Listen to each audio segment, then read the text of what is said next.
I like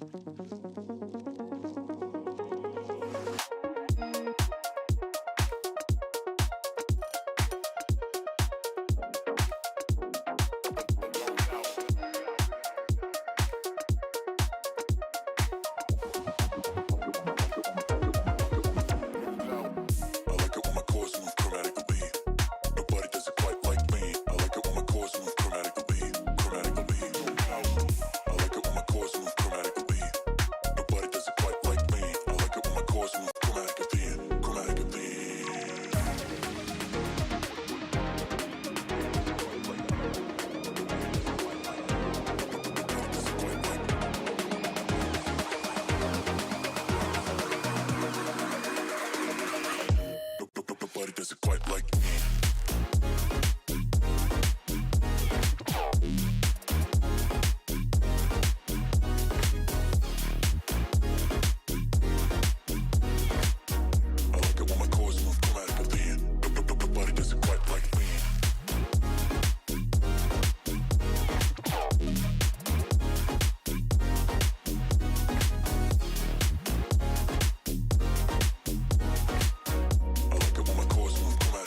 Two-step, then I bring it right back.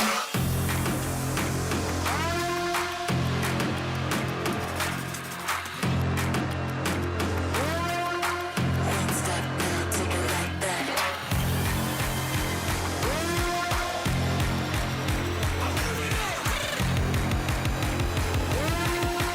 Two-step, then I bring it right back.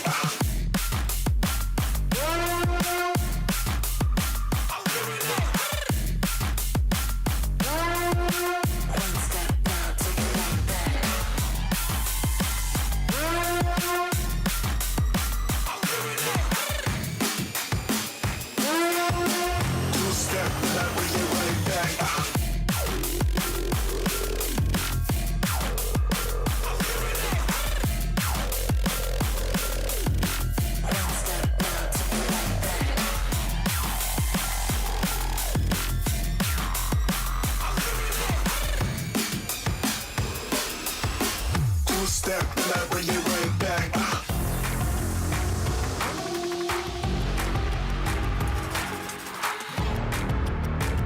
One step, then I take it right back. One step, then I take it right back.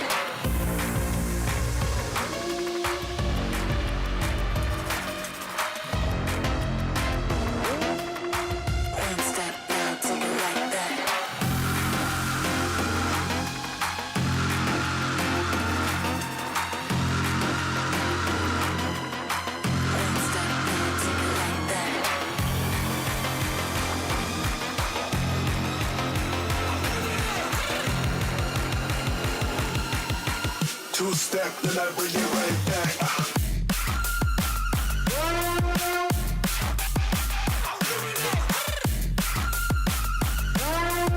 One step, then I take it right back.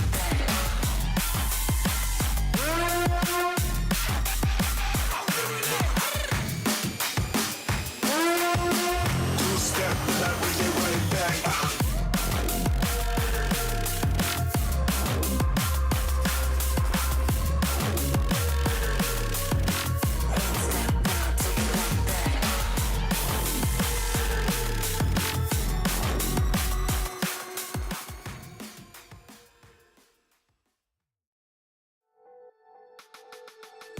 Springtime is coming to an end, and why not usher in a new era of CRL championship action? We have the greatest crew that we could have, sans a Bass and a Novanta, who are waiting in the wings for tomorrow. But it's going to be a great championship to see who is our new challenger. St. Clair by the wayside, now guaranteed someone else to take the mantle. Jixa, how are you feeling having league play concluded, but also back for the first time in a while? I enjoyed league play so much this season. I mean, between the back and forth we got from the teams, some win streaking at the end, some teams fell that we thought would do better, and then of course we just finished LCQ, and that gave us a couple of surprises for teams that we would thought would be on top and ended up coming through and surprising us. There was so much packed this season and so many opportunities and second chances for a lot of these teams. Seb, there's a lot going on during this semester, and it came down to the wire. I feel like this is the most competitive CRL has ever been. This legitimately is. Every single spot was to fight for. It really came down to game differential at the end of the day. Even the LCQ was extremely hotly contested. We legitimately, not only going into this championship, but even going into the LCQ, had no idea who would turn out on top. Concord showed up, Baylor showed up, St. Clair did not. And for championships, we of course are in the same situation. We don't know what's gonna happen. That's what's great about this, Taco, right? We don't know what's going to happen. We didn't know going into the semester that WVU would go on such a monumental run throughout the bracket stage. They were, you know, a little lackadaisical with the results at the start, right? But then they really locked in to get that top four and actually make it directly into the championship. Yeah, when we looked at a lot of these teams, we're saying, okay, well, this is like their true test because this is the most competitive league play we've had. They've got a lot of space to stretch their legs and actually show a kind of that skill expression to be like, okay, this is how you actually stack up. At WVU, they're kind of middle of the table. And I feel like a lot of us were like, okay, and kind of dismissed it. Like, okay, you're like basically 3-3, like you're not going to do much. And then suddenly win, 8 straight to be able to lock in top 4. We talked to them even kind of in like talking head interviews or honestly just outside of that that in DMs, and they were saying, yeah, this is like the best we've ever played. We finally found a play style that actually works. And honestly, talking to a lot of other teams, they're not the only team. Everyone seems to be kind of peaking near the end of the semester, which is perfect because, well, this is the weekend for championship, so you better be playing your best. That it is. A lot of these teams playing in Waco, Texas right now at Baylor University themselves in CCC, and also this competition, been practicing and playing on land against each other as well. So a lot of storylines to talk about for that. But let's go through the format and how we got here through league play, the open circuit, the last chance qualifier, all the way into the spring championship. Top 4 moved directly on from league play. The bottom 12 got into a second chance, the last chance qualifier for that LCQ. And then teams who didn't even qualify for league play had another opportunity to make it in. They had that open circuit system to qualify forward from then on out into the LCQ. And eventually we got to see who were the last couple of teams from that LCQ. Only 2 joined those top 4 in the spring championship this weekend. And Chixa, it felt like, as Seb was talking about, it came down to the wire with these matchups in league play, determining who that top 4 would be. Yeah, it truly did. We talked a lot about how this is the most highly contested season it ever was, and it truly is, because our top 3 all were off a tiebreaker just from game differential, and not a wide margin either. +4, the difference between rank 1 and rank 3. Maryville just edging out Northwood with a +1 game differential. 11-4 is normally not what we see at the top of our league play standings, or any standings when it comes to the end of the season. Normally we see someone who just dominated, who maybe even lost 1 game, 2 games at best, but never 4. And then, not to mention our cutoff being at the top 4, we got 4, 5, 6, and 7, all 10-5, and again, another game differential tiebreaker. +1, the difference between Winthrop, St. Clair, and Fischer, and that soon to prove quite important when we moved on forward. Some of these teams got a second chance. Some others who didn't even make league play standings also got second opportunities this season, Taco.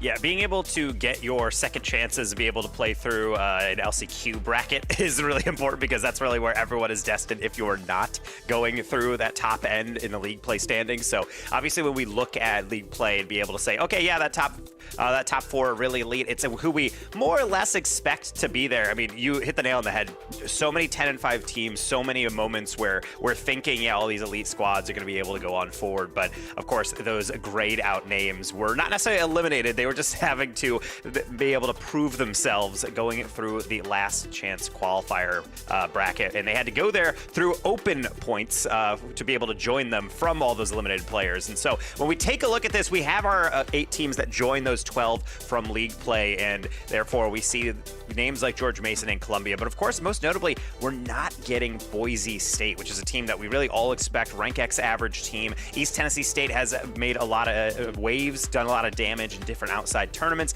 but sometimes it just really doesn't work out. So we take those 8 teams and we throw them eventually into the big bad LCQ bracket that was played just the other weekend. That's how we got our final 2 teams. Obviously, we do see who qualified, but ultimately, all this carnage just means everybody from CRL League Play start at the top end of the bracket, the uppers, and then everybody that came from that LCQ is in the lowers. And ultimately, it all shook out to be the familiar names from CRL League Play that we were familiar with, Seb. Yeah, familiar and some not. I mean, we saw that Baylor and Fischer were coming in. We knew that they were incredibly hyped, but what a turnaround from Baylor. From all of the doubts at the start of the season to coming in and just rocking through the LCQ, beating the likes of St. Clair.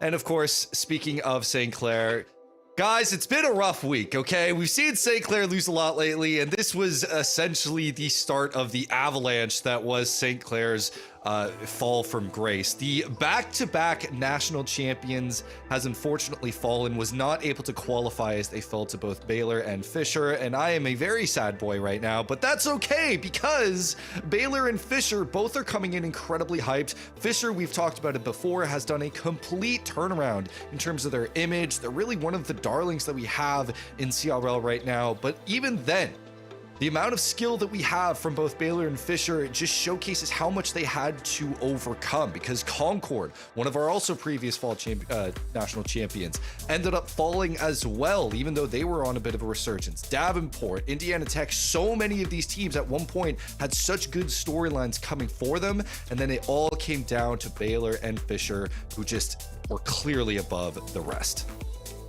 We even saw like Ball State, take a championship at one point against Fischer. Then Fischer got their revenge here to make it in. The storylines write themselves throughout all of Collegiate Rocket League, but the two best teams at the end of the day were the ones to make it from that last chance qualifier into our championship bracket that we have here and now. Top 6 teams. We'll see who will be crowned the champion at the end. Bracket reset potential tomorrow. All best of 7s and timeouts available for the squads. And speaking of the schedule that we have here as well, West Virginia and Fischer starting off the stream, Winthrop and Baylor afterwards. Both of those teams actually live at that LAN at Baylor. Then the winner of that will be playing Maryville for our last series of the day, but the one before that will be the winner of West Virginia Fischer versus Northwood. And speaking of that LAN here, Taco, Fischer in the group stage for it got 4-0'd by Northwood. So if they get the win against West Virginia, they want their revenge. Yeah, this has really been a situation for many a team that you're looking for kind of a reset of your narrative. We talk about all these teams playing really well at the back end of the season, but it's going to be hard to predict, mainly because, one, this has been the most unpredictable semester of CRL we've ever had 100%. In the good and bad way, especially if you're trying to make good predictions as an analyst. But if you are a fan, it's great because you're looking at a squad that might lose 4-0 or might lose in a brutal Game 5, and in the very next series, they might just come out super strong and be able to take a dub, which makes it really back and forth. It also makes sure that you have to be on form, which is why I think we're paying attention to how many tournaments these guys played, how many scrims are getting in. And we talked to all these players, they're all locked in because they know there's no more mistakes here. This might be a double elim bracket, but you want to hold on to that life for as long as possible. What's also interesting here too, right, is we could see Baylor and Northwood face off against each other in that upper final. There'd be former teammates playing against with Zanil there specifically for Baylor. Used to be at Northwood, so might be a bit of a rivalry there as well. But let's talk a little bit about our first series here, Chicks. It's going to be West Virginia facing off against Fischer. During the league play itself, it was a 3-1 victory for Fischer, but how does this Fischer team make sure that they can lock in again just against a very streaky West Virginia, as we were talking about, having so many victories back to back to back to even get into that top 4? Yeah, I believe both these teams are just in currently 2 very different states. WVU, they're not at LAN this weekend. They ended on that 8-game win streak to secure themselves in 3rd place. So we talked a lot about just their confidence and how they grew this season. But of all the teams, I think, playing this weekend, they're the ones that are kind of in their own regular zone, don't have a lot of other things to think about. They can just do their thing in their normal setups and be just fine. As for Fischer, they have a lot of other distractions. They had to get through that LCQ that we mentioned. They're in a new environment, which we can now see behind them. They're not on their normal setup. So all those things take into account how they're feeling. It could be overwhelming, or they could just be locked in with how much competition they're playing. They're definitely warm. So I think Royales, most importantly, we talked a ton about him this season. He's the one I'm looking at for leadership, for morale. It seems like everyone's crowded around him, and he's going to give that pep talk. He's going to show why this team is ready and prepared to play today and why they fought in that LCQ to get here. I mean, that's the cool thing about this setup, right, Taco? I mean, you've been there before with these players and got to see them in the environment. Like, what's the biggest difference or maybe benefit or negative thing that could happen for them playing in such a loud space, but also having their teammates, like, right next to them?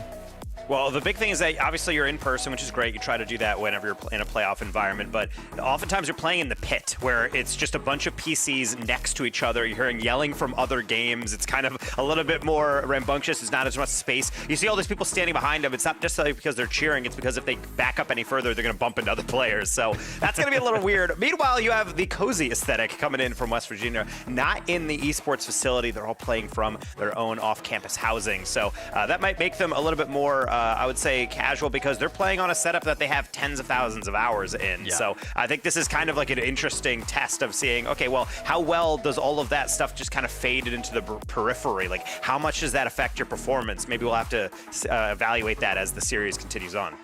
Well, speaking of the series, we got to get into it momentarily. So let's get our predictions out of the way, starting with Chicksa and going down the line. Who do you got? Yeah, this one came down to the wire for me. I always like momentum, and both these teams have momentum in different ways, but ultimately I landed on WVU just due to their win streak at the end of league play season. They went through the Giants that are currently in the top 4, and they secured their spot in top 3, didn't have to play extra, and they are in an environment that they currently know. So I think that'll be to their advantage today.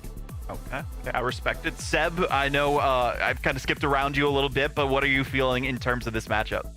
I just feel that when it comes to how we've analyzed WVU over the past few weeks, they're clearly on a run, and sure, they had a little dip most recently with some other tournaments, but clearly still on that run. I also know just from behind the scenes that they've still been scrimming as a team. They've been putting a lot of work to actually practice together as a team for this specific event. Meanwhile, everyone is distracted with having to come up with the LAN or even having to play other tournaments that we had, so the Chalkcast tournament.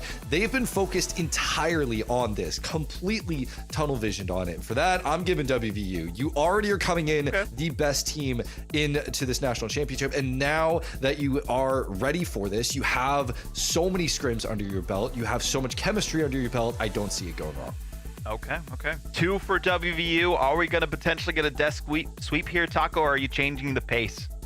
Well, we were doing predictions earlier in the day, and I say that we have had West Virginia win against Fischer early on. They've been beating absolutely everybody in league play, but most recently it has been Fischer having the upper hand on West Virginia. I'm actually going to go with Fischer. I have them actually going pretty deep in this bracket, mainly because I do believe that when they lock in, they can go toe-to-toe with anybody. However, this is quite the first test, the first hurdle. Not like you have any easy matchups in a championship bracket, though.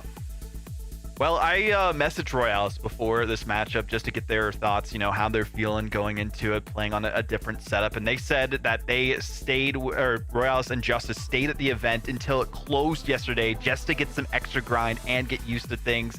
And they also play pretty well against WVU. Last 2 wins against them they have had into their matchups this semester. So I got to go with Fischer. They're feeling confident. I'm feeling confident for them. They seem to have all the vibes ready for this matchup, but we'll see if that'll be enough to take them through this best of 7, which we have only seen them play against WVU once and did go well, but this is a whole different ball game, whole different semester, and whole different challenge for these teams to see if they can rise to it.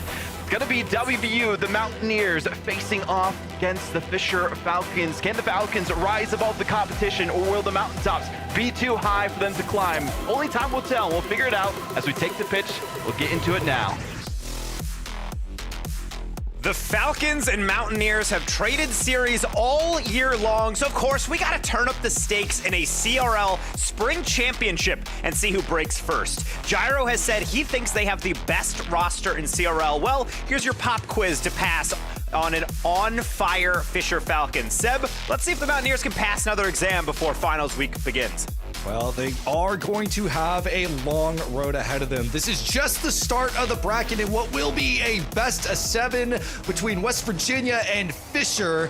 West Virginia, this is a completely different animal than what Fischer has faced in the past. A completely reinvented and renewed WVU. Of course, as we say that, we have to make sure they lock in, and right off the rip, Royales has a lead block, but of course the dish not gonna be able to go on through. Ivan's trying to salvage things, but right back to mid we go. So clearly there's no formalities here. Fischer just going right for the jugular.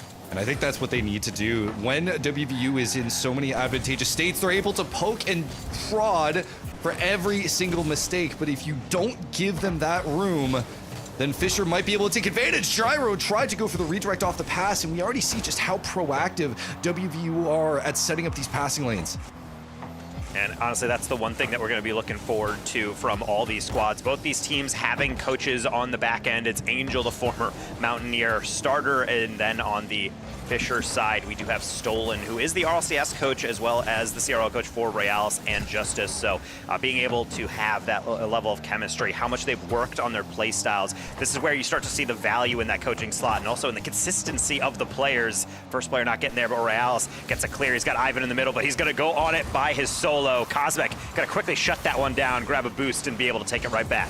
We've seen how much Cosmic has just been able to fit in like a glove on this roster. A little bit of a struggle early on, but the moment that the comms and the chemistry felt like it was on point, again, contributed to WVU feeling like a new team. That being said, just us, it's going to go to Matt, who comes in just in time as the rotate comes through. Morales going all the way back for boost here and trying to get that double off the sidewall. How about a triple as well, right in the middle? No, Justice and Ivan were both slowly encroaching on that read, but no one actually wanted to commit to it. Maybe that is the reason that they didn't ultimately get that shot off, but that means WVU can then take a deep breath and then try on their own from the ceiling. Ivan cuts that out. Royales extends that one. And again, it's honestly a lot of tactical small touches that are derailing a lot of these offensive movements. We are still yet to get our first true shot, it feels like, of the game, despite 3 technically registered on the board. Yeah, it just feels like both these teams are focused on harassing each other to just disrupt any rhythm that they might have. Though this one goes high, it's going to go very wide. The shot just looks to try and continue the possession. Royales sticks with it, tries to get a 50/1. Ivan's going to be there, but it will be 50 away. Matt sends it way downfield, forcing Justice to go back.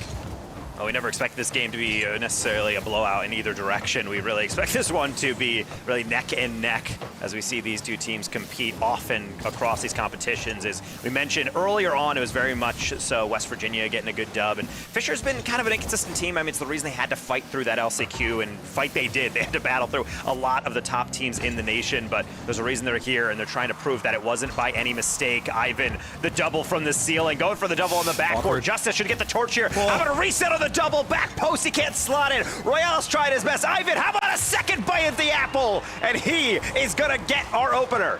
It took 3 tries, but the third time was indeed the charm. Ivan able to secure this one, and West Virginia just flailing, trying to figure out what to do.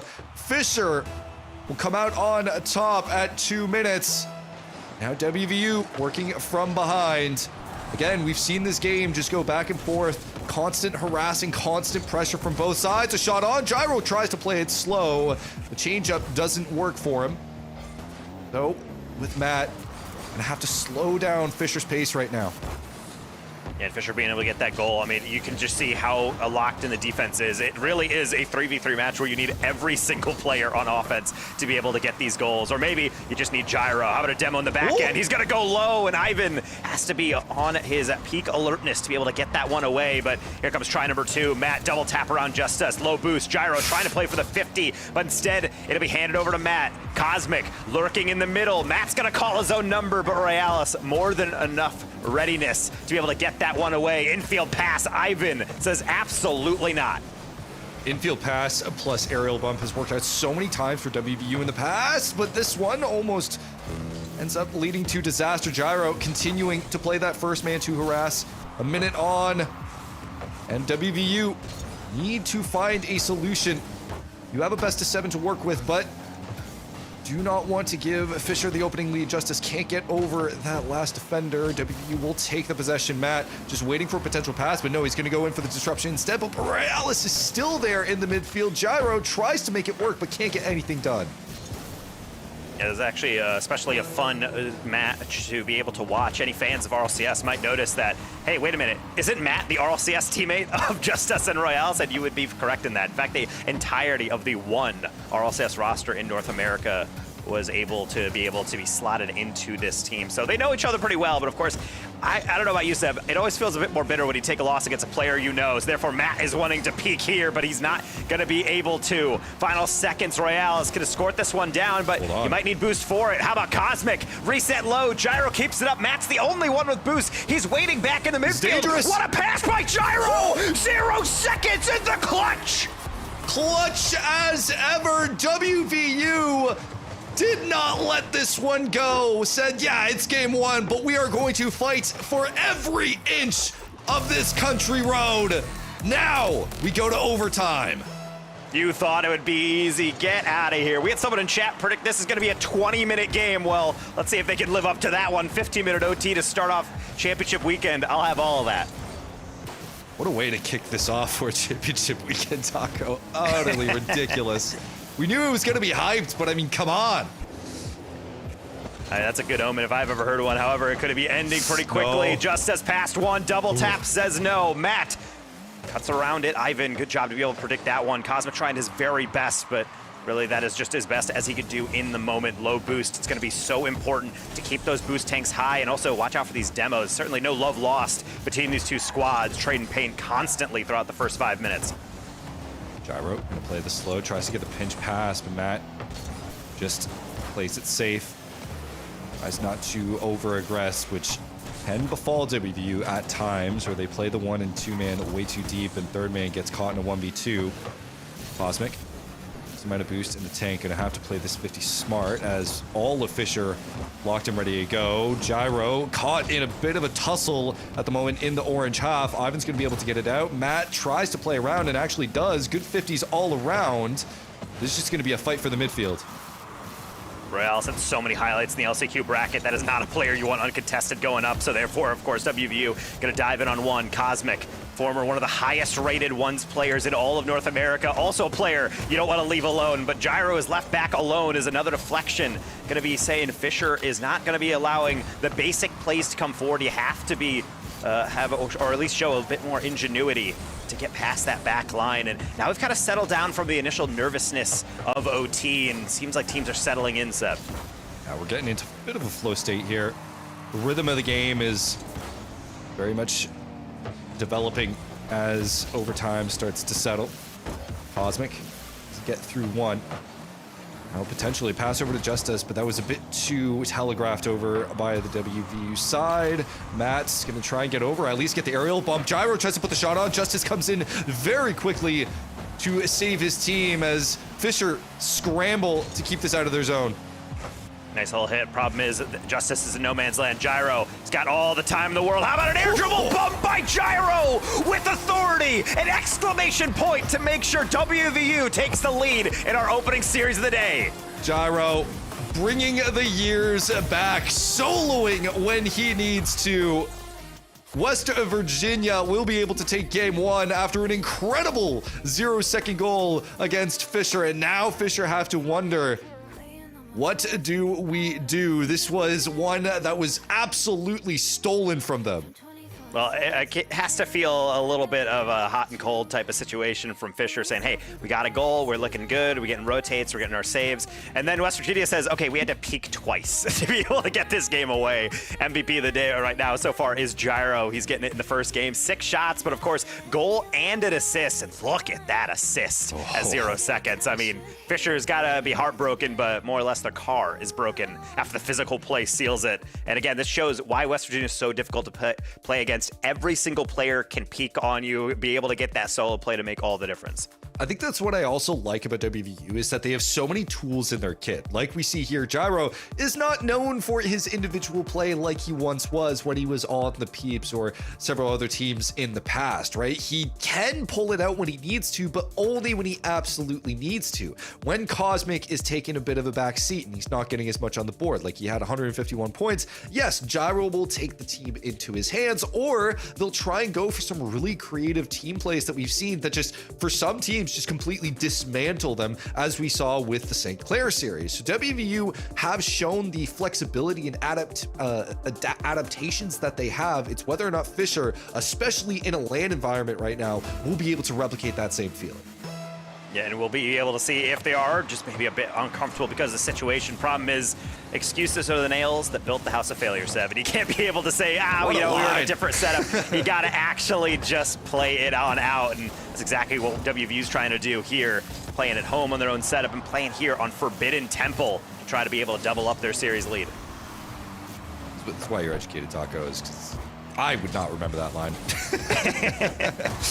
What a way to start. Gyro puts one on. Royales will be there for the save. Now Fischer have to be careful of that goal line defense. They're putting a lot more focus on it at the moment.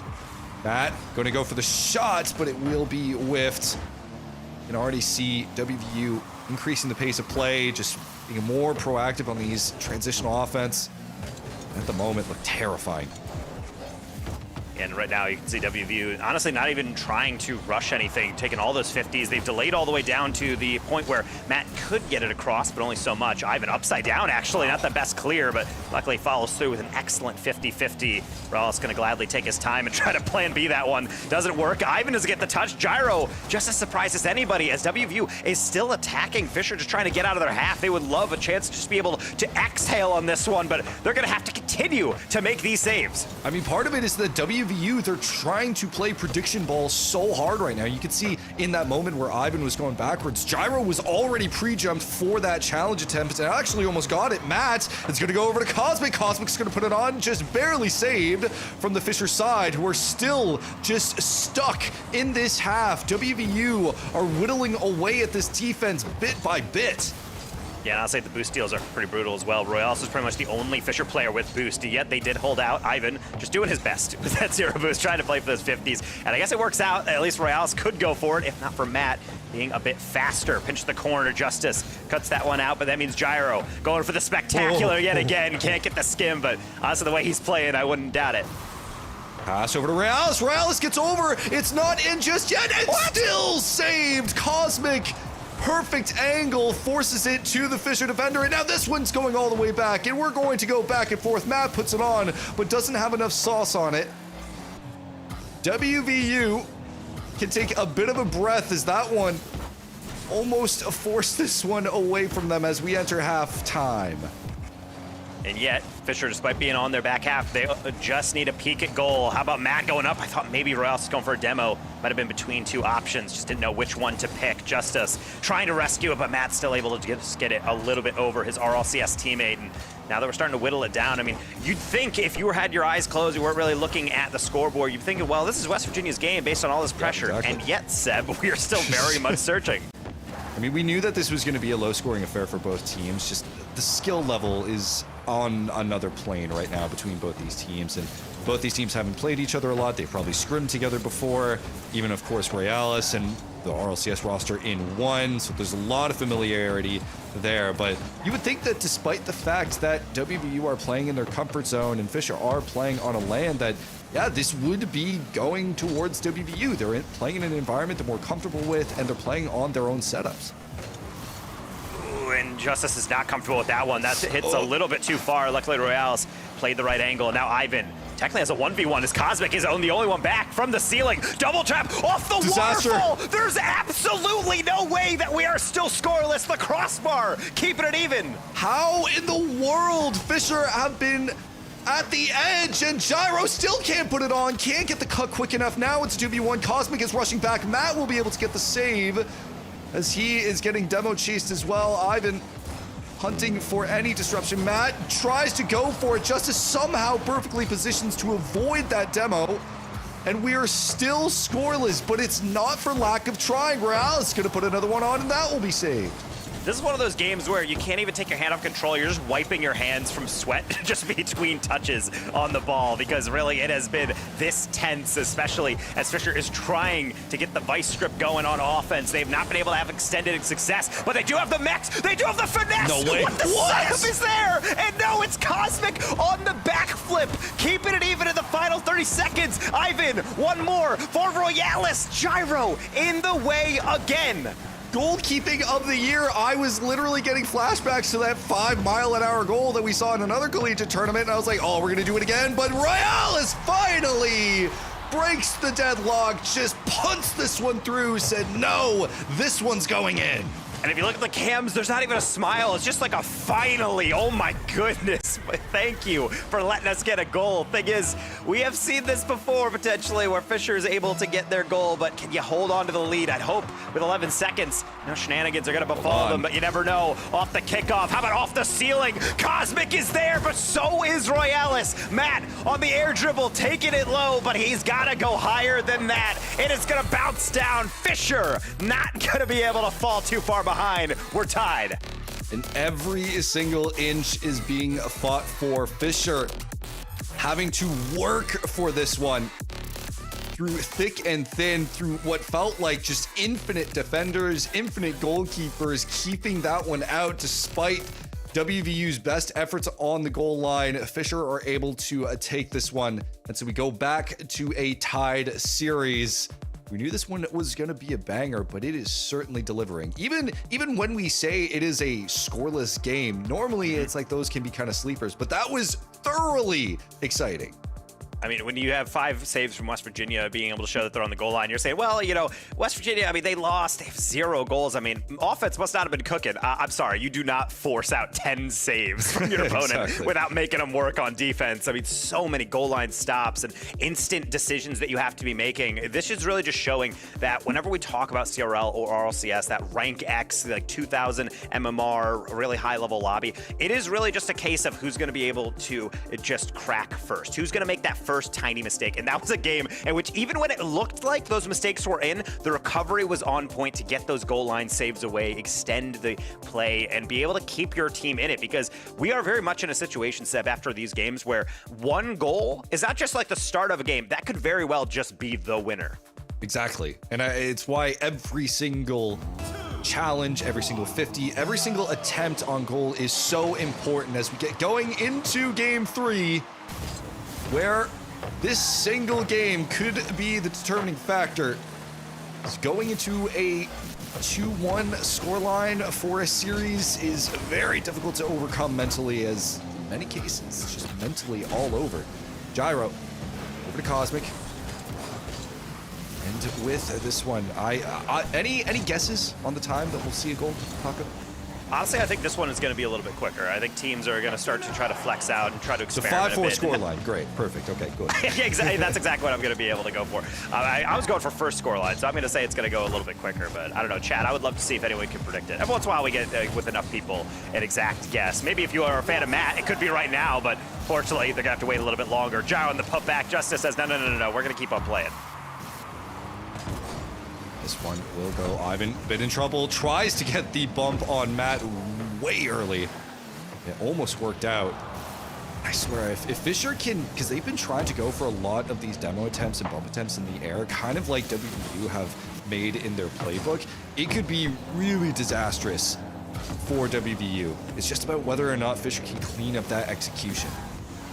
Yeah, and honestly, it's also just taking that immediate calculus you have to make in the air. You see Realis is very good at this whenever you watch him play, if you just kind of isolate him on your cam, is being able to determine, okay, what do I need to shadow and what do I need to challenge? And a lot of times you can just kind of wait out a play, let them air dribble to open space, and then take a slight 50 to slow them down. And that's one thing Fischer loves to do, experiment with playing fast, playing a little bit slower, kind of like this one. I like the dish off to Ivan, but so did Cosmic. It's exactly why he was right in the way to be able to cut it out. I think Cosmic positioning there was such a good backup as well, recognizing that backboard defense was just going to fall. So he was able to at least use and save enough of his boost to make this one work. Matt is going to look for Gyro, but the flip reset doesn't work out in his favor. Gyro just tries to stick with it. Cosmic, his touch, just to extend some of this possession. Gyro, nothing to make this one work, but at least the demo on Matt will kind of put a really blunt spearhead just ahead. Gyro still needs to be there, and he does. And good job by Justice. He misses out on that first touch, but he's able to get a bump and be able to make sure Gyro can't take off. And Realis, likewise, is going to try to get this one away, but he's going to be interfered with. So on week, continue to play, trying to find that one goal. And against them, it really might be the deciding goal as we cross halftime in game number 3. Looking to get the lead in the series. Are both these squads, they know very well what's at stake, and therefore they're trying to pull out their most shifty plays. But Justice just stares Gyro down and says, I know you don't have the boost to complete that air dribble. Exactly, and again, we just can see the win con for both these teams is securing that midfield, or at least getting that third man demo to immediately go on the transitional offense. And even now, we see Matt just having to avoid Fischer like flies. Gyro is going to play this one slow, tries to play the 50. Cosmic's going to come in and not be able to get a decent, but this is a great pass. This is a shot, finally! WVU will break this deadlock and earn their first goal in this game. I love this from Gyro because Ivan is on the near post. He's kind of scrambling. He goes up the wall instead of turning on the ground, which limits his mobility on what he can reach. And then Gyro has, honestly, full rights to that shot. If he wants to take that, I don't think anyone would have blamed him, but he knows Matt is also just waiting for it. It's not really necessarily slotting it, it's just making sure you get past that first defender. Speaking of, Royales is trying to do the same, but we're not going to have an immediate answer off the kickoff. Fischer's going to have to keep on playing. Maybe with some 50s. How about that one? Royales playing his angles, and he reads it right. Challenge after challenge, just one. So many 50s off of Ivan, and Gyro bumps him out of the way, but it wasn't enough to get in front of the ball. Royales makes this one tied, just over 90 seconds. And both these teams showcasing their skill set. Fischer not out of it yet. This one just is a perfect slot through that rotation. Ivan gives Fischer the lead. Well, if you blinked, unfortunately, as a WVU fan, you were not expecting this one off the kickoff. Royales drops an ellipses in the quick chat, actually. Just a little ... Maybe wondered, hey, how'd you let that one in? Not really sure, but WVU, just as quickly as that lead has come, it has evaporated. And now it's 90 seconds to see if WVU has some even more clutch in them ever since game one, where they were able to pull out that victory. Matt certainly thinks so. He's able to find the low double. The perfect angle for this double as well. Royales does what he can, but just serves Matt up on a platter. Tie game. This is going back and forth, Taco. They're chirping a little bit in the quick chats with the new additions. Shout out to Epic for adding even more quick chats to the game that are really, I mean, maybe not their intention, kind of leaning into the passive aggressiveness, kind of playful nature that you can get, but we do love it in a competitive atmosphere. We love Matt in a competitive atmosphere. Royales knows very well how good his teammate can be. Gonna knock that one away and keep this one even. WVU suddenly turning on right now offensively, looking to increase the pace of things. Ivan having to reach for this one as Cosmic tried to play around the defender. Gyro needs to get a good 50. Under a minute remaining. This will be who takes the lead in this series. If they can take the game, Matt, over to Gyro. Perfect positioning. Gyro gives West Virginia the lead. Justice, he took a gamble here. He's thinking, it's fine. I can get on the sidewall just in time. Oh, wait, no, I cannot. I have to turn around, and there is the penalty. Gyro just lurking in the background, be able to slot that one home. And I will say, Seb, I mean, you said 5-4 game. I mean, we're very much on our way with this kind of rate. Quite close. Lots of goals being scored in the past minute, and I mean, we'll see if my prediction can be right. That'd be kind of crazy. I'm not gonna lie, because that was on a whim, Taco. I mean, I would certainly like it, but I'm sure these players like things to calm down, maybe get a 2-goal lead, something that we really have not had the luxury of, or rather the players have. Just be able to relax just that little bit. Matt's trying his very best, but Royales is going to lean over backwards, get that one away. Gyro with a deflection, but Ivan will gladly just heave that one downfield. Last few seconds here. West Virginia have very much earned this one. Fischer, though, can they replicate the magic with a 0 second of their own? Ivan, full tank. Matt on the rotate back. Gyro wants to put it to the ground, and he does. West Virginia will take the lead in this series. Honestly, I feel like that was a little bit of karma. Fischer drops a little quick chat, just saying, wow, that's kind of rough. He gave him a chemical goal, and then bang, bang, West Virginia gets that lead back, takes that dub. So well-deserved by West Virginia, but I think that also just shows, you want to play with confidence, but it can come back to bite you. I think Fischer really just got caught on all these kind of transitional plays. Not necessarily to say that they're counter, but it's those moments as a defender where you're on the ground, maybe you're not 100% on your positioning, so you try to shift, and in that moment, you might turn away from the play, or maybe you're getting onto the wall when you should have already been there, and that's how you get caught out. Just fantastic awareness from West Virginia to understand where they need to put the ball to make Fischer really sweat. So, moving into the halfway point of this series, I'm very curious. Again, this is just 3 one-goal games. We knew this was going to be a tight affair between both these teams, and it's going to take a lot of adaptation from both. West Virginia, I mean, the way that we've seen him go completely just on its head at times. We've seen them play a bit more reserved, stuck in the midfield, but then completely turn the Jets on and really kind of force Fischer to fall apart with these awkward challenges based off of so many reactive touches. It's been really cool to see how West Virginia is making these adaptations, but when Fischer is on, when they are on offensively, they are able to break West Virginia down with honestly the weirdest shots imaginable, but it is working. Yeah, I think that's really what you're saying. The weird shots. You have to take angles that you don't really expect, because honestly, you're not going to score the ordinary goals in a lobby like this. You're going to have to think outside the box with harebrained plays, or you can just go right up the kickoff and have Gyro read that one. Nobody home, minding the shop. Is this going to be the barn burner? The high-scoring barn burner that we're going to see? I mean, we're on pace for what, 6 seconds, 50 goals. So oh yeah, exactly. Yeah, we could probably get there. I mean, that's probably pretty easy. So underway with the kickoff goal in WVU's favor. We'll see whether or not this is the game that WVU find their form. I know, just as a bit of lore, that Gyro's actually coming off being sick. He did in fact have a flu. So I don't know how much it's affecting him now. I know he's been able to play scrims, but he really has been pushing himself lately. So I'm hoping he does feel better, but the fact he's coming into this quite sick, I'm not saying it's a flu game, or maybe a flu chip, but it's close. The most famous flu game in history was actually an RLCS, as it was clearly, I think right now, dare I say, he certainly played sick, Seb. All right, I gassed him up. I gassed him up too much. You gotta calm down, Gyro. This isn't your flu game.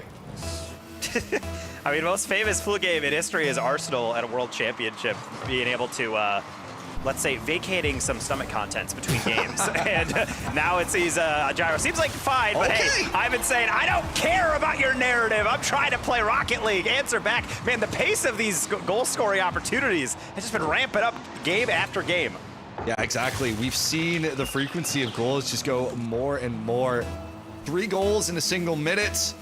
And now, see how Fischer responds. Still behind. Gyro being net credited for both. Gyro tries to go for the flip reset again, but it's just out of reach. Real is going to take this all the way down. The captain tries to get a 50. Cosmic is back in time. Deflection, kind of ricocheting around the corner. Justice is just going to plow right through that with challenge. Kind of unexpected, but seems like West Virginia is going to be able to recover somewhat, as Justice has a technically open shot. In fact, no, it is wide open, because I'm on a demo from the blind side. Just a complete deletion from the server. Said, you're mine, and you're gone. Justice makes it a tie game. Again, 3:43. Maybe this will be the 5-4 scoreline. Who knows? I mean, we're certainly on pace for it. We've definitely slowed down from the goal every 6 seconds rate that we started with, but at the very least, yeah. When we're going into this one, I mean, this is, I think, pretty indicative of how a lot of these series kind of go. You have a kind of close affair, and then I think as you open up, the players start to get a bit more comfortable with each other, understand the other's play style on the other side, and then I think it does open up, and not necessarily making it more clean, it kind of makes it a little bit more messy, because the risks start taking in, your mental starts to fray as you're dropping series games, and granted, we are trying to look to see if we can tie things up here again, but the way things are playing, I mean, you can see Fischer, they're still looking for passes, if not for that last second deflection, that is very much the lead for them. So I think Fischer right now, they're trying to actually bait out some of these attackers so they can immediately pounce on for transitional offense too. We saw Gyro get baited a little bit, so it forced a 3v2 situation as soon as Fischer punted it downfield, but never mind. Matt says, I will solo all I need to. I'll take some of the glory away from Gyro and do it myself. And being able to get that last second touch, it's so deceptive when you have a player like that falling from the sky. It looks like, oh, okay, they're just flailing, they're not able to get it, and then you save just that last 20 boost just to be able to get that last extension up. Even the very best going to fall for that one, but hey, that's why Real has a chance to answer right back. Reset, token it low up until the pop goes high. Matt's being able to save everything, just be able to clear that one out, and then pumps Justice away, so no immediate counter to be able to put that one right back in. Gyro with fantastic 50. Now all of WVU is in position. They look ready to go. Fischer, we'll see if they can respond. Ivan with a very aggressive positioning to get this transition through. This one is looking dangerous as well. Real has passed over. Cosmic, perfect placement. Ivan's going to put this one high. Not the best touch either. Gyro has to make a play for it as third. Cosmic's just going to go back. It's just over 2 minutes. Consistent back and forth affair between these two, and it's been so exciting to watch as WVU still in the driver's seat, but Fischer nowhere near out if they can handle this offensive pressure.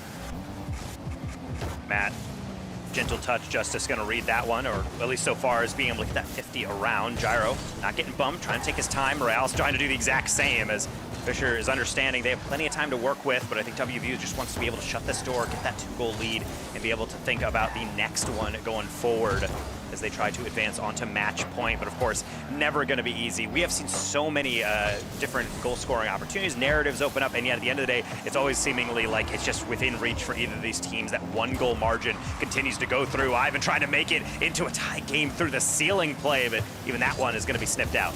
And we've seen just how much Ivan has been a factor in this series. Justice, of course, just scoring his first goal earlier in this game, but I want to see a bit more of Royales. I know we have seen some goals from him, but nothing that's really kind of earth-shattering, groundbreaking in terms of individual plays. Great pass, Cosmic, straight over Royales' head for the 4-2. And that's why you pad in the midfield, because sometimes you just need a little bit more. Ivan gets beat, Royales grabs one more, and you can tell he's perfectly in line, but he can't jump in time because he only has so much. Nice little advantage now West Virginia has, a highly rare 2-goal lead. And with a minute to go, Fischer really gonna have to lock in. They're not gonna get the benefit of a kickoff goal. In fact, Matt might just punish him right here, right down to Cosmic. He's trying to put that one back post. And if not for Justice, this one is Jover. Just feels like Fischer have no room to operate right now. You can see WVU, they play that first man for as long as physically possible, even to the point where they might get punished if Fischer get possession back. You see Gyro stick with it, Matt stick with it, and every single time it's just to create some sort of rhythmic disruption so that there's no way Fischer can actually set something up in transition. And right now, being able to shut down options right now is key, especially with West Virginia understanding that the more that they have a lead, the more desperate Fischer has to play, and that doesn't necessarily make them predictable, but it means as long as you just lock down the pathways to the goal, you don't need to actually play effective offense. You just need to be able to play effective in the midfield. Cut out these plays, burn time, be annoying, get resets. Matt's feeling himself. Every single touch he's gone for has been flawless, but honestly, it's a team effort for a reason. West Virginia has looked incredible, only fitting that they will be moving on to match point, to be moving on even further, playing off against that semifinal. Well earned. The first 2-goal lead in this series thus far, and this was WVU just dismantling. Not as if it wasn't, a difficult affair. Fischer had to make him work for it, but it was a WVU really kind of falling into their comfort zone. And so Fischer will call the timeout. Yes, everyone, we do in fact have timeouts for championship weekend. We'll see how Fischer respond. Imagine that with the coach that they have in place, they're gonna try and figure out how to just put WVU at bay, stop that momentum that's in their favor right now. Yeah, that's the biggest thing, is being able to not necessarily figure out, okay, well, we're playing all right, but the thing is, West Virginia is solid. Fischer starts off excellently, starting to get goals, demos, things are starting to flow in their way. But West Virginia they chip them away bit by bit. They're a really difficult team to play against because when we've talked about, they've captured this new style of play in which everyone plays off each other so cleanly that if you do not shut them down, they can solo play you. If you're being able to mark down and kind of park the bus, they'll find a way around you through team play. And it's really just difficult because I feel like Fischer is doing well with like kind of the whack-a-mole approach. They're addressing some parts, but not all. That's really why I think we have not seen the blow for blow, game for game type approach. West Virginia has a little bit of a cushion now. It's on Fischer after this timeout to really come out swinging, because obviously they do not have much more time in the upper bracket if they don't address the things that are really glaring about their gameplay right now. So even for Fischer, if they're using this as a time just to ice WVU out so that going into this next game can go in with a clear mental. WVU even talking over things, Gyro smiling as ever, one of the best smiles in Rocket League. So I will say that all the way to the bank. Hey, relax. Listen, it's true. Chad agrees with me, right? So Fischer seems they're ready, good to go. We will be good to go in just a moment, as this will decide Fischer's upper bracket life.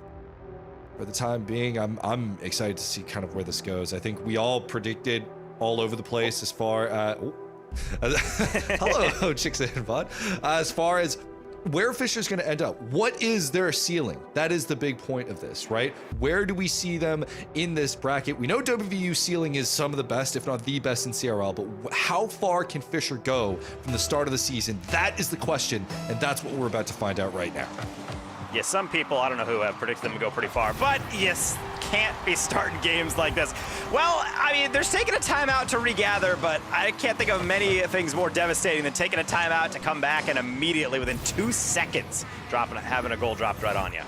It's one thing, it's like, I feel in most games you can just shake off a kickoff goal, but I feel like if you just spent however long talking about whatever strat you're going to do for the next game, and then a kickoff goal immediately comes at you right after, and you have to work from a deficit, you just slump your shoulders like, oh my gosh. I'll be able to see if Royales can tuck this one out, because right now Fischer now has to just kind of take that deep breath and take that mental time out of, what, 3 seconds between goal and gameplay to be able to say, okay, I guess we just have to go from here. Maybe take our space, as Gyro kind of let Justice roam on his own. Boost steal maybe is the start of Fischer being able to lock down this half. Nice deflection from Royales. He's lurking in the corner. Cosmic acutely aware of it. He's going to play off that 50. Not even that, on low boost, able to get around this one and take it in the midfield. That's that one's training we talked about earlier coming into fruition.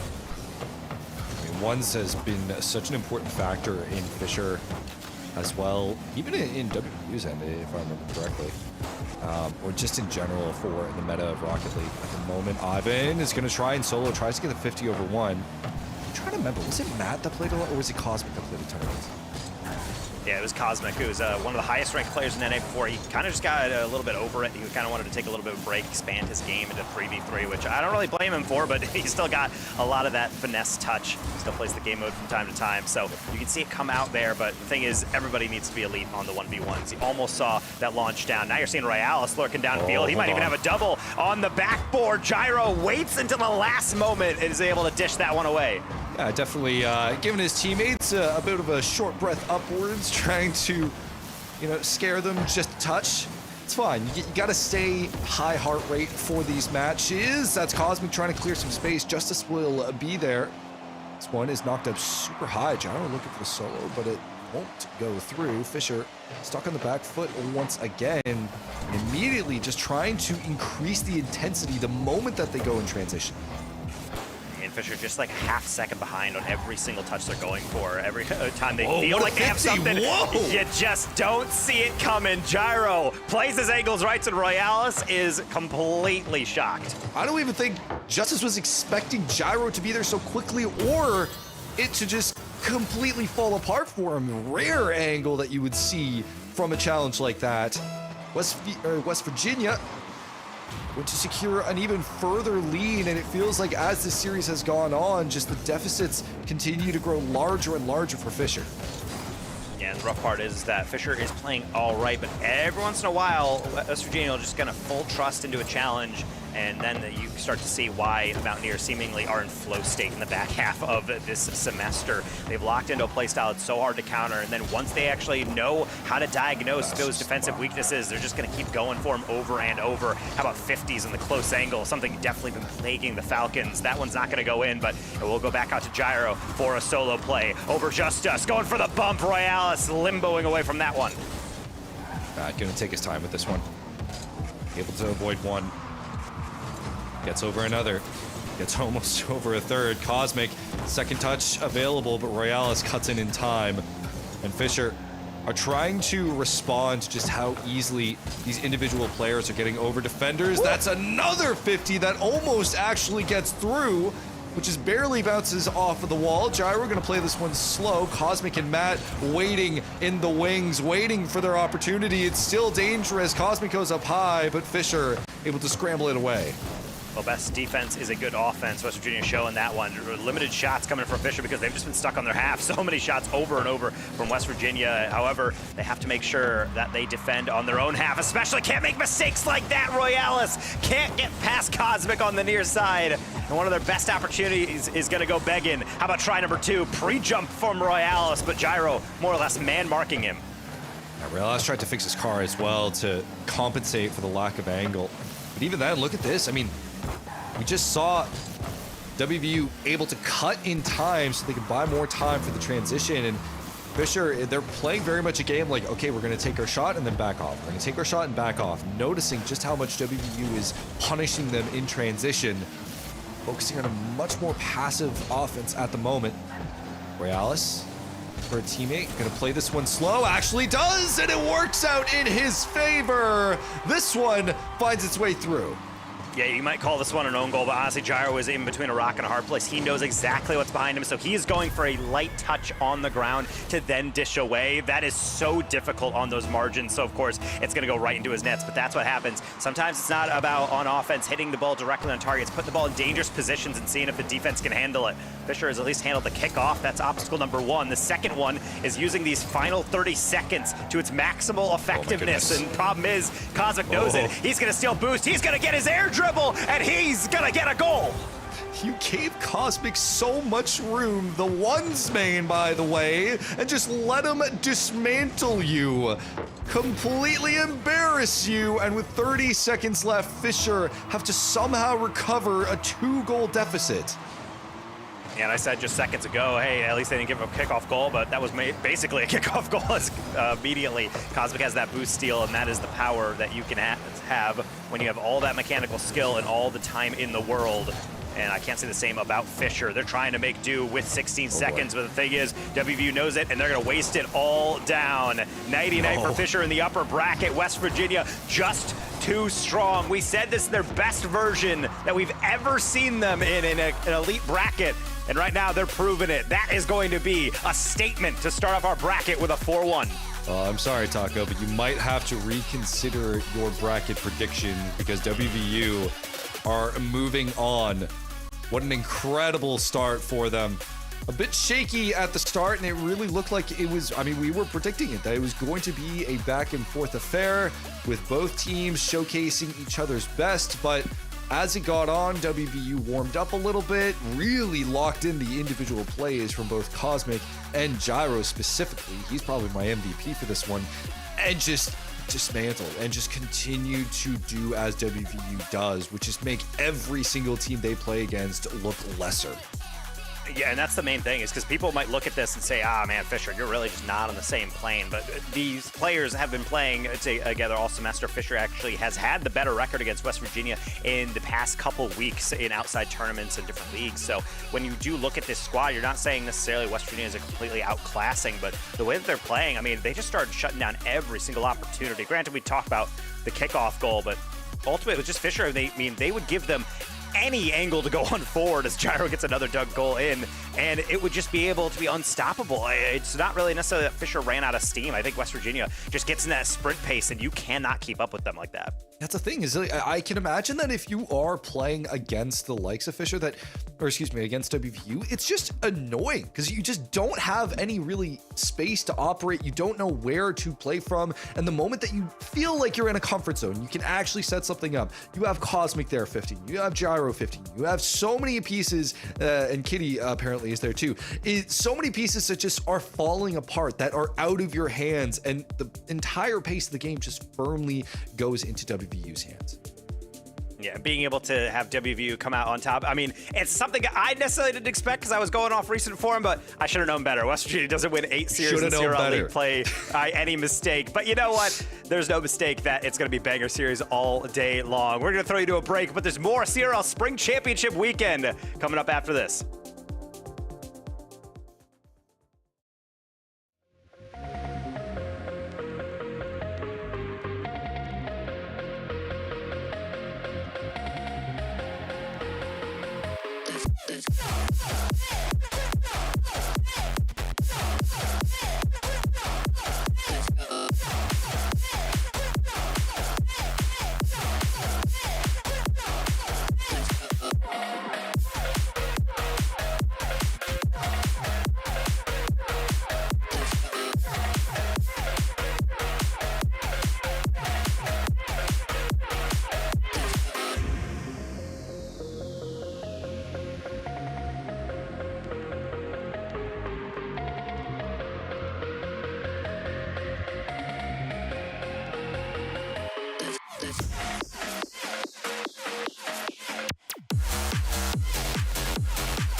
I like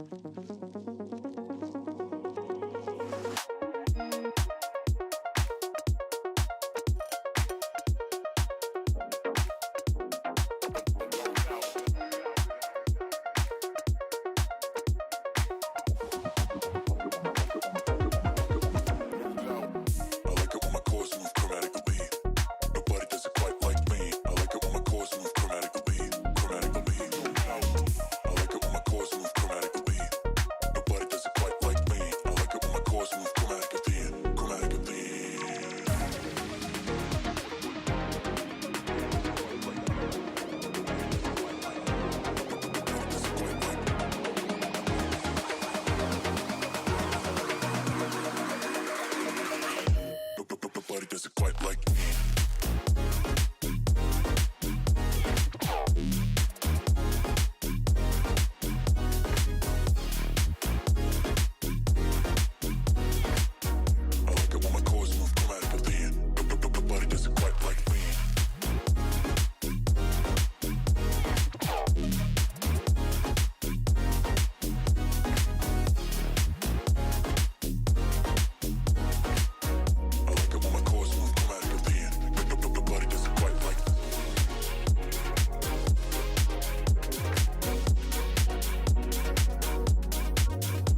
Hello everyone, welcome back to the CRL Spring Championship. I have Cosmic with me from WVU, who just secured their first round win in our Spring Championship. Cosmic, tell me, how are you feeling? How's the team feeling? We are here. This is the final CRL weekend. I mean, we're feeling good. Like, obviously it's good to win, but can't get ahead of ourselves because we still got a long bracket left. Yeah, of course, we have our double elim bracket. You guys made a stellar run to get into this bracket. We talked about it at length, that you won 8 straight games in a row to secure yourselves in the top 4. Tell me about the progression of the team throughout that 8-win streak stretch. I mean, without giving like too much away, like we started off really bad compared to what we thought we would be. And then it took us all having a meeting, like a player meeting, coach meeting, everything.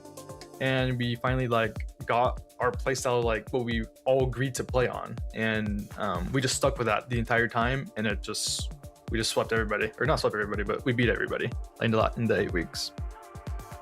Yeah, from what I could tell myself, it seems like you guys have like a 2-headed Hydra approach between both Gyro and Matt, and you fit in as that like missing puzzle piece. And then I saw you guys adjust as well against Fischer, and you got to score a lot more often at the end of that series. How was it playing against Fischer? Did you have to adjust? You know, were you confident going into that? I mean, yeah, we're confident. I feel like we're confident versus like pretty much every team because, as Gyro likes to say, pretty much in his opinion, the 3 best individuals in CRL. But I don't think that Fischer made us play any different than how we wanted to play. We kind of just started off really slow, and then it took like a game and a half to like get adjusted into the series before we started rolling. That's good that you guys can adjust, that you got comfortable. You know, talk me through anything else you're feeling this weekend, this double elim bracket, some of the opponents that you have left. You know, ultimately, what is the general atmosphere like between you and your team? I feel like the only thing that we're thinking is as long as we stick to our game plan and stick to our style, I don't think there's a single team that could beat us. So you're going straight Grand Championship, Grand Finals. That's the goal. Feeling secure. That's the goal. Incredible. The goal is to win it all. Cosmic, any last final shout outs, thoughts, anything you want to leave us while you have the opportunity? I'll shout out our director Josh. He's been making us put in work, which is what we needed. And then our coach Angel, he's been with us every single scrim, every single match, just talking us through everything. Couldn't ask for anything better. Incredible. Thank you so much for your time, Cosmic. We will certainly see you again, and good luck with the rest of the Spring Championship. Thank you for your time. See you. Amazing. All right, guys, a little bit into Cosmic. Of course, he didn't want to give away his strategy. The team has certainly adjusted when it comes to, you know, this part of the season. But in general, what are our thoughts on WVU? This is the team that we were promised so long ago, that we've been hoping in the power rankings to pop off, and they're finally doing it. Seb, I know you know how I feel. I know, it's awesome to see. One, I feel very validated. Okay, like I was a little bit scared at the start, I'm not gonna lie, because things were getting a bit hairy, and we're like, oh, maybe this goes to best of 7 and maybe WVU loses. But as they continue to play this series, it just became clear they got more and more comfortable. They left Fischer with absolutely no options to play on the offensive end, and it was just a dismantling by the finish. Confidence seems to be the key here, and Gyro was just unleashed the entire Unreal. time in Taco. I mean, this is the Gyro we have been promised and we've seen in the past, the former DreamHack champion himself. I mean, what can't they do? I think the one thing that people always kind of forget, and I think you also see it with a player we're going to see coming up in Garrett G on Winthrop, is that these players might be quote-unquote kind of like UNC status within RLCS. They're a little bit older. They're in their 20s, and people are saying, they're you know, they don't really have that finesse, that skill that you can really see from that highest level. But when it comes to the mentality of just playing at a high level, that consistency, that's where really you start to see them separate from their teammates. Matt and Cosmic are phenomenal, but Gyro has played on some of the biggest stages, and of course you expect him to always make the right decision, find those passing plays, and then when he has a solo player needs to take an angle for a dunk, he's gonna do it. So necessarily any of these players have those pop-up potentials, but Gyro feels like he's kind of being that IGL just through leading by example. This is how you lock in a high-stakes bracket. Well, let's talk about the rest of our matches that we have here, specifically our upcoming one in this first round. It's Winthrop versus Baylor. We've seen this matchup a couple times so far in the fall into the spring semester, and one team's kind of had the edge over the other here. Winthrop's led it so far, but Baylor, they've had a bit of a resurgence here, Chixa. Yeah, I feel like Baylor has been hot and cold at this part of the season. I think we all thought they were going to be in our top 4 cutoff when it came down to it in league play, and they didn't make it. In fact, they were the lowest in that 4th place tiebreaker in terms of game differential. They just tend to make their games go a little bit longer, and they don't secure them when they need to the most. But they did have such a dominant LCQ run. They were in the top part of that. So they come through, they beat a lot of formidable opponents.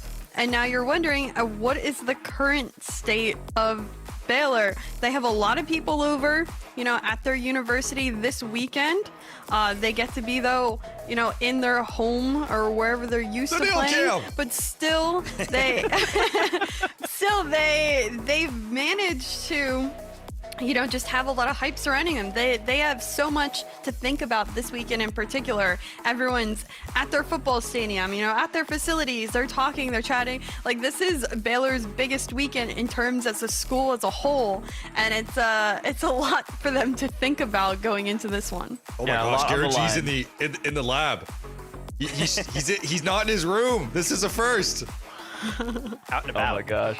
Yeah, we actually have all of Winthrop in the same spot. They even brought, their own monitors so that they could at least have some sort of comfort zone here, being so far away from home specifically. And Taco, talk to me a little bit about that, right? We saw, Baylor going back to their own setups that they're used to playing on. And how important is that comfortability when you're playing in these league play and into the grand finals matchups that we'll have this weekend?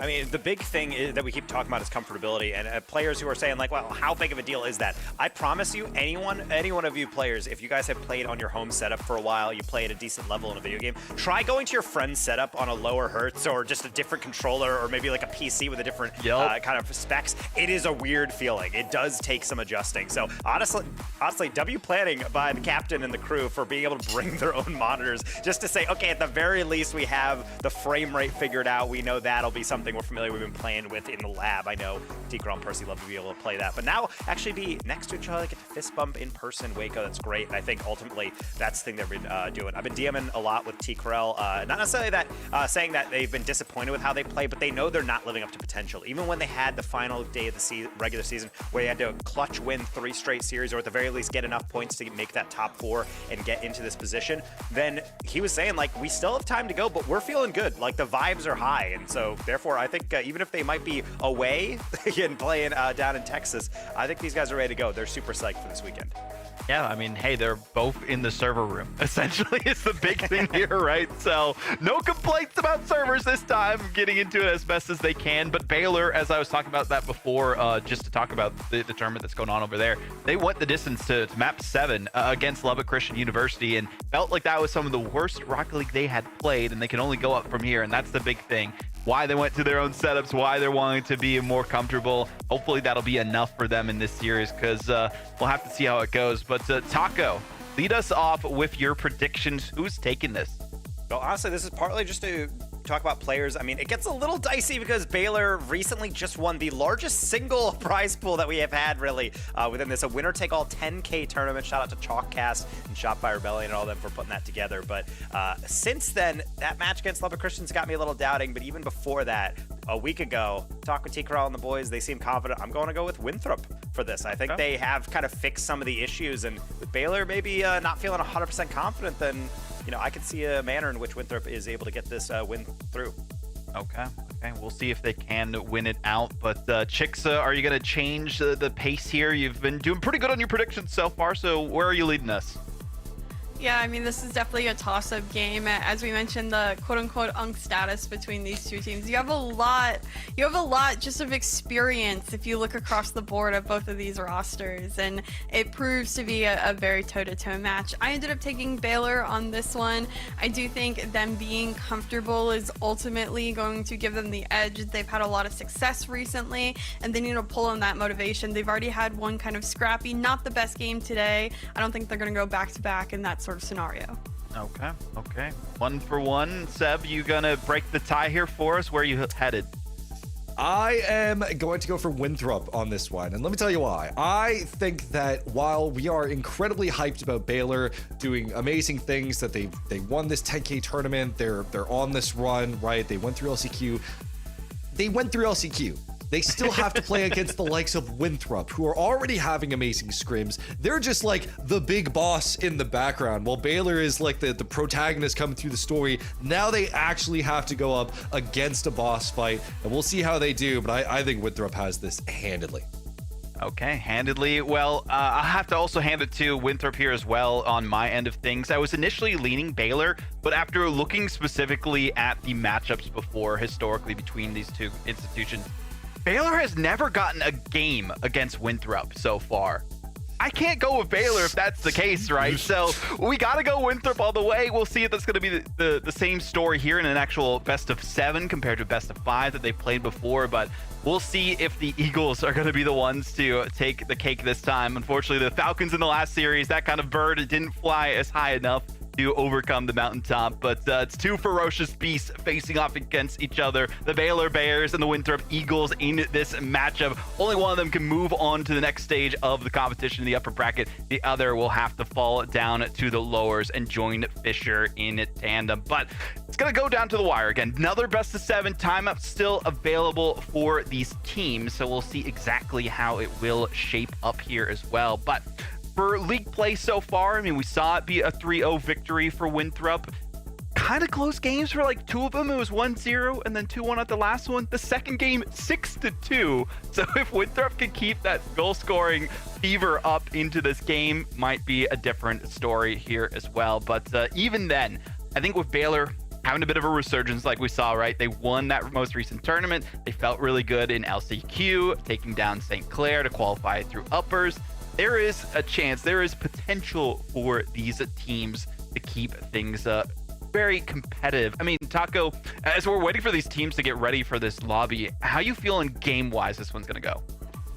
See, I feel like this is definitely going to be a trading of games. I don't really see any team today is getting sweeps. These teams are just way too high level. The adaptations are good. And honestly, that's, I think, the hallmark of most good teams. It's really, we will expect to see some kind of momentum surges. You're going to get a game, maybe 2 straight, and then it looks like pretty cleanly. But afterwards, it's how well you can actually carry that through and be able to engage in the chess, the mental match that really is high level Rocket League within the collegiate scene. So I'm going to say this is probably a 6-game series. I have Winthrop coming out on top, but I mean, Baylor's so shifty and they've actually improved a lot based on, if you watch them in the beginning of the season, look pretty good. They're mechanical, but now they're truly playing like a team, finding those mid passes, and I think that's going to be key to being able to stay even in this game with Winthrop. Yeah, playing against Winthrop also like earlier in their semester a little bit too for the league play itself. So I feel like Baylor was able to make some adjustments towards the end in comparison to where we've seen them at the start of it maybe be a little bit more shaky. That's the greatest thing about league play here as well, is that you can have that be a thing too, right? You can have the teams, you know, take their time through the weeks. It's not just an individual tournament that you're playing at this point in time. So we'll see, you know, if that is going to be the difference maker here, right? Baylor having that time to, you know, warm up. They played a series earlier today, whereas Winthrop haven't played any yet so far. So maybe that fury that they have in their hearts, wanting to improve from not the best performance that they had in their other tournament, could be the difference. But it sounds like these players are now in the lobby. Enough stalling from them, all smiles across the board. And yes, we finally see Zanil on camera. He does have a phone. So let's get into this matchup one time now. Baylor Bears versus the Winthrop Eagles. Only one of them can rise above the competition. And well, this is an all-American matchup between these two heated rivals. But we will see who takes the pitch first as we get into this game. Baylor and Winthrop are teams with so much hype behind them, from their rosters to their records, but now it's time to put up when it matters most. It is championship weekend. My name is Seb, and along with me is Chixa. We are about ready to get into this best of 7. I'm so excited. Our game 1, or our first series of the day, was also a banger. Yes, it was 4-1, but we had overtimes, we had 0-second goals. All but one game, or the last 2 games, were single goal games, and it's just been such tight margins today in order to get victory. So I believe it will be the same, and like it will be the same all weekend long. We have our top 6 teams here for a reason. They deserve the spots they're in, and that means they are fighting tooth and nail to secure that #1 top spot. But for now, it's been Winthrop with tons of pressure right out the gate, and for the first time, we don't even see it clear yet because Hawks are getting demoed. I think an important thing to note that we didn't really touch on too much is the fact that Winthrop do seem to be playing kind of on land. They're doing all right, and we get to see Garrett G play from a land. It might not matter. Percy is going to take the glory himself, as we've seen one of the best players in CRL, especially from the past season and this season, continues to pop off. Yeah, I think it's impressive. Again, the amount of talent that is in this particular lobby is quite impressive. The accolades that individually each of these players have with their experience, you're just talking about a lot of very famous winners, and because of it, they give off that presence as the game goes on. But Winthrop, Percy in particular, starting it off, no surprises there. Percy has been such an influential part to securing victories for Winthrop all season long. And we'll see if he can continue to do just that. But finally, a clear for Baylor. This one off the backboard. Shot will not come through until late. It is deflected by T. Carell. Zaniel, a second opportunity here off that sidewall. Does not secure a second touch. And again, Baylor looking for these shots. Andy, no double tap read. This one off the bar and out. T. Carell pinching it. And Baylor yet to get the one in the back of the net. Baylor having so many opportunities at the moment throughout the course of this game, but it's just the final touch which is becoming difficult for them. Winthrop are doing a great job at just maintaining composure when they're putting the back foot like this. They're not overstretching, they're not using too many resources, they're just letting the shots come as they may. Get back into the Winthrop half. We'll see if that defense can hold. Also, just realized completely, Garrett G walking the RLCS Season 1 Elite tag is insane on status. I was gonna say, we've used the word unk a lot, but it's justified. It is justified, okay? And that doesn't mean they still aren't incredibly good. To be able to be playing this long and still be at the top of your game is just so impressive. It's nothing understated. Yeah, really open shot by Zaniel. They just got past the entire, I want to say defense, but there wasn't much defense there for Winthrop. Over push, overextended, open opportunity, 1-1 ball game. So, tie game, just completely outpacing the rotation for Baylor.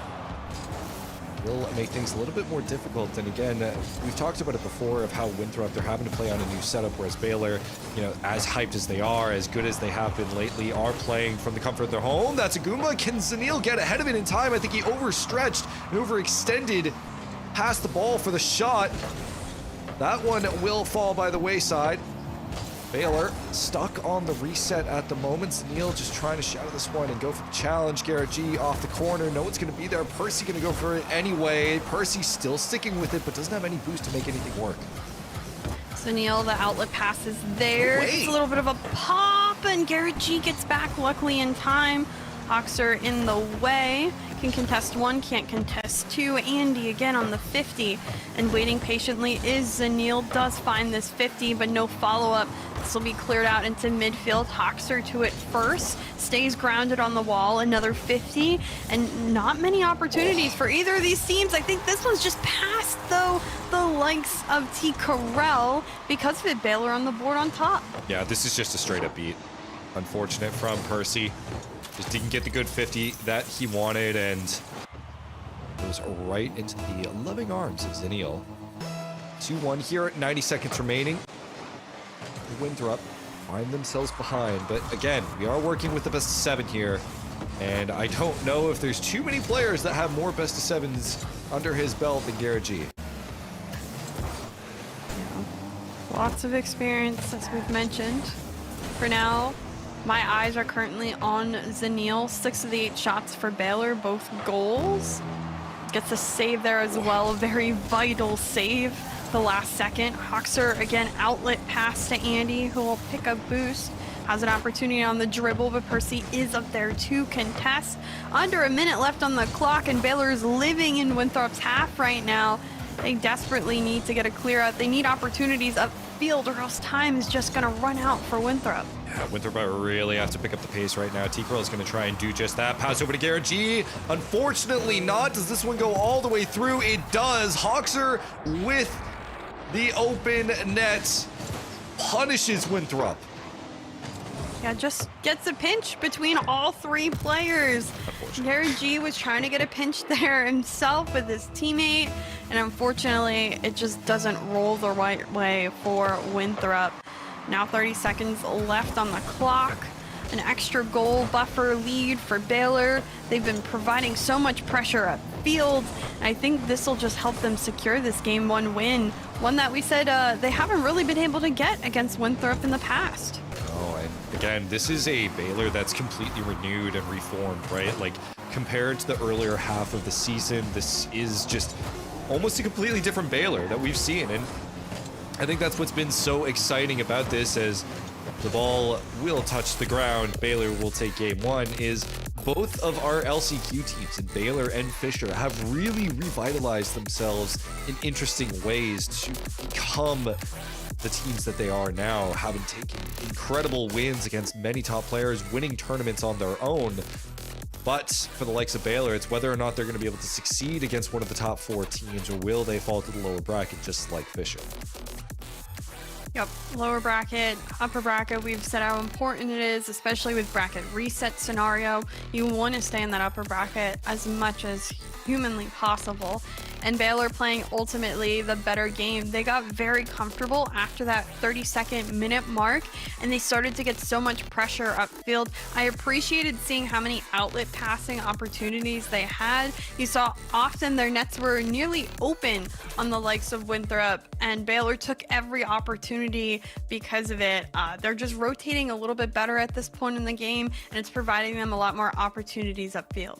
Yeah, I mean, you can even tell kind of on the offense that the defensive rotation of Winthrop is just a little bit slow. They're controlling the defensive half rather than punting it downfield a bit too much, and it's leading to a lot of 50s that are a bit dangerous. It's creating a lot of passing lanes that are also dangerous, and even though you see Winthrop trying to accommodate to these new conditions, despite that, Baylor playing comfortable, being able to play at the high pace that they are used to. Again, 3 very high level RLCS caliber players.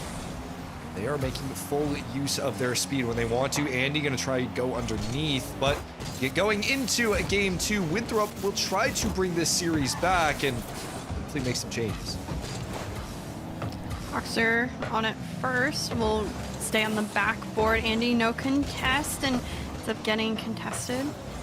Carell backboard here, misses a double tap read, and Hoxer, great read on Garrett G's shot.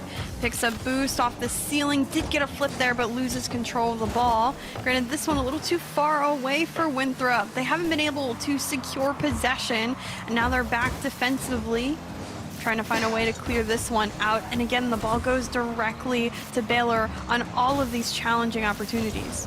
Hoxer, this is a 2v1. Can he get around Percy? No. Andy tries to take him out. Percy and T. Carell will take the midfield boosts. Try and set something up, but again, it's just the 50s that are coming through. There isn't much room for Winthrop to operate in. T. Carell is going to make an attempt, but it's just getting pounced back every single time. Andy up on this one, contested by Garrett G and T. Carell. Last back, clears it over to Percy. Up on it though is Hoxer, and he's there first, still in the air. Leaves it for Andy. Shot here, saved by Garrett G on the goal line, and Hoxer now can send this one back to his teammate. Zenil collecting, trying to go underneath. Didn't secure it just yet, but again, more 50 wins. An attempt at a demo here, but T. Carell remains calm and is able to clear this one out. It's Baylor's half. Not a great pass to Percy, but he's able to make it work regardless. Neil's going to send this downfield. T. Carell, Garrett G, and Percy, almost nothing to work with. Winthrop pretty much signing themselves to just playing individual plays and then relying on the second and third man to react immediately. Not too many infield passing going on. Just as I say that though, T. Carell with the pass to double tap off of him to finally get Winthrop on the board. The biggest part is T. Carell's follow through. He doesn't leave this play, ends up getting a secondary touch when it comes off that backboard. And now Winthrop on top with one goal. It took them so much time and effort to finally find that securing opportunity, and all it took is a little extra mechanics to go a long way. Baylor still looked like they were in control majority more of this game, but all it takes is one chance to get back on top, and maybe the mojo will come back for Winthrop. I want to see them more alive.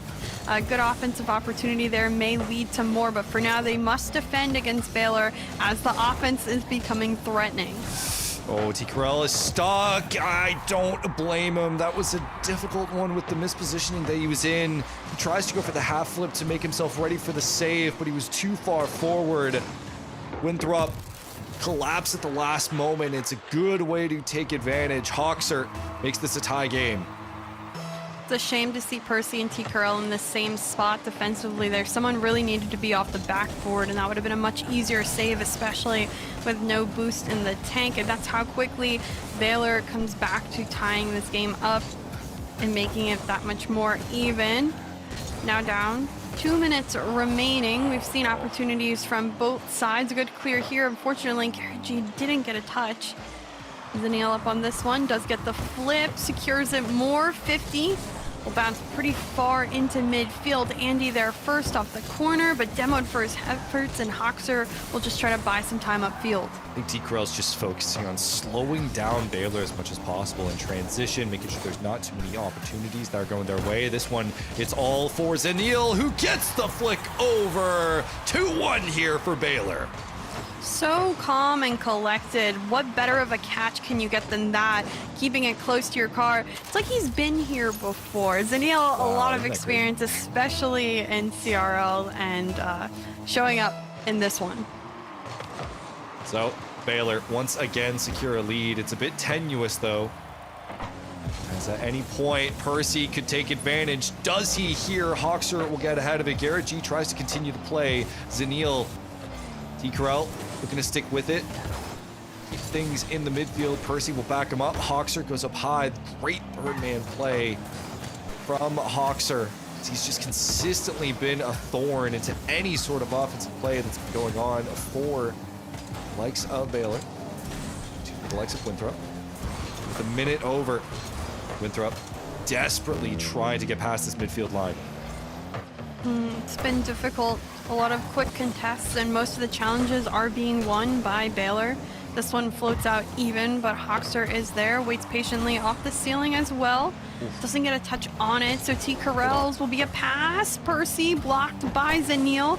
T. Carell, a quick shot again, but it is deflected back into midfield. Andy has boost. Hoxer with the demo, up bump as well, leaves the net open, and Percy saves it off the bar and out to prevent another. Percy having to scramble back so quick to keep Winthrop within reach. Percy's going to put this one off the back wall too to try and at least create some sort of setup, but now the clock is not in Winthrop's favor. They're going to have to set up an opportunity quick. Zenil is going to take Percy out of the equation. Garrett G is trying to rush back for a decent 50. Last opportunity here for Winthrop, but this one looks all in Andy's hands. Garrett G will get a touch on it, but there's almost no boost to speak of from the likes of Winthrop. Baylor will take game 2.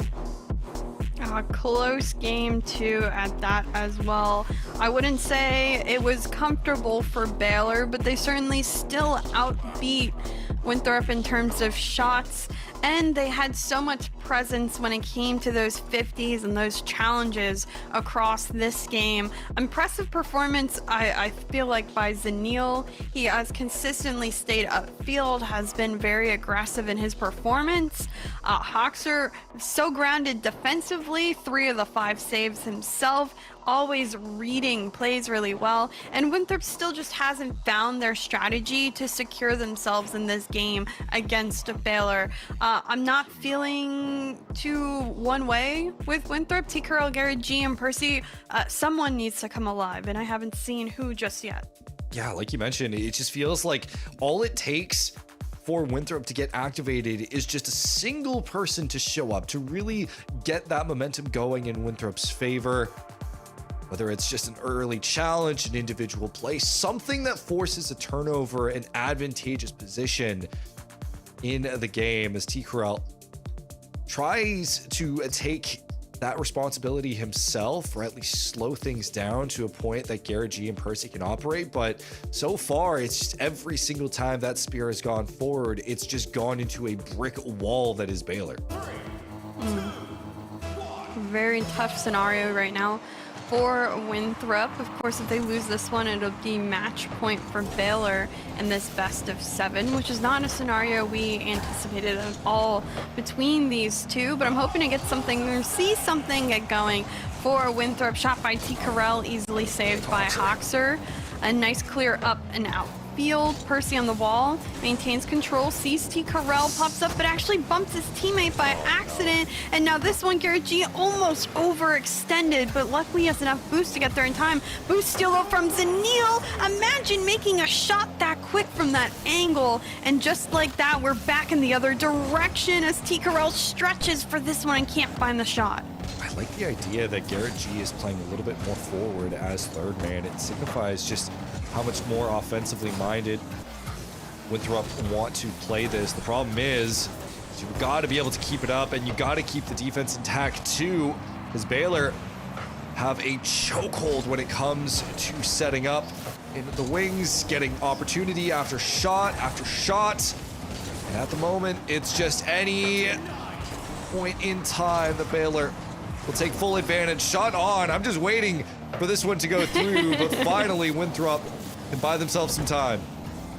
I find it incredible the amount of times we saw the ball go to another teammate from Baylor. It just seems like they kept passing to one another and getting a second, a third, a fourth opportunity on the same exact play. They are persistent as ever offensively, and Zaniel continues to get these extra touches that are quite tricky to save. The fact that Winthrop hasn't been scored on yet seems like a miracle with the amount of pressure that Baylor just keeps building, but now it's calmed down a little bit. Another shot easily saved by Percy, and this one enough poked away for T. Carell. Double demo. Percy is by his lonesome upfield, and he'll just get a quick shot upfield. There is one consolation to this. It does feel that Winthrop are getting much more warmed up in their defensive rotation right now. It's actually looking a lot cleaner than what we saw in previous games. You can see Percy perfectly at that goal line with T. Carell as a good backup.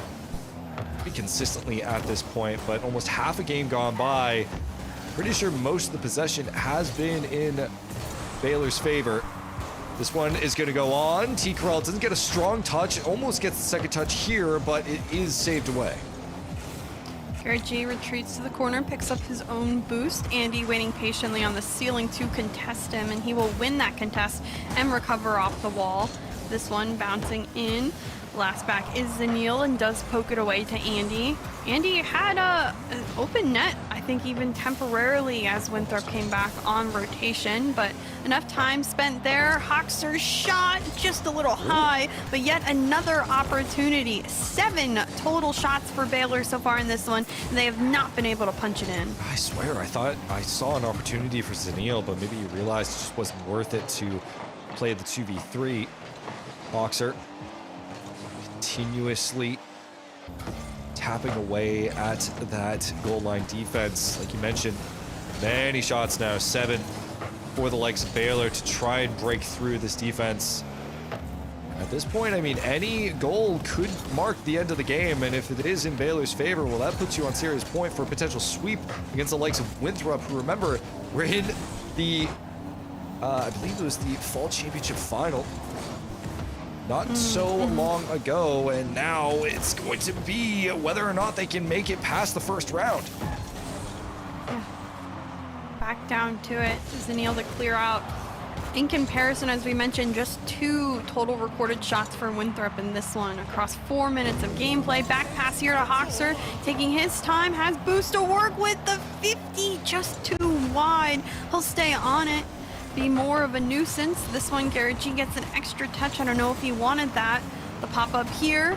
Hoxer again, brings this one down, not much boost, 50 again. Zeniel doesn't have a lot in the tank either, and T. Carell doesn't get a good clear out, even though he had a lot of boost in the tank, but everyone retreating for Baylor. They don't get another opportunity. 9 shots for them across the board, 3 each by each team member, and yet zeros on the scoreboard. But at this point, it only takes 1. 20 seconds remaining. Andy is going to go for a good 50. Hoxer quickly on the follow-up. Tikarel is going to come in instead. Hoxer looking for a dangerous position. Andy's just going to bounce this one up high. Zeniel going to go in, look for the pass on Andy, who's nowhere close. This is still so dangerous as currently Baylor in the advantageous position. Garrett G is going to pop this one up. Do we see a miracle from Captain America here? A pass over, but no, we will go to overtime. A 0-0 OT with one team that has way more shots than the other. What could possibly go wrong between these two? Honestly, it takes one overextension by Baylor and Winthrop likely takes it, or it takes just pure perseverance by Baylor on these shooting opportunities that finally one will go on in. Either way, we'll end up seeing someone score this victory. It's just a matter of time when Andy careful. off the corner sees Zeniel lurking in midfield. Percy, a couple of touches, does get past. 1 can't get past 2. The 51, Percy has an opportunity on the shot, but what a read by Hoxer to deny. Like you mentioned, all it takes is 1 overextension to make this game fall apart for Baylor, despite the fact that they have so many shots on the board. Just takes 1 mistake. A minute into this overtime, and Garrett G gets the demo. Can he get ahead of Hoxer? No, who continues to be a thorn on the side of Winthrop at every offensive opportunity. Andy calling off Hoxer there to get the better clear. Great communication between this team, you could tell. Now picks up some boost, has Garrett G waiting for him, but wins that 50. Manages to recover on the wall and send it away. Zeniel pick this one up, maybe faking it a little bit instead. Everyone in the way. Lots of chaos in front of net, but no shot really truly comes out of it. This one counted as a save. Andy off the corner. Does Zeniel have the angle? No, comes from the wrong side. Now waiting patiently. Instead to it first was Percy, and Hoxer still left by himself in the back, waiting and buying time, allowing Zeniel to move this one upfield. All with the cut in the midfield, trying to buy time. Hoxer gets over 1. Zeniel straight for the pass, and that will do it! Out of nowhere, the 1-2 to wrap this up in overtime. So selfless by Hoxer, and Zeniel has been making these beautiful angled shots all series long, knows exactly where to sit between the defense of Winthrop, and right now Baylor knocking on the door of a sweep against the likes of Winthrop in our spring championship round 1. And with Winthrop, I mean, this was a team that we heralded as the next coming of a dynasty. You look at the players on this roster and how much they have performed in the past in RLCS, and of course, so much hype behind them. But Baylor, likewise, feels like they are reaching their true potential.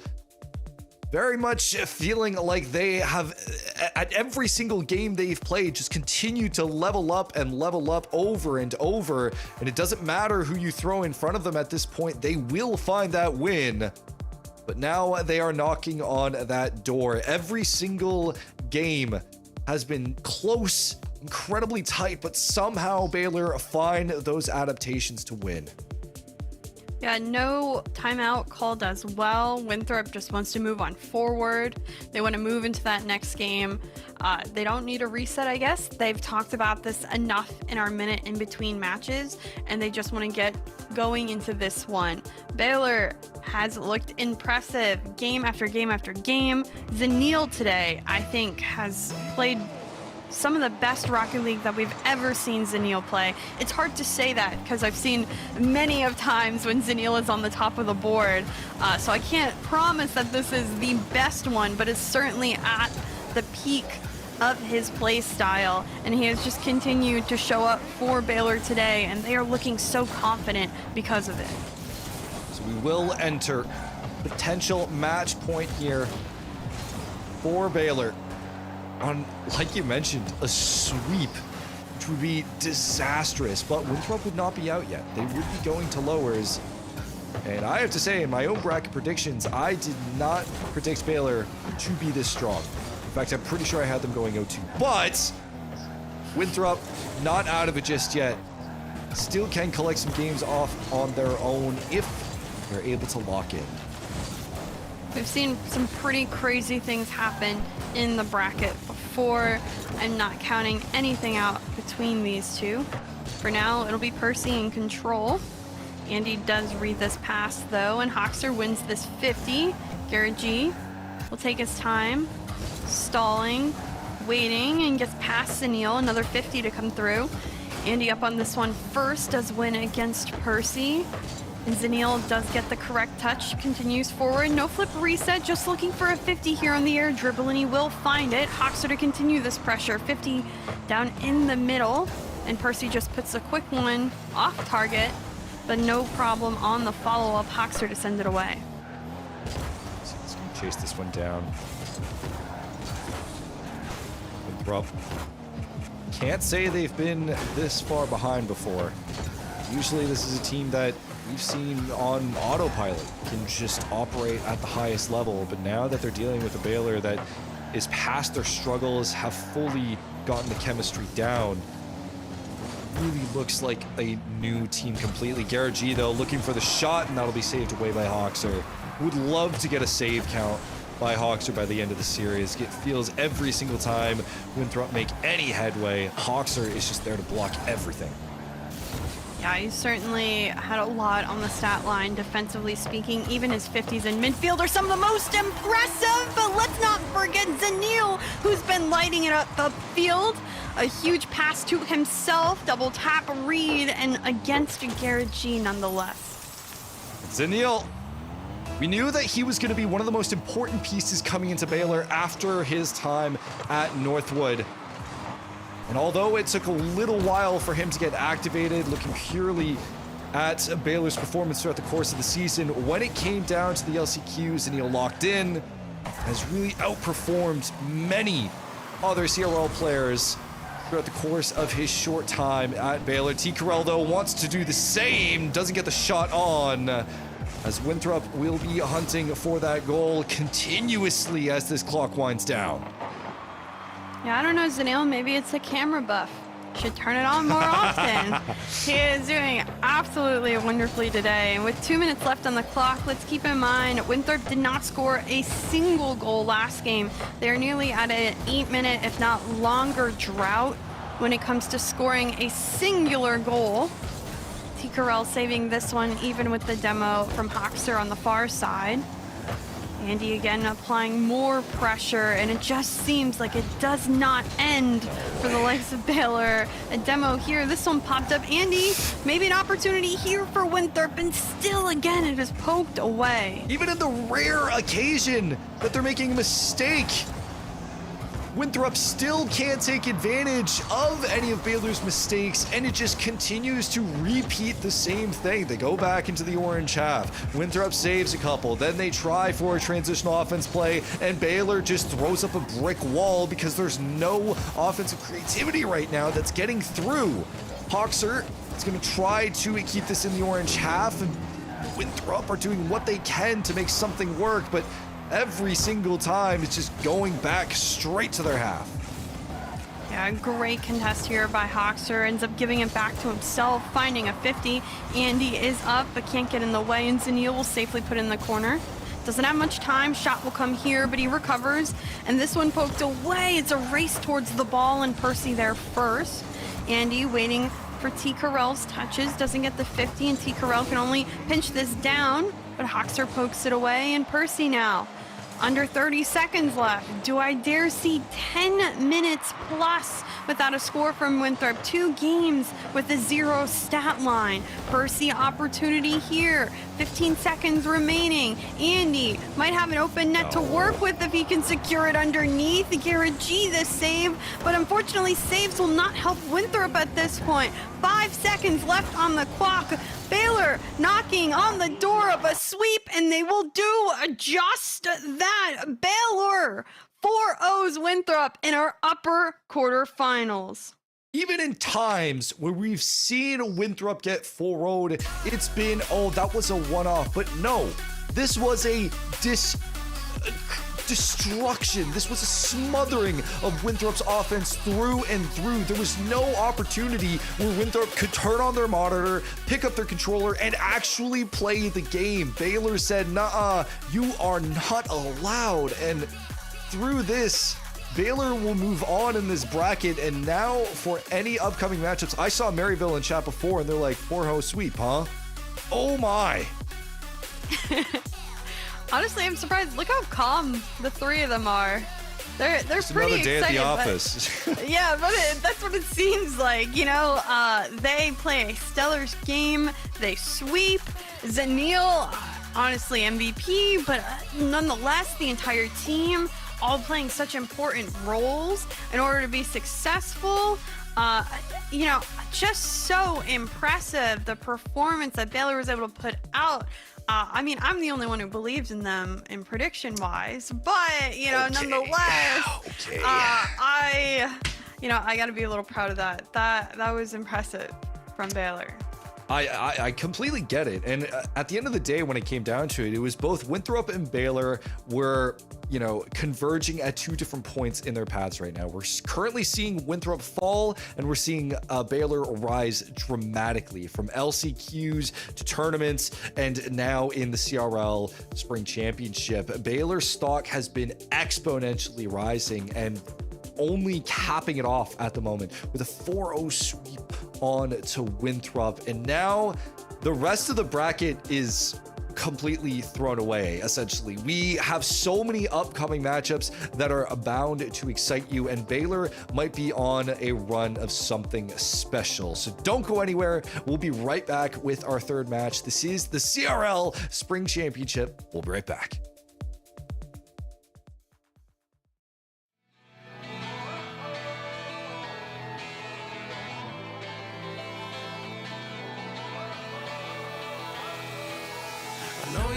Stay out of this bit, but I don't get tired of it. You told me I'd never be happy. I'm not sad at all. Maybe I'm a fool, following my dreams, but mama, you're gonna see me on every magazine.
Our break is over, and we do have some more CRL, but not necessarily the action on the pitch. We got a little bit of interview coming in with Hoxer on the cams. Congrats on your sweep, my man, and you're into the upper semis.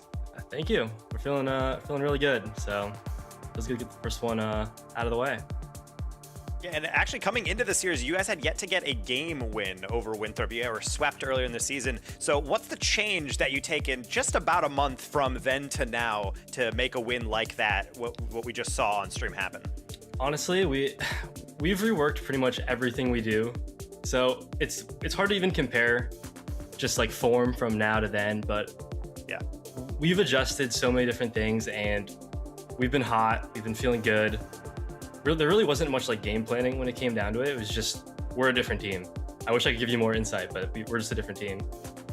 I mean, sometimes you just got to feel it out. You're like, no, it's locked, like everything works in. Especially because when we zoom in a little bit, I mean, earlier today, you guys were playing Lubbock Christian in the CECC event that's happening actually at your university. And you guys went to 7. Andy, in a post-game interview, was saying we're not happy with that. What really does it take to happen, like behind the scenes, to turn that performance into now a CRL Spring Championship sweep to start off your day? Honestly, we went into the series this morning and we didn't take them as seriously as we should have. We showed up like just before our match. We woke up just before our match. We didn't eat. We didn't, drink water. It was unprofessional from us, and it was a really good wake up call because if we played like that today, we'd be 0-4. We'd be in the lower bracket right now. So we just had to look each other in the eye and just lock in, honestly. Yeah, I mean, if this semester's taught us anything, it's that no team can really be underestimated. You have to show up for absolutely everyone. And so because of that, you also know a lot about that because you played in a little bit of an interesting tournament earlier this week. It was a 10K prize pool winner take all. You guys took that home, so congrats. A little bit more scholarship money in your back pocket. But beyond that, I mean, that's a high stakes tournament that you don't get a second place. You have to be able to come in first. Do you feel like this team does thrive off that pressure of playing on a big stage and bringing out your best? I really think we do. I honestly can only think of like 1 or 2 players that are more suited for high pressure than us as a team. We've all been in big games, we've all been in big series, and we all remind each other to breathe, stay calm, and like talk each other like through what's going on and try to get all the nerves out. So it's like a contagious environment when we're all trying to calm each other down. You know what I'm saying? Yeah. I think you're certainly going to need that because coming up next, you have got Maryville in the upper final. Obviously, one of the better teams that we've had in league play, being able to clean up a decent amount of their opponents. What are your thoughts on playing a team like that? Because it's not just that you're playing high-level players, you're playing like an EU play style with kind of the imports coming in and kind of imposing their will on a lot of league play. Yeah, I mean, they're going to play very different from Winthrop. We kind of have a game plan for that. I won't go into it too much, but it's semi-similar to how we played today. We really believe we're the best team in CRL, especially now after we've kind of like re-envisioned our whole game. And I mean, we're going to take it one step at a time, but it's going to be tough. It really is. But we feel good. I mean, it's better to be able to end the semester well than be able to start it off necessarily. You can kind of rescue kind of the stumbles earlier on, but I mean, you have a little bit of a break, get to gameplay, and maybe sit back and kind of observe because we have West Virginia and Northwood coming up, kind of a little bit of a classico that we've had within CRL. What are your predictions actually on how that series is going to go based on what you know about those teams? I think I'd go West Virginia just based off the fact they're at home, and that's as comfortable as it really gets. But I can see it going either way. They're both really good teams, and I look forward to playing them later. There we go. Diplomatic answer, and also a little bit of prediction for your own series. Oxford, thanks so much for sitting down with us. Best of luck as we let you get back to your team. Thank you very much. Oh, what a gentleman, but also throwing like a little bit of confidence in there, a little spice from Hoxer. I mean, they're playing well, but no reason not to. I mean, you've seen these highlights, all these people in the chat. You saw how they're playing. Baylor locking in the end of the semester. I like to see, the humbleness, I guess, in terms of like, hey, we didn't play as professionally as we should have on LAN, so we, took our time, ate some food, got ready for this series as best we could and prepared. And that was the difference between, if anyone had a chance to watch that matchup against Lubbock Christian University and then the actual one here for the CRL Spring Championship, it seemed like 2 different teams here, Seb, and just kind of seeing this growth from Baylor, right? They had JT on the roster, they had some middling results last semester, and now with Zanil on the team, it just seems like they're unlocked to a whole nother level. Yeah, I mean, it's been kind of a privilege to watch because we've seen like almost a mini changing of the guard a little bit, or at least teams kind of reaching to what their potential should be. I mean, we talked about this when Baylor was originally made, how when Zanil was brought on, that was the last piece. It was the gauntlet, but with the last Infinity Stone, where as soon as they are going to be made, it's over. No one's winning. It's donezo. And it was a rough start. It was a slow start that we didn't really see really click until probably around the last couple weeks of league play, and then finally LCQ, and then of course the Chalkcast and everything of the sort, where everything is falling into piece at the right time. And now we're looking at, we have WVU, we have Baylor, and they are on a collision course. And Really do. These games, although they've been shorter in series length, have come down to the wire, have been very close in the game by game stat lines. And I think that's important to really continue to look into, that it is these little minute details that teams are making and adjustments within the game itself that are giving them the edge and that advantage. It doesn't feel as one-sided as it may look on the board. I'm very excited for this next matchup as we get and we finally see our first and second seeds that got that first round bye. Sometimes we've seen it really be that they're just the better team on top, or them not having that warm-up game can be detrimental for them at the beginning of a best-of-7 series. Well, the good thing here with this bracket is at least today there will be no eliminations. Only our upper semis are the last ones. Match D into match C to end things off. Northwood versus West Virginia is our next one, though, on the docket. Northwood, the Timberwolves, have been waiting patiently for this matchup. Earlier on in the group stage of CCC yesterday, they actually 4-0'd Fischer, so they are coming back with a fury. And Taco, I mean, they might need to after some other results that happened in the background. Yeah, this has been a really weird end. I mean, we've seen West Virginia and Baylor kind of accelerate down the stretch and be able to say, wow, this is the best we've seen them. And then Northwood, beginning and middle of the season, were locked, looking great. They're coached by Nick, a pro-level coach dealing with M80. And so when you look at a roster like that, you're like, yeah, of course they play well. Drewy fits in like a glove, just like many other players that have had to step up as a new third. And so there's absolutely no problem at all. And then suddenly, last week of the season, they get swept by Akron Blue, a team that has not been doing spectacularly. And just recently, they had to go to 7 against Columbia in the Play versus College League semifinals, and then went to the finals against Syracuse, the second bottom team in all of CRL League play. They got reverse swept to lose that grand final. Like a mind-blowingly crazy result, maybe the upset of the season. And so coming into this, Northwood did their job earlier. They locked in that seed, but it doesn't really mean much when they're playing against West Virginia, who is playing out of their mind right now. So you have to think Northwood is not taking any nonchalant approach to a matchup like this. It looks like Gyro's just ready to go on vacation after this tournament. Put away the done. suitcase, my He's dear. yawning, he's chilling, he's like, all right guys, I gotta pack, can we go?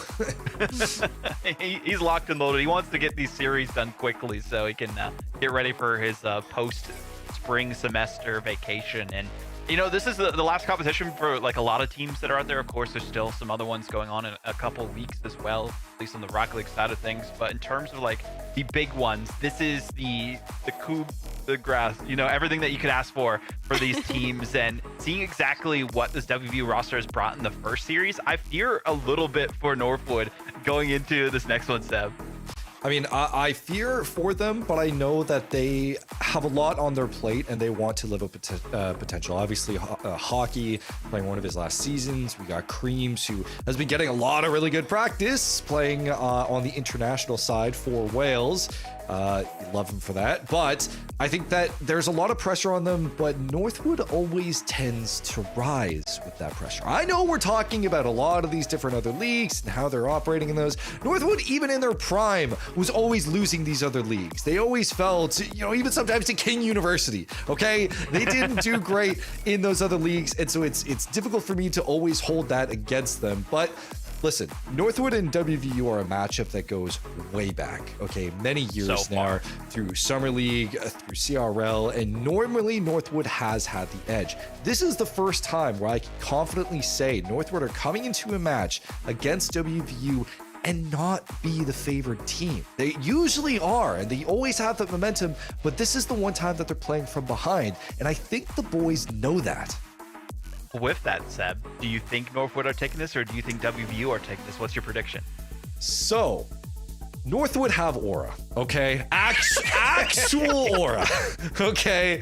And while, yes, they haven't looked phenomenal in recent matchups across many leagues at this point, I still think they're taking it. One, because Cream's the last Canadian bracket, but two, I just genuinely think that when it comes to CRL brackets, there is no way that Northwood can realistically lose unless it is the likes of a Maryville or a St. Clair. WVU are great. They will continue to be great, but WVU have let me down before. And as much as I like them, they are great scrim partners. I still think Northwood are taking this one. Okay. Well, we'll see. Maybe some of the Canadian Cope is still alive here and well. Listen, I got one guy. One guy, please, just for a little bit. We got to give you that grace for sure. But Taco, why don't you shut him down real quick here? Whoa, so hostile. We talked with Bass in the past previously, and he was saying one factor that he likes about Northwood is that this is hockey's last CRL event before he graduates. I don't think it's hyperbole to say one of the best CRL players we've ever seen. He thinks that's enough to take them through. And after what we saw, I disagree. Actually, I'm going with the Mountaineers for this one. I think this is very much tapped in. Gyro was not being overconfident, being arrogant by saying they're the three best players, he thinks, because when they work together, if they played like they did last series, I think Northwood's really going to have to bring their absolute S-tier game, and I just don't know if they can do that across a best 7. Okay, one for Northwood, one for West Virginia. This seems to be the way things are going today, Chixa, but you're 2 for 2 on your predictions. Please lead us to the promised land. I don't know if that'll stay. It's been a difficult prediction season, but I am taking WVU on this one as well. I was very impressed with their performance today. They've had momentum coming up until this point. They're comfortable, normal setup. The team seems very chill. I enjoyed my interview with Cosmic earlier, leaning really into a little bit about the team and how they've really sat down together, had that team meeting, and the adjustment since that team meeting has been to their, granted they've just continued to win through it. So I'm very impressed with how this team's been going. We've seen these two teams battle it back and forth, as Seb was saying, since like the dawn of time almost. 2022 was the first time they faced off against each other in the NECC Nationals. Northwood took that, but most recently in the league play, it went to 5 and West Virginia for the victor. So I gotta go WVU, go with my gut on this one, even though it's been wrong so far. Hopefully this time they will not lead me astray. As Taco mentioned as well, the performance that we saw from Gyro and the rest of the West Virginia University roster in the first series is the peak that we can expect from them. And if they keep that going even to like a little bit less of a degree against a team like Northwood, they'll be smooth sailing ahead into the upper bracket final and a guaranteed top 3 finish. But if they don't, they do have a date with Destiny in the lower bracket against Winthrop. So we will see who can take the challenge to the next stage of the competition. Upper bracket semifinals getting underway. It's the Timberwolves facing off against the Mountaineers, and only one will rise to the challenge once more. Northwood, their first appearance of the day. We'll see if it'll be a big one. It is upper semi-finals. We finally get to see one of our top 2 seeds. And as we mentioned, the top 3 in particular, the difference between +4 game differential. Games, they matter here now more than ever. A best of 7 can decide whether or not you stay in that upper bracket and you go to upper finals, or you can go down to the lowers where those teams at the bottom are going to stay scrappy to stay in this one. Check this out. I don't think you need to remind Northwood that games matter a lot. They were 1 behind Maryville. It's the reason that they're the 2nd seed and why they have to play against West Virginia right now. A terrifying team in this bracket, and of course, they're going to put them on notice early. This early shot as players try to congregate. But yeah, to say that I necessarily predict West Virginia means I do not believe in Northwood at all is not what the case is. This is still one of the most elite programs in CRL history, and they definitely have the capacity to prove it.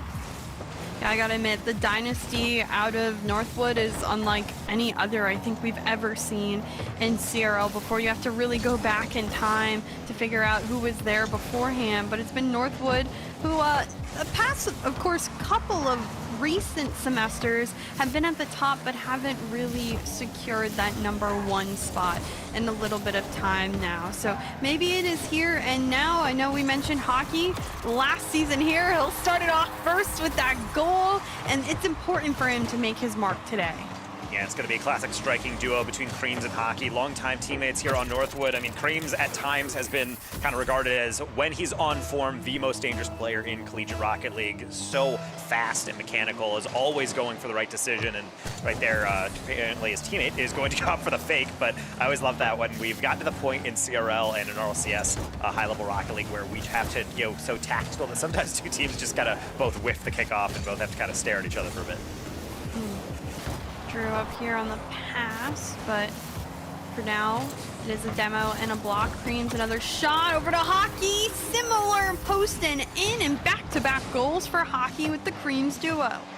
Yeah, and again, it's just a soft touch. It might look like, man, Hockey didn't get the most power. No, that's exactly what he wants to do. He wants to be able to tap it out. And then Creams, again, smart decision. He could just waylay that one right on target, but he knows Hockey's in a path. Even if he doesn't get that shot off, it's going to be a dangerous bounce for Drewy to be able to clean up. So Northwood starting off really hot, not only just being able to play fast, but they're playing so intelligently.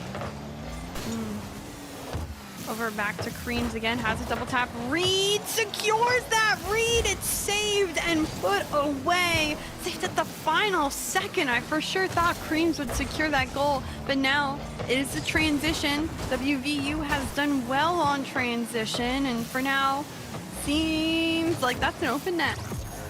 A little bit, and it turns out Matt can score those, as I was really hoping. So we say psychologically it's the hardest shot in Rocket League to make, but sometimes when you're locked in like that, it's fine. You got Cosmic to back up, who cares? And I will say, also made by some good timing. I always like physical play, being able to work into your rotation, but I also like it when you know that the ball is just about to go to that last defender, and then you give them a little tag just to push them right past it and collect your reward. Thing is, that doesn't really get them out of the woods here. 2 minutes in, back to a 1-goal margin, but Northwood definitely kept on notice. No clean sheet, so now they just have to play for survival. Yeah, great touch here by Cosmic in midfield. This will drop down. No secondary touch by Gyro. Matt waiting patiently off the corner, and this one's 50 away. Cosmic to pick it up first. More boost coming out from WVU, but this one trickles a little too far away. Matt will keep it on the Northwood side. Can he get a shot here is really the question. Pass over to Cosmic, secured under the bar, and we go back to a tied game. Look at this decision-making here. Matt plays this across, and honestly, it's not the greatest because there's players in the way, but that's exactly what Cosmic knows. He goes quick, but he goes for the light touch to the left because he knows the momentum of all the defenders as the ball cam pivots is going to be directed towards that back post. Excellent job by WVU, and again, why they're so dangerous. They are not afraid to chuck that pass middle and go up for a contested aerial. What a great opportunity for WVU. They looked a little slow to start off in this game, but certainly they've got their momentum and mojo back. And this is, I think, the most scoring we've seen halfway through a game just yet. Most of the games have been quite close today, and we get our 5th goal here from Drewy. And I really do like this one as well. Hockey able to go on that near side. You can see Matt pivot away from the middle. He's trying to play for that backboard read, and it's exactly what Hockey plays off of. Again, Northwood getting these goals through assists, not just because they're finding each other in space, but because they're playing off of West Virginia's momentum. And again, this is just as much a mental battle as it is a mechanical one. You can see it has to be so decisive, so careful on the setup. Otherwise, the shots are going to go in fast and heavy. So right now, as both teams try to settle down, we've truly entered, let's say, the literal mid-game, but very much so as both teams have kind of been aware. All right, everybody has good offense and some good physicality. Creams can't get the bump to go, but ball's still very much in a dangerous situation. Drew down to Hockey. Hockey shot saved at the last moment by Cosmic, and Gyro's touch denied by Creams. Still looking for a clear is WVU, and it can only go out to Drew yet again. Matt off the backboard, sends this one down. Creams back on it just so fast. And the clear won't go out as far as WVU really needs. This is the first time we've seen WVU really need to turtle up in their half and find a way to collect the ball, preserve that ball possession as well, and then move upfield and try to get an opportunity. It's caused them to struggle a little bit more than what we saw earlier today in their first series. Yeah, I think being able to come into this a little bit more warmed up definitely helps WVU. But the thing is that you're playing against Northwood, who's always seemingly played warm. So I would say right now, coming into this series, you have to adjust toward every single team. A lot of times people think, oh, well, if they play well against this, and they try to do that transitive property logic of like, okay, well, if this team beat that team and that team beat this team, then blah, blah, blah. It kind of works together. You cannot do that. We all know as analysts, Jixon, that you are going to get a lot of predictions wrong. So even though WVU, I think that was kind of the logic we were using, but they looked so good earlier. Northwood has really been able to go toe for them right now. And even with these deep rotations, they're kind of playing that prevent defense. I don't know if that's the solution, though, because WVU mounting up attack here, but it is parried away. They're right back out to mid. Cream's an early jump doesn't go in his favor. Gyro over to Matt, back over to Gyro. Little poke up by Cosmic. Won't go in on this one just yet. Hockey floating this one down. Gyro has an opportunity, flip reset, looking for the bump, but can't secure it onto Drewy. 10 seconds left. We've seen a 0-second goal from WVU before. Going for the bump on Hockey doesn't come through. Creams to clear it out. 2 seconds left on the clock. Matt sends this one up high and wide. Creams on it first. No double tap read. It'll stay in the air. 0 seconds still. Cosmic, the 50 off the ceiling. Matt not to it quick enough to punt it down, and Northwood takes game one. Excellently done by Northwood and also by Creams, but I also want to shout out Gyro. Creams had the double tap. He actually missed it. I think he tried to spike it, and Gyro actually did the tactical decision of, okay, I'm never going to be able to predict that spike down. I'm going to play his a whiff, and then he was able to do that and keep it up temporarily. Thing is, I just thought that was a cool moment. It didn't really affect things. Northwood took care of their job, and Hockey and Creams top of the leaderboard for a reason, really facilitating a lot of offense. So showing this is going to be potentially a high-scoring, really tactical affair to separate these two teams. I feel like we haven't talked enough about Drewy this season as being the new addition to Northwood. His name obviously very familiar. I've seen him in how many bubble tournaments when we were casting a lot. So Drewy's been around, and I think his role on this team, fitting into two very experienced players, is continuing to support them in whatever means possible. So him coming in at the right time to help out Creams offensively, to help out Hockey, filling in that rotation has proved to make Northwood look seamless. Like, you wouldn't have anticipated that they've had a roster adjustment like a lot of the other teams have had this season, just by how seamless it has appeared on the field. Yeah, I think sometimes teams have two approaches when you add a new third. When you have two players like Creams and Hockey have so much chemistry, so much teaming experience within RLCS as well, then part of you is just like, I'm going to stay out of the way. I'm just going to fill in space. But more importantly, especially with a coach like Nick coming in also at the RLCS level and helping out Northwood on the side, then they're saying, no, we want to get you integrated. I need you flawlessly and seamlessly tapping into this one. I don't want you to be the third player. I need you to be an aspect of this squad, because any good team is greater than the sum of their parts. That's what he's proven, and it's what Northwood is trying to prove right here as they continue on into game number 2. West Virginia looking for a little bit of revenge, and we'll start things off with our first offensive foray, short-lived as it might be. On it first is Creams, who wins this 50. Drewy unfortunately couldn't get there in time, so it'll just go off into the corner. Up on it first is Matt. This one floats in front of net, but no shot will come from Cosmic. A couple of bumps, and Drewy will maintain control as he 50s up field just for the clear. To Gyro, back over to Cosmic, who didn't have a lot of boost, but could have had a shooting opportunity there.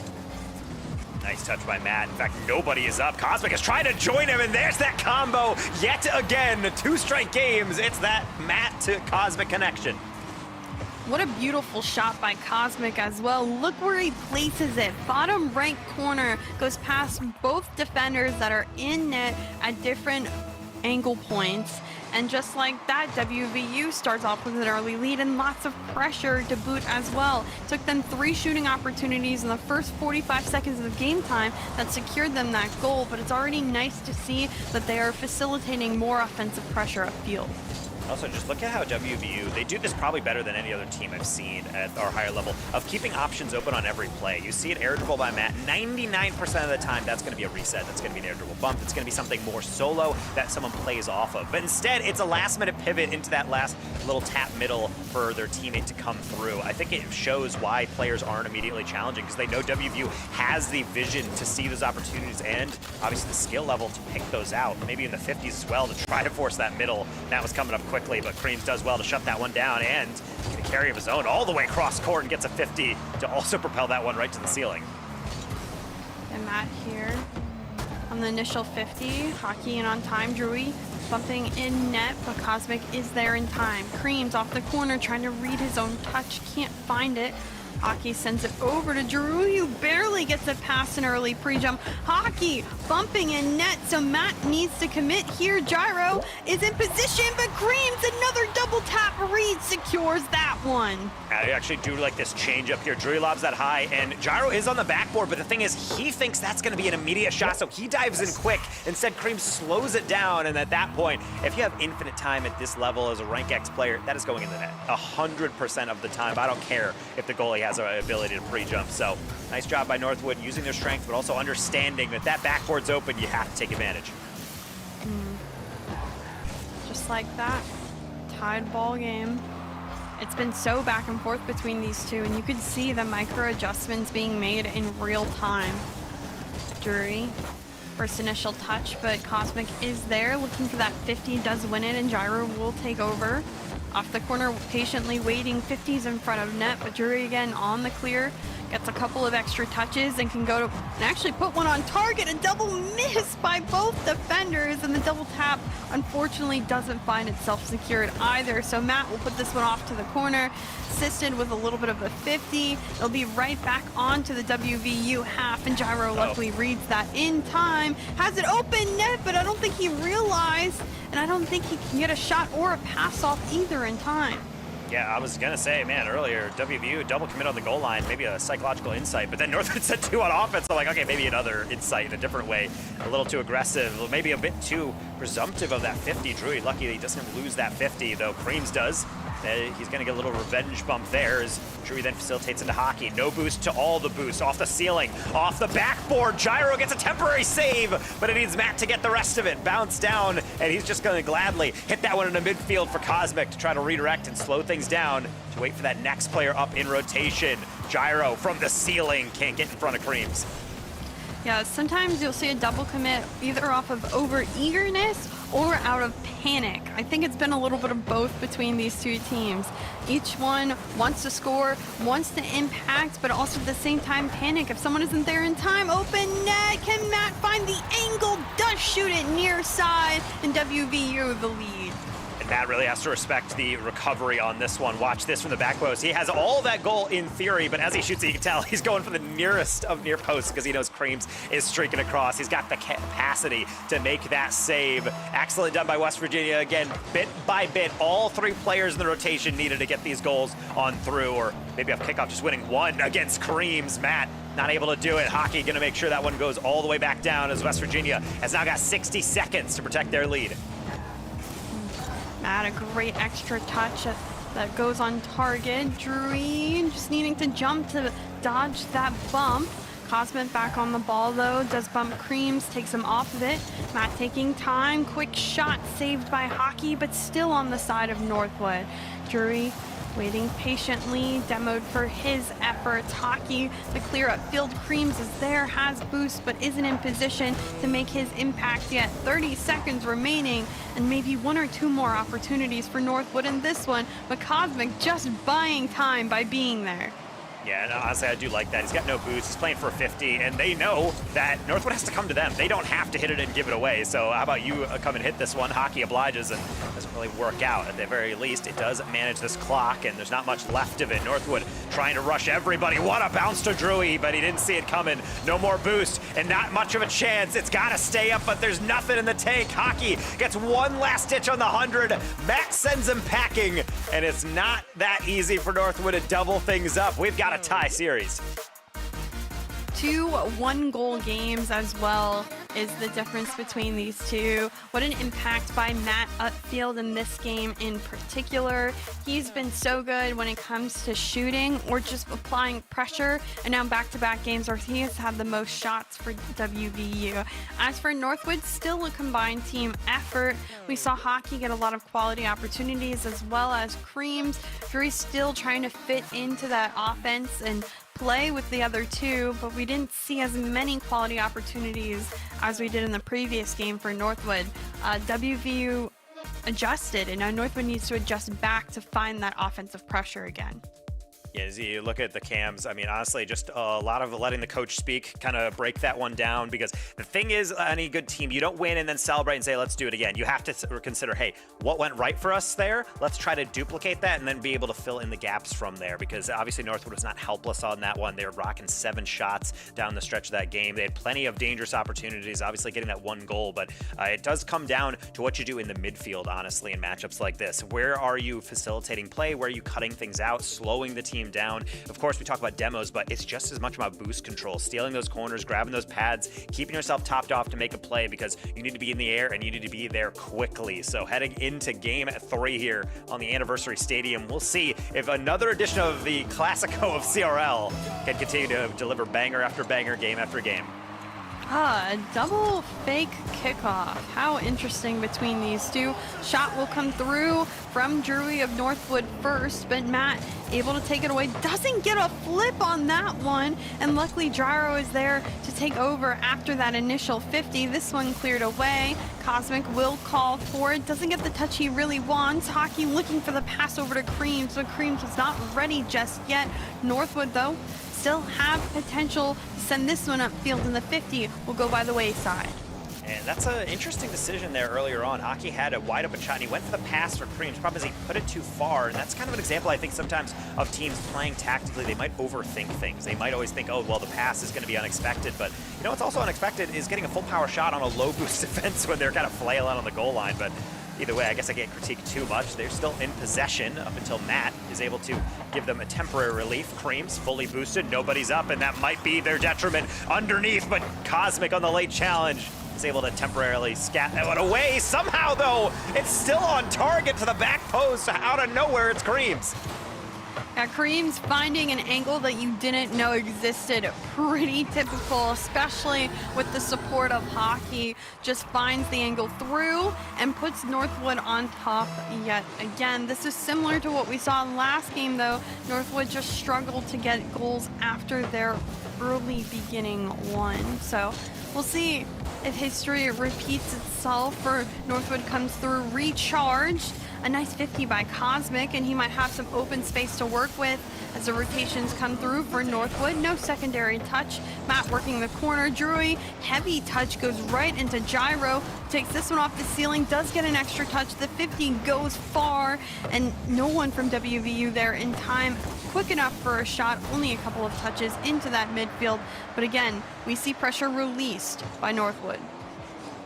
Matt's going to send that deep downfield, and I think just go for that boost steal, because he knows Cream's going to take it at least somewhat to his right, but at least on their side of the pitch from the WVU perspective, because they're going to have to shift quite a lot here. You see, we're kind of in this mid-game. Everyone's starting to space out. The rotations are a little bit wider, kind of compensate for a slower build-up, and Matt is going to opt for that very same approach. Thing is, Cream's almost read that one. Hockey gets even more, but now WVU, temporary power play, can't get the 50 again, and really, it seems like so many times we have something promising building up, but then one person gets that crucial challenge and everything resets. There's been a lot of really important 50s challenges that we've seen throughout all series today. It's all trying to prevent a shot or any opportunity from happening in that midfield line and holding that possession. And for now, it's been Northwood was won most of these 50s, who had stayed on the WVU half, gotten more opportunities because of it. No secondary shot coming out of this one, and demo from Gyro may open up the field as well. A double demo, a flick here towards the back wall, and Cream's luckily back on it and will hold that ball close to possession. Doesn't win the 50. Second one by Cosmic goes a little too far for a follow-up. Oh. Hockey, I would say give it away, but Matt was trying to go right down the middle, and he will get dunked for that one. He's going to be able to rescue Cosmic from an awkward read, and Gyro will give him all the space he needs to throw it deep. Cosmic, he's got the shot, but he can't catch up to the read. Gyro's trying to keep it middle. Matt's thinking about it, but he's going to back away. One of the best chances of the game for the Mountaineers, and they will not be able to convert. The demo as well from Drewy made that last opportunity look so promising. Now the other way, Gyro does have a flip, sends this off the backboard, but no follow-up. Turn for Cosmic, has Creams waiting for him. A quick touch at the bump onto Creams. Matt there first, straight down. Drewy is last back, sets it off in the corner and has space to work with, boost to work with as well. gives it up to Cosmic. Hockey there on the 50. Pop up again. Pass center, and Gyro in the way to save it again.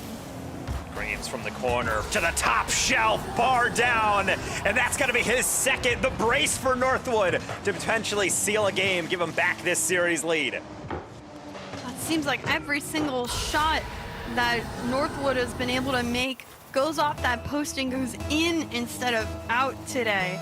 It's been so just close and accurate each time to allow themselves to retain and hold on to this lead. Under a minute remaining left on the clock, and WVU have struggled to find a single goal thus far. And this one, and Creams adds on more to the pain. What I mentioned earlier, Creams has been known as one of the deadliest players in CRL when he's in a flow state. And checks out, I'm going to say 4 shots for 3 goals, as well as tacking on a save. Certainly qualifies to be able to be in that state. This is momentum you do not want to see them carry through. We've had 1-goal games, and we're thinking it's going to be a close affair, but Northwood just running away with it down the stretch here, really setting themselves up pretty for the rest of this series. And this was really the question we had. WVU plays well, we know that, but we don't know how Northwood's playing. I don't think anyone should really have doubts in them right now. They're looking ready to play here on this championship weekend, and what a showing to do so early on in the series. Still so much in the balance. Yeah, a hat trick for Cream certainly doesn't shock me or surprise me at all. It's just WVU had so much momentum earlier, and now they're not looking as they were earlier, still needing to adjust to the likes of Northwood. Gyro under 100 points right now. His single stat line is a shot. Does get an extra clear on this one, finally gets him over 100 points, but a very quiet game for Gyro in particular, and I think that's hurting WVU's opportunities upfield. Yeah, that's been the huge thing, is that Gyro's kind of taken this backseat role. Matt and Cosmic have basically been almost all of West Virginia's offense coming forward into this one, and this will be a continuation as they are shut out here for the first time in this series.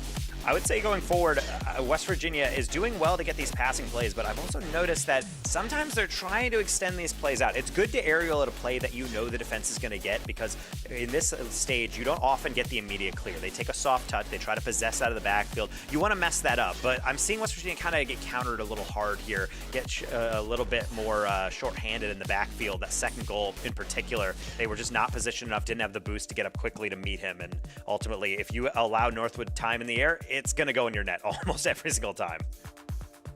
Yeah, and not to shame the other two Northwood players, but I do think WVU needs to focus a little bit more on Creams and prioritize him as a threat at this point in the series. Drury and Hockey have played many of great opportunities and shots so far in this game, but not to the impact that Creams has had. So they have to allow themselves to give him quicker pre-jumps, more 50s, not give him the space, make sure they boost steal, maybe bumper demo him more.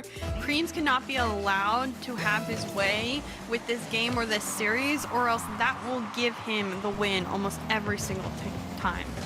Yeah, of course, Chicks, it's so easy from us in the booth to be like, just, play better against Creams. Oh, okay, I'll just do that then. WVU, I guess you have your homework, but it's up to you on how you actually accomplish it. Matt is going to try to start things off with a nice physical play. Thing is, Drewy, even with 0 boost, positioned well to get that clear.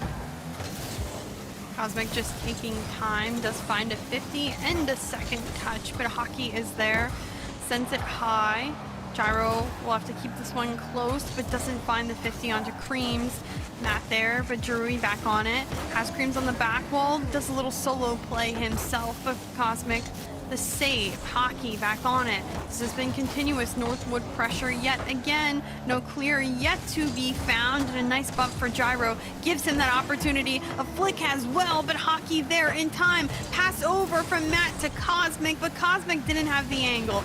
Maybe a shooting opportunity here, but he is demoed, and quickly that pressure releases. Yeah, the worst part is that everything about that was correct in the tactical sense. Matt had the pass middle, it was wide open to Cosmic. Cosmic creeped up, and whether you want to say Cosmic went too far, or Matt hit it too far behind him, who knows? But it's one of those things where you have to lock that in. Better safe than sorry, better to be actually getting that to your target rather than being precise. Thing is, might not matter though, still 0-0, and it gets another shot for Gyro. It does not get the hit he was looking for, trying to lean forward on that flip and does not get the contact that was required in the moment. Matt off the ceiling, Creams an easy touch, but can he get the follow-up one? Gyro, the angle on the double tap read, and that's what WVU needs to get going.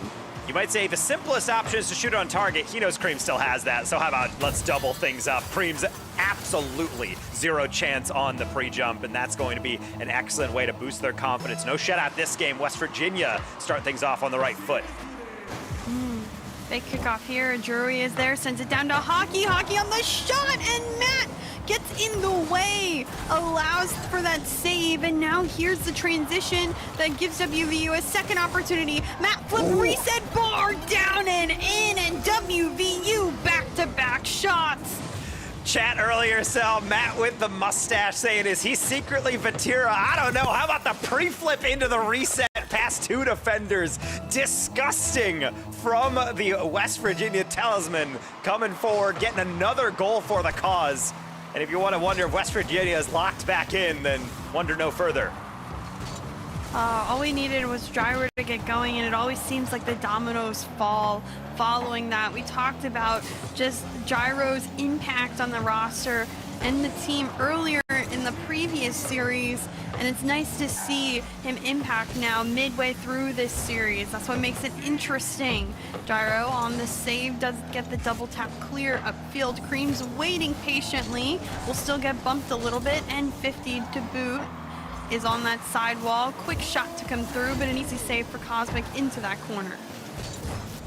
Gyro trying to get this touch away, but Cream's waiting for it so patiently. Nice 50 to facilitate the next play through. Drury trying to get it across to Hockey, who's going to be able to clean this one up again. Gyro, though, playing purely for 50. They lose that. Cream's open shot. It normally doesn't end well, but how about double trouble on the goal line, getting that pinch away. Drury trying one more time, and Matt's going to send it again to safety. I have no idea how they pinched that off the own top post and cleared it away, but somehow Creams does not get rewarded with that goal, and WVU retains their 2-goal lead. Now looking to pressure upfield. It's a great touch by Hockey that comes far enough from the wall. That pinch a little bit more than I think they asked for, so that'll be out for now. This one down to Drury. Shots too high, though. Unfortunately, again, they will have to try to reset when it comes to offensive pressure for Northwood. This one on over to Matt, has Creams to deal with. Back over to Creams from Hockey. I don't know how they had that connection, but no shot found out of it. For now, Matt has some time. A flip reset quickly contested, and Gyro to clear it into midfield where Creams is now waiting. Not only that, but he can get back to it even with a minimal boost. Nice 50, though. Gyro setting up the wall. Hockey's going to have to, I would say, take this one back, but a wise decision potentially to just play the shadow and then play off the next read. Northwood doing well on these point-to-point decisions. Problem is those two glaring moments where West Virginia was able to poke a goal through means a lot because the comeback is just that much more stressful here as we have had a pause come on in as I don't know who ended up calling that one, but we'll be able to figure out what's going on there. Maybe in the next minute, maybe something plaguing one of these squads could potentially fix this going forward. As apparently we've had a comms issue, so potentially just a TeamSpeak Discord type of error, so we'll be fixing that one, making sure everyone can talk, because, you know, never a fun time. Granted, Northwood not too happy that they're in the middle of an offense and a pause did go through, so hopefully we'll be able to reset this one. We'll check with the admins on what time this will be reset into, and now you get to be able to see if Northwood maybe takes this time to game plan, figure out what's going to be able to go down going forward, because with a minute remaining, Northwood doesn't want to necessarily lose control of this one. They might not necessarily write themselves off here, Chicksa, but WVU, at least in the bigger picture, I think this is huge for their confidence, knowing that even if they did get shut out and let a couple goals in, they're capable of doing the same.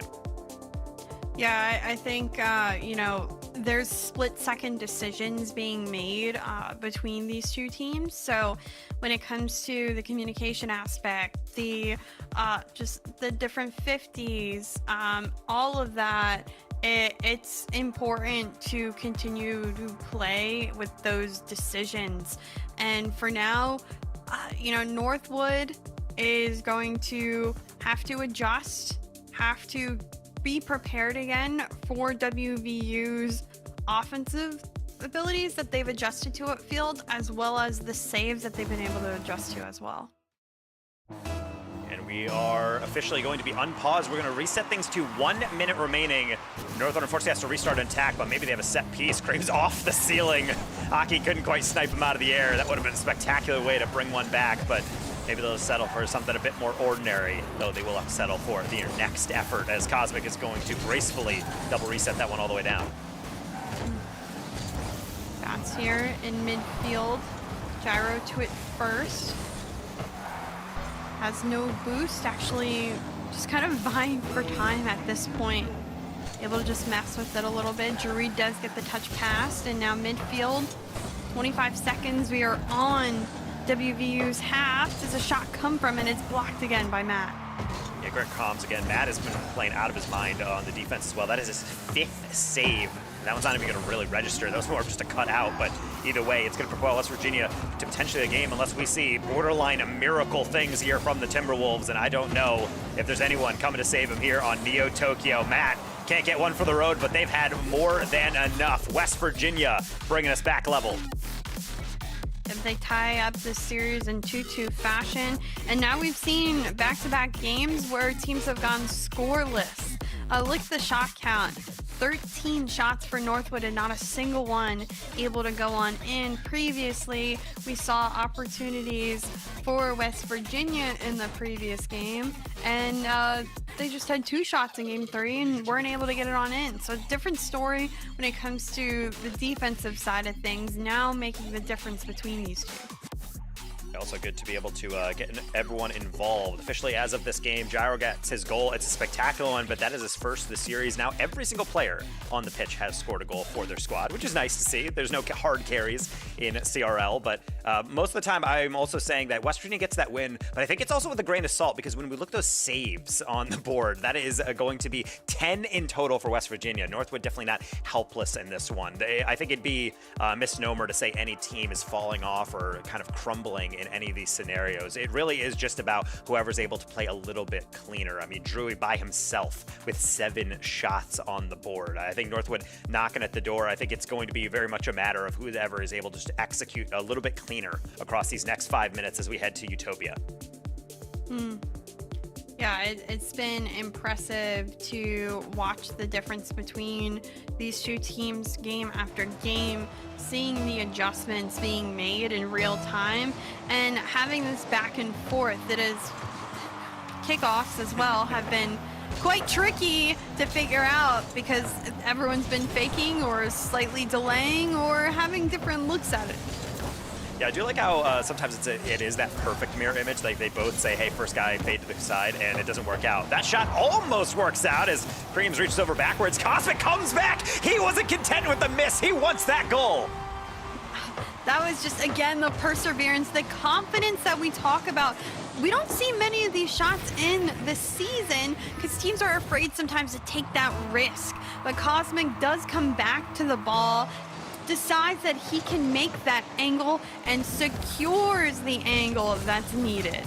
So creative too from Gyro. He hits that one across, not because it's a shot, but he knows that Cosmic is peeling back around. He's probably just saying, hey, just hit it somewhere in the back post. I'll figure out my path to it. Cream's gonna have to figure out a different path to this aerial. Quickly ran out of boost. Can't say the same about Gyro, as he's gonna take it right back on. I think big notice right now for Northwood is not allowing a second one from West Virginia. You do not want them to get in that flow state, and after how last game went, definitely do not want to have to fight back from a 2-goal deficit. Have to agree with you on that one. Matt saves this one, puts it off towards the backboard and maintains control. Gives a pass over to Cosmic, who just puts it off the back wall. Gyro, floating touch in midfield. Hockey will just send it back up, and Cosmic's read sends this ball straight down towards the ground. Hockey last back, sends it high and away. Creams cannot get to it in time, so it comes right back where it came from. Drewy, difficult touch, doesn't have much boost, so he'll have to rotate back. And it seems like WVU has just had better opportunities upfield right now because they're retaining control and boost. Also good that they're playing in this layered offense. Even if they don't have a read, they'll just tap it a little bit past that first challenge. It makes the defense for Northwood have to readjust, and it makes players like Drewy have to be creative when they do get a chance. Slippery set, wide open for Creams, and he cannot convert. Sometimes it's the simplest shots that catch even the best pros off. That was simple for anyone to make, just a rolling net, but now this trickery here, Creams comes off of it, and Hockey has the opportunity for the shot and secures. You know what, Chicksa, why not? Open get, that's too bad. How about 2 players? Nope, it's fine. I'm gonna slot that right behind. Poor Cosmic has all the boost in the world, but he's anticipating it going to his left, and sometimes it does just go to your right. Tie it up, and right after 2 minutes, we got an even game once more. No fake kickoffs this time, and I think both teams truly putting each other on notice that there's no more runaway games. We're right back to neck and neck. Matt has this one off the backboard, gets the extra touch over Drewy, but is demoed for his efforts. So Creams now, the backboard, does have Gyro who bumps him away, and Matt to it first, puts it away. Quick touch here for Matt. Can he find the angle off the post? Gyro on the follow-up to secure, and now WVU back with the lead. That might be the slowest finish I've seen in a championship level game. A little bit of a slight little lob over on the back post. But again, smart positioning. I love the way Gyro approaches that one because he knows he doesn't have to power that one through. He doesn't have to get a demo. He knows that that reaction time is going to be so brutal from Northwood. So he's going to be able to just be lurking. That's a striker's goal right there. Another great opportunity that is taken advantage of by the Mountaineers. Timberwolves right back into the comeback mode, and maybe don't have to wait too long. Drewy, nice setup of Mac from the ceiling. Shuts that one down. Cosmic sends it away, does get a follow-up though. The shot over to Matt, and Drewy in time does find the save. Gyro again wins a 50 against a couple. Drewy a difficult save with little boost, does find enough to it, but still the pressure keeps coming from WVU. Cosmic off the side wall and does get an extra touch, but this one will go away. Drewy over Gyro. Gyro now on his own backboard. Matt almost went for the squishy save, but now it's a difficult angle, and Hockey threads the needle between Matt. Yeah, and you can see those coming. It's almost like slow motion. Gyro doesn't have it. Cosmic with all the boost is too far forward. He's expecting a clear, and poor Matt. There's not much you can do there. Still took away most of the angle, but not all. And that's what Hockey excels at. You don't get a world champ title for no reason. Able to put us back level. And again, this momentum swinging back and forth. Chicksa capitalizing on any semblance of a mistake. Creams taking it low off the bar and nearly a double up. Matt so patient with that, able to save it. I thought for sure it would go on in, but it surely didn't. Matt now boost up field, a little bit of an air dribble, but Creams is in the way. Hockey from the ceiling, looking at 50 with Gyro, and this one will skirt itself towards the side wall. Drewy, 50 with the wall, and Cosmic will go over Creams, doesn't have the angle on the way down. Hockey low on boost, but an early jump allows that 50 to not come through. 50 again, Creams to win it, but has no boost, faking it out. No boost either here, in the pinch saved away by Drewy on the goal line. And really important to slow things down with demos, those low boost plays. Kind of when you go all in, you need to make sure you have the recovery and make sure you also have a clean read. Hockey gets ahead of himself, going full speed into that aerial, but WV, you gotta get someone on this one. Cosmic's got barely any boost, but just enough to get one away. Hockey into Drewy, creative little pass. What a flick by Drewy! Hockey right in the mix. It's Creams all the time, all the boost until Matt comes in to spare them from disaster. I'm just saying, there may be only one save credited for WVU right now, but the effort defensively has been there more so than any other game we've seen from them thus far. They are able to contest in time. They are just playing off of different looks and 50s for now, with just under 10 seconds nearly on the clock. 1 or 2 more opportunities, or else we may see overtime. This one rolling off the corner. Gyro there first as it bounces down. Matt wanted to play it safe, and we see overtime in Game 5, the pivotal game that determines which team goes on match point first. now it's coming down to one peak moment, but honestly, the way this game is going, it may just be a team that plays a little slower than they need to, maybe is a bit too expectant.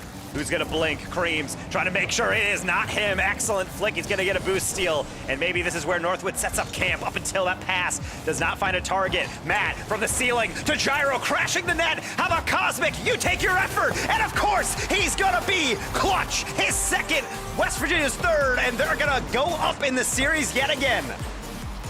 The boost spawned at the perfect time for Matt as that lob went upfield. It was an outlet pass, the boost pickup, speed to get the angle, and the follow-up by Cosmic, who has been the finisher for WVU's shots in both of their series so far today. WVU break the back and forth streak we've had game after game, and now going into this game 6 have the opportunity to end the series here. Yeah, it's just a little bit rough there from Northwood because you have all these chances, you get your goals, and that last one right before the end of regulation, excellent play from them. But I think ultimately West Virginia, they had the clutch, they got those finishes, pretty even on shots overall, but for the most part, I mean, I don't think Northwood can really be that upset about that. They did their job, they got their first 2 saves, but obviously as we see on this last one, you just can't cover that last player. Cosmic has got way too much speed, they got a great angle and an open net after really just completely exhausting the defensive rotation. So I think naturally we expected this one to be a bit more back and forth, but you can see like some of these players, they're exhausted. There's no like smiles at all. They're like, oof, job's not done. This is not easy. They really have to battle a full 5 minutes. Yeah, I gotta admit, the endurance part, we don't see many best of 7s across the league play season. You know, that we play best of 5s. So when you have 2 back-to-back best of 7s in a day, that endurance factor starts to hit. And people decide, you know, who can maintain control, who can load up, get all the brain cells going, and be nearly perfect in a game. It's tough to do and not lose that mental when you play these quick 5 minutes after 5 minutes after 5 minutes. So now we're at the part of game 6, our longest series of the day so far, and both of these two have continued to play close in each and every game. It's really has been neck and neck. We've had just like 2 back-to-back games where, you know, the scoreline got a little bit out of hand, but it's crazy that a little bit out of hand is like 3 goals. Like, it's not like a true, really crazy blowout. But honestly, I would say if you can get a multi-goal lead, it's going to be a little bit more secure. It's really been kind of blow for blow within these matchups. So that's why I mentioned it's about mistakes. These guys don't make many, but when you're boost starved, you're getting demoed, you're going to have to dive in and make some assumptions about what you can reach. And I think that's really what sometimes the offense is praying for. Kicking off here into our game number 6, and I feel like both teams really much on notice, trying to take those wide rotations, making sure absolutely nobody is at a bad advantage on the angle. Yeah, it's nice to see too that WVU has adjusted to Creams. I'm seeing the challenges made so much earlier on, and Creams just doesn't have the space that he had in the previous games in order to make more of a shot come through at each and every point in front of net. Matt last back here, difficult touch from the ceiling, but Creams to it first high. Drewy can't find the touch either. Creams to come through, another backboard touch. Cosmic barely any boost, but enough to make Hockey uncomfortable. Gyro tapping that one down, and this little handoff now to Matt, who's got more than enough boost to do something with this. Kind of fakes out Hockey.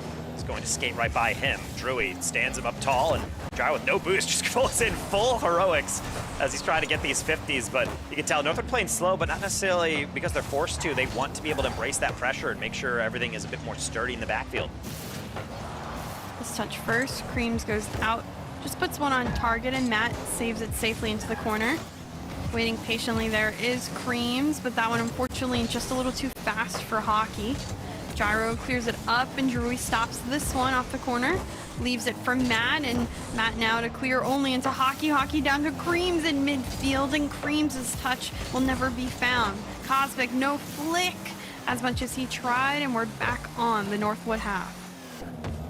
Hockey trying to, I would say play for the 50, but a nice little flick across. Thing is, that third layer defense gonna cut that one short. Drewy into the sky from the ceiling, going for the pinch actually. That's past Gyro, not past Matt.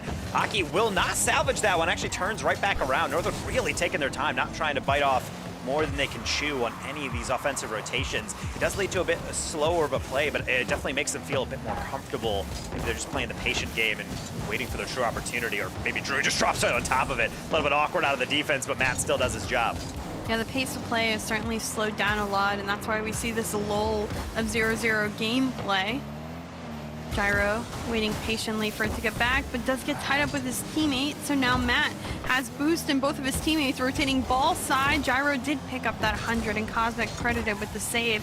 But now the defensive rotations do need to come back for WVU. Gyro up in time, denies first, but Cosmic with the miss. Creams wasn't ready for that miss, in fact, and also whiffs himself, and now needs to defend upfield. Matt over, Creams on the turn, and somehow Matt gets the pinch to put it back on the Northwood half. What a jump by Cosmic! How was he already in the air? Well, that's called predictive play right there, off the ceiling immediately. It does not result in the highlight reel play that we were probably hoping for, but at the very least, I think everyone will be fine with that, as Northwood still playing from down. West Virginia on match point, just trying to shut the door on this one and move on into the upper final. They can taste it. They're so close. Matt, open shot off the ceiling. Slots. Matt's done so well with so many mechanical plays today. Has been lethal at the most important times and shoots that one perfectly from the ceiling. Bottom left corner gives WVU a lead with just over a minute left. Let's keep in mind, time has ticked down quite quickly in this one because the pace of play has slowed and we haven't seen as many goals as we have previously. Yeah, but again, I think it's just Northwood kind of playing in the moment. Like, yes, we don't have any more lives. We got to lock in. Drewy, can you do so? No, but that's why hockey's behind. No more boost, so he's just going to knock it to the corner. Matt got the touch, an excellent one. How about that on the pre-flip? Matt is locked in. Can he shut the door on this one? Is the dagger there? No, but Cosmic is able to yet again find that Matt to Cosmic assist lane. Matt's so tricky when it comes to the mechanics still. It's enough to make an opponent awkward, to not expect it. I've seen a lot of, in a sense, whiffs this game, but they've worked out to the advantage for some of these teams because no one was prepared. You do see a fake kickoff here. Creams on the other wall. I don't think it was passed as well as it needed to be by Drewy. And here as well, he misses the opportunity, and Creams just needs to come back to it. Gyro shot on an open net. The opportunity, Northwood took the chance, and it brought them right back. Well, when it rains, it's tsunamis sometimes. You have to be able to be ready for that pressure when you start to fall behind. You're running out of time. You got to dive in, and eventually it will lead to a lot more goals on the other end. West Virginia certainly going to take advantage. Everybody on the squad getting some goals. However, really this whole series, it has been the Cosmic and Matt show. They have put up so many goals, nearly 10 between both of them, and that has propelled them forward into this situation, really running away with it here. Unfortunately, Will not looking like we're not getting a game 7, especially with yet another clear. Creams only has so much in the tank. He can suspend things briefly, but West Virginia chicks are taking care of business. Northwood, best of luck in the lower bracket as West Virginia has secured a date in that upper final. Yeah, impressive performance for WVU. I think it took adjustments for them ultimately. They will get a fourth one here at 0 seconds, but they managed to find Matt and Cosmic be more productive of the field.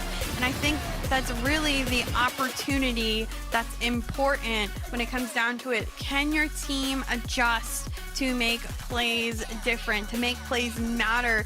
Gyro may have been quieter in this series, but that's okay if Cosmic and Matt can make up for it and their roles adjust ultimately. Exactly, and it's about making sure that a lot of players, we think about it in terms of like star player, like who's going to be the player that pops off every single time. I think, honestly, you are doomed as a team if you're relying on one player to always be in the spotlight and make it happen. In fact, a lot of players, I'm almost certain, a lot of people in chat look at this roster and say, man, Gyro's on this team. I know that name. That's going to be the guy that carried them through. He was actually the lowest scoring member. He was the one kind of cleaning up in the backfield, in the midfield, allowing Matt and Cosmic to kind of go forward and really flex their skills. I think all of that combination play, of course, these mechanics, I mean, that's just beautiful from Matt, and this setup just as pretty to be able to seal this one. Best of luck to Northwood and lowers. I mean, we're not playing poorly, but sometimes the other team is just that much better. Yeah, WVU continue their win streak going into, spring championship as well. It seems like the train and that momentum just hasn't stopped for them yet. And that's certainly where you want to be at the end of the season. As for Northwood, as we mentioned, they go down to lowers. It is certainly not over yet. We have seen many of lower bracket runs in the past before. Is it difficult with bracket reset? Yes. Is it impossible though? Definitely not. No, and that's the biggest thing is that people say, oh, no, they lost their life. It's over. It's like, guys, take a deep breath. They'll be playing tomorrow. So their job is done, at least for today. No one eliminated again today on the championship Saturday. We still have the lower bracket to play through tomorrow, but we have our other upper semi to play at the very least. So we have to go get that ready, chicks. So we're going to throw everybody in chat to a break, and then we'll be right back. Don't go anywhere. It's more CRL Championship Weekend.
Let's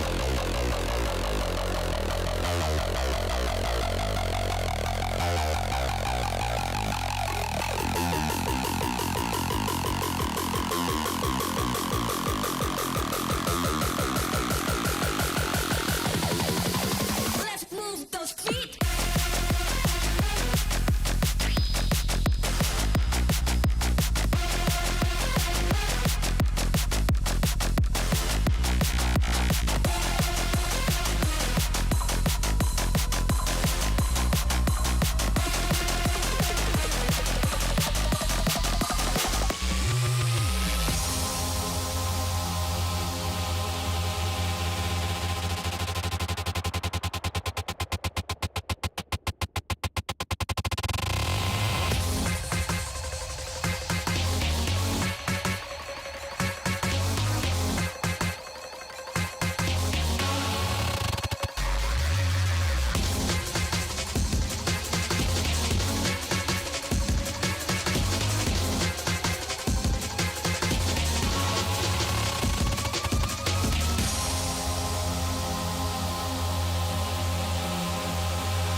Let's move those feet.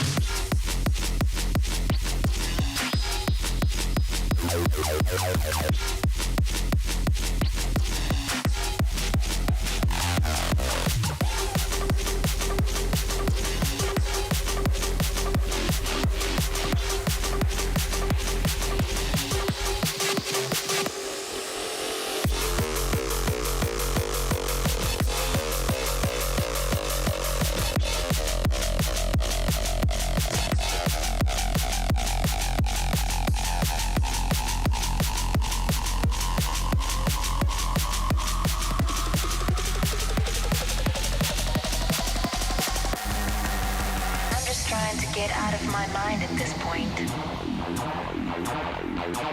I'm just trying to get out of my mind at this point. I'm just trying to get out of my mind at this point.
Welcome back, everyone. I'm here with Mr. Matter of WVU, who just came off of a banger of a match against Northwood. Proved my prediction wrong. It was a fun match, but how are you feeling, man? I'm feeling great. I mean, we can't complain about how we just played. I think, I mean, not to give too much insight, but we had not the greatest week of scrims. So to come out here and play how we did, I think that makes us feel even better.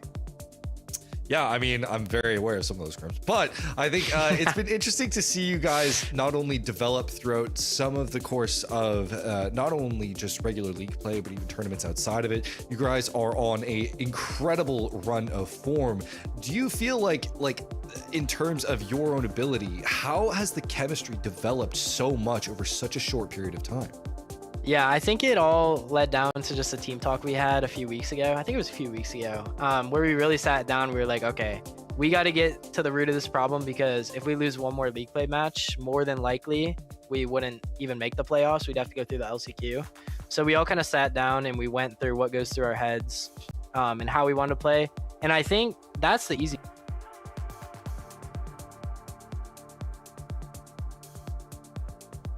And specifically to you, I mean, you cooked this game. Okay, you and Cosmic have been pretty great, but even going to the previous series, Gyro was also really the spearhead of that game. What kind of makes it so each of you can really take over games?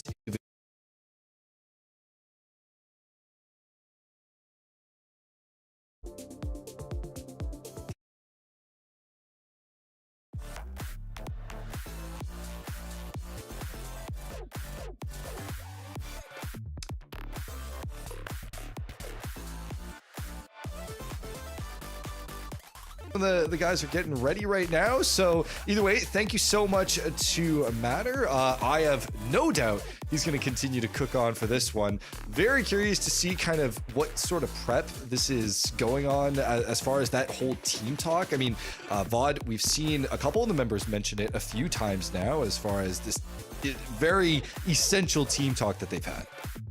Yeah, I mean, you know, some great plays that we've seen so far leading into this competition, and then they had such a monumental run throughout the group stage or the league play itself.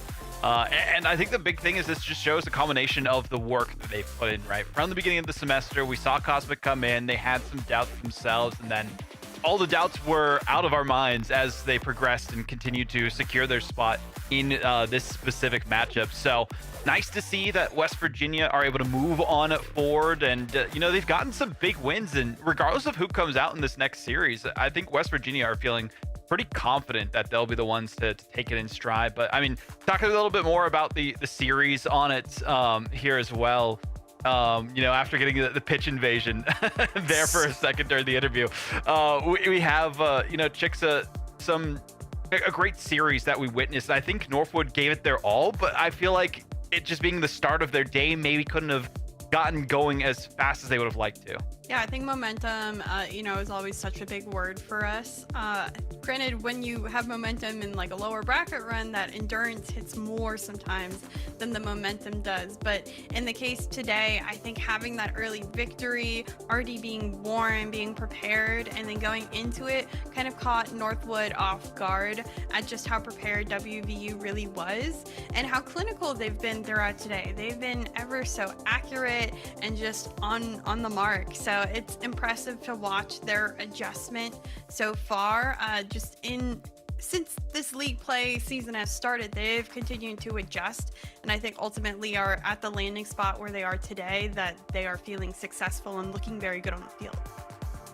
Well, there's been a lot of success we've seen here, Taco, from WVU so far. I mean, how do they keep this going into tomorrow, right? They have a break. They have some time until their matches that'll be happening there as well. Like, looking ahead at the schedule for them, you know, there's those lower bracket matchups that still go on first, and then they have the upper finals. So they got to wait some time instead of playing the first series of the day. How do they stay warm? But, you know, as I say that, we do have our interviewer back here. So, Seb, get us back into this interview. We got to hear a little bit more from Matt here and get his final thoughts on that series after we get this back underway. All right, well, I am back here with Matt. Sorry, I had a bit of an interruption. It seems that Andy stole your cam. So now that you got it back, I kind of wanted to resume. Like, what has been sort of the chemistry that has made you guys so flexible about each of you being able to really become that spearhead that's been so successful for WVU in these past couple months? Yeah, so I think the biggest part of it is our comms, which we focus on a lot. Without giving too much away, we're really good at saying what we want to do before we actually do it, and that allows like whoever's behind us or whoever's across the field, that it allows them to have time to kind of expect what happens. And obviously the other team doesn't know what we're doing, so it leads to a lot of outplays and a lot of good scoring opportunities. Okay, and then of course, when it comes to this next matchup, you have Baylor and Mville. I'm sure you've been watching. Baylor's also on a tear on the opposite side of the bracket, but of the two teams, which one do you want to play the most? I want the Mville rematch. I really do. I think that the guys would say the same as well. And then finally, I mean, any last words that you have specifically, whether it's school, family, maybe some trash talk to Maryville? No trash talk to Maryville. But I know, Okay. I know that's sad. But I do want to shout out my dad for watching. He's watching right now. I also want to shout out my girlfriend, and I also want to shout out the team because they put in the work and it's showing off. It clearly is. Well, man, good luck in the rest of the bracket. I definitely have you, no bias at all, predicted you taking it all. So best of luck, man. Thank you so much, Seb. All right. That was Matter. And even though a bit of an interruption, dude is professional as ever. And Taco, you mentioned it before, just how much him and Cosmic are cooking. Seriously, this duo is insane. Yeah, I'm a huge fan of teams doing that because, again, this is the biggest thing that we notice about all championship level teams is that you come in with a narrative of like, this is the star player. They're playing like this. This is how they've always performed, blah, blah, blah. And then it feels like once it gets to championship weekend, it all gets thrown out the window. Everyone can pop off. You find those combinations that are really working well together. And then you just keep feeding those players over and over again. I think WVU has done that, but now really everybody on Maryville and also on Baylor has to do it as well because I don't really genuinely know anymore who we're going to be able to find up in semifinals. I mean, Chicksa, you mentioned while we were leading up to this death segment, this is probably the hardest prediction of the day based on how these teams are faring. Yeah, I'm gonna interrupt this though because we do have to keep the show rolling. We got Maryville and Baylor coming up next for this one. So let's get into the emotions here, everyone. You know, we had a bit of an interruption, but now we're back on schedule as can be. The final series of the day, Maryville versus Baylor. Maryville, they were the #1 seed out of league play, plus 19 game differential in their favor. One game is all that determined that they were that #1 seed between them and Northwood, who we just saw fall to the lower bracket. And Baylor, of course, having to go through the LCQ, 7th place out of the teams. But of course, you know, only by a single series, right, was the difference between the 1st place and the 7th place team, which is the craziest thing to think about, Chicksa.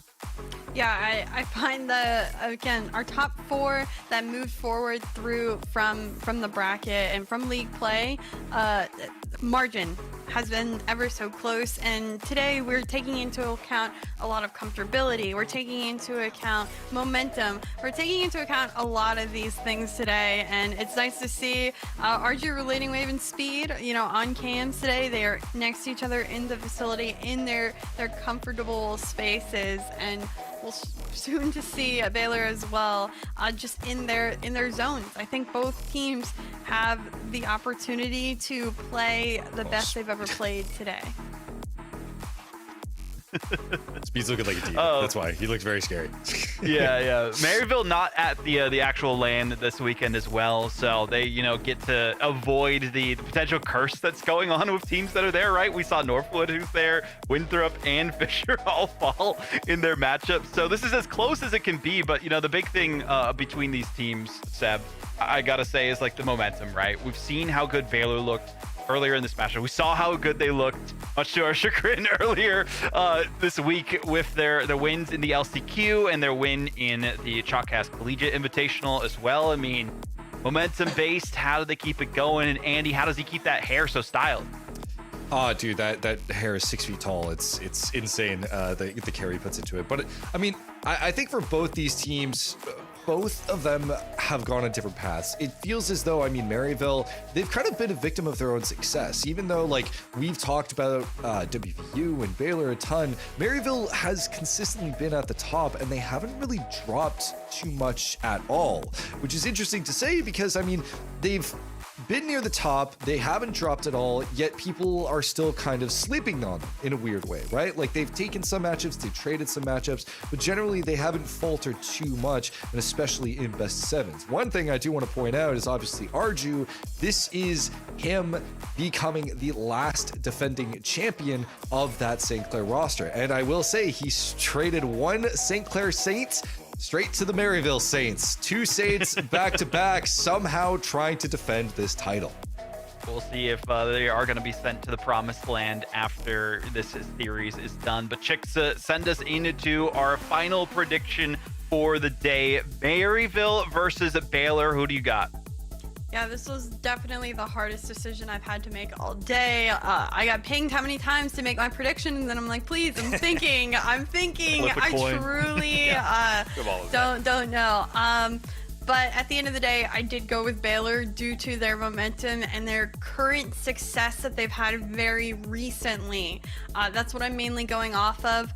As we saw, it's a difficult adjustment to come straight into it today. This is their only game for the likes of Maryville after having that bye. So I think that adjustment period is going to be difficult for them to come back in the series. And that is the only reason why I decided. Otherwise, different day, different scenario. Maybe they're warm, and I think Maryville takes it. It's a tough scenario.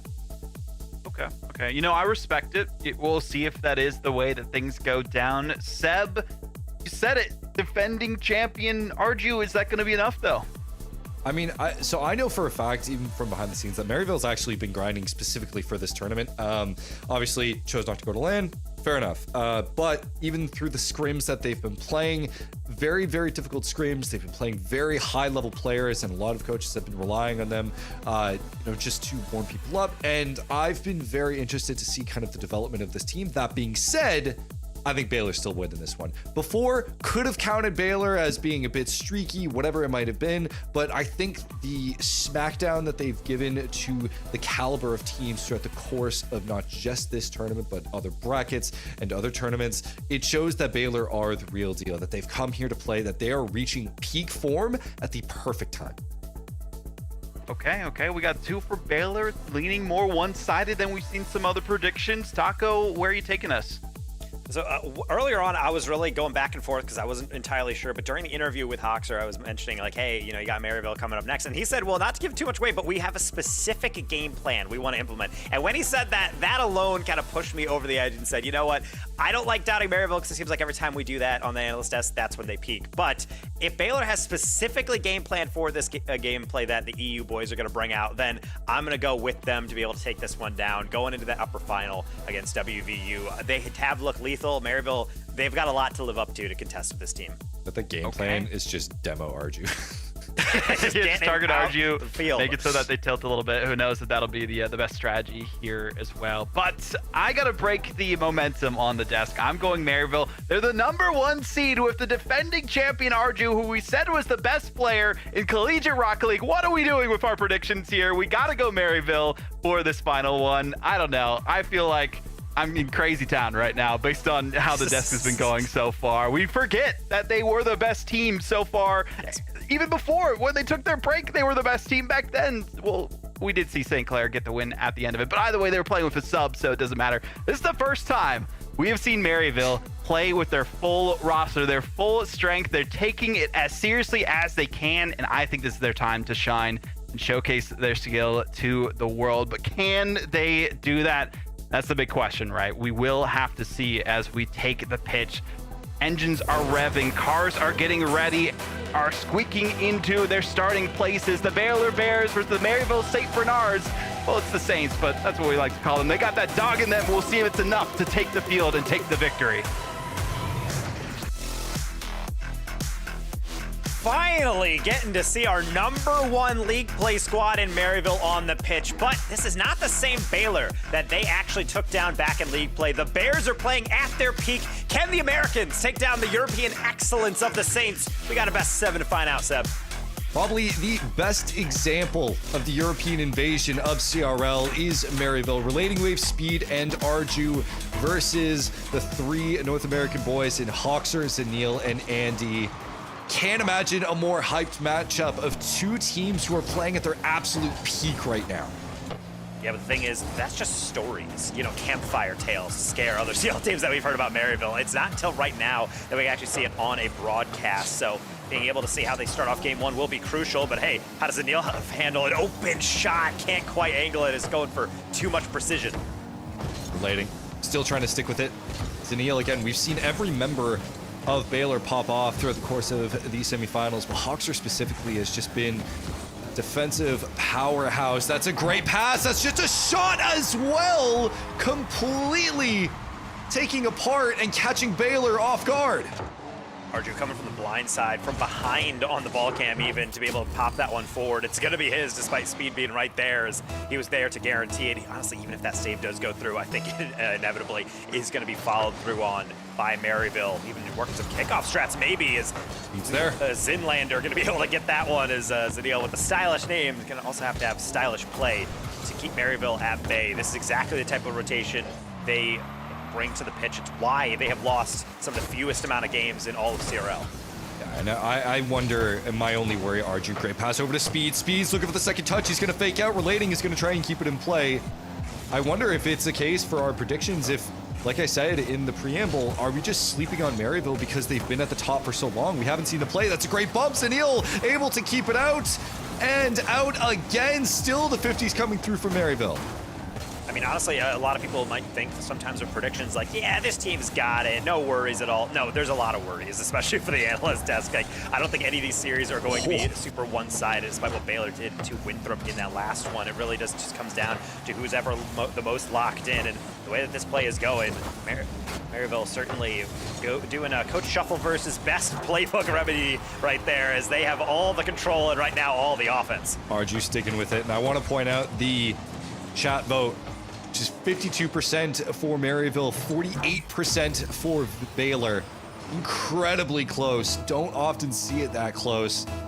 So Maryville securing the second goal in this game, and know that they will really have a blitz of an offense, just continue to smother Baylor away, who Baylor has been used to, you know, being able to handle high pressure teams and high pressure offenses and be able to quickly respond in transition, but Relating, tracking and following Andy for the receiving end speed over to Arju. Arju will finish off for the 3-0.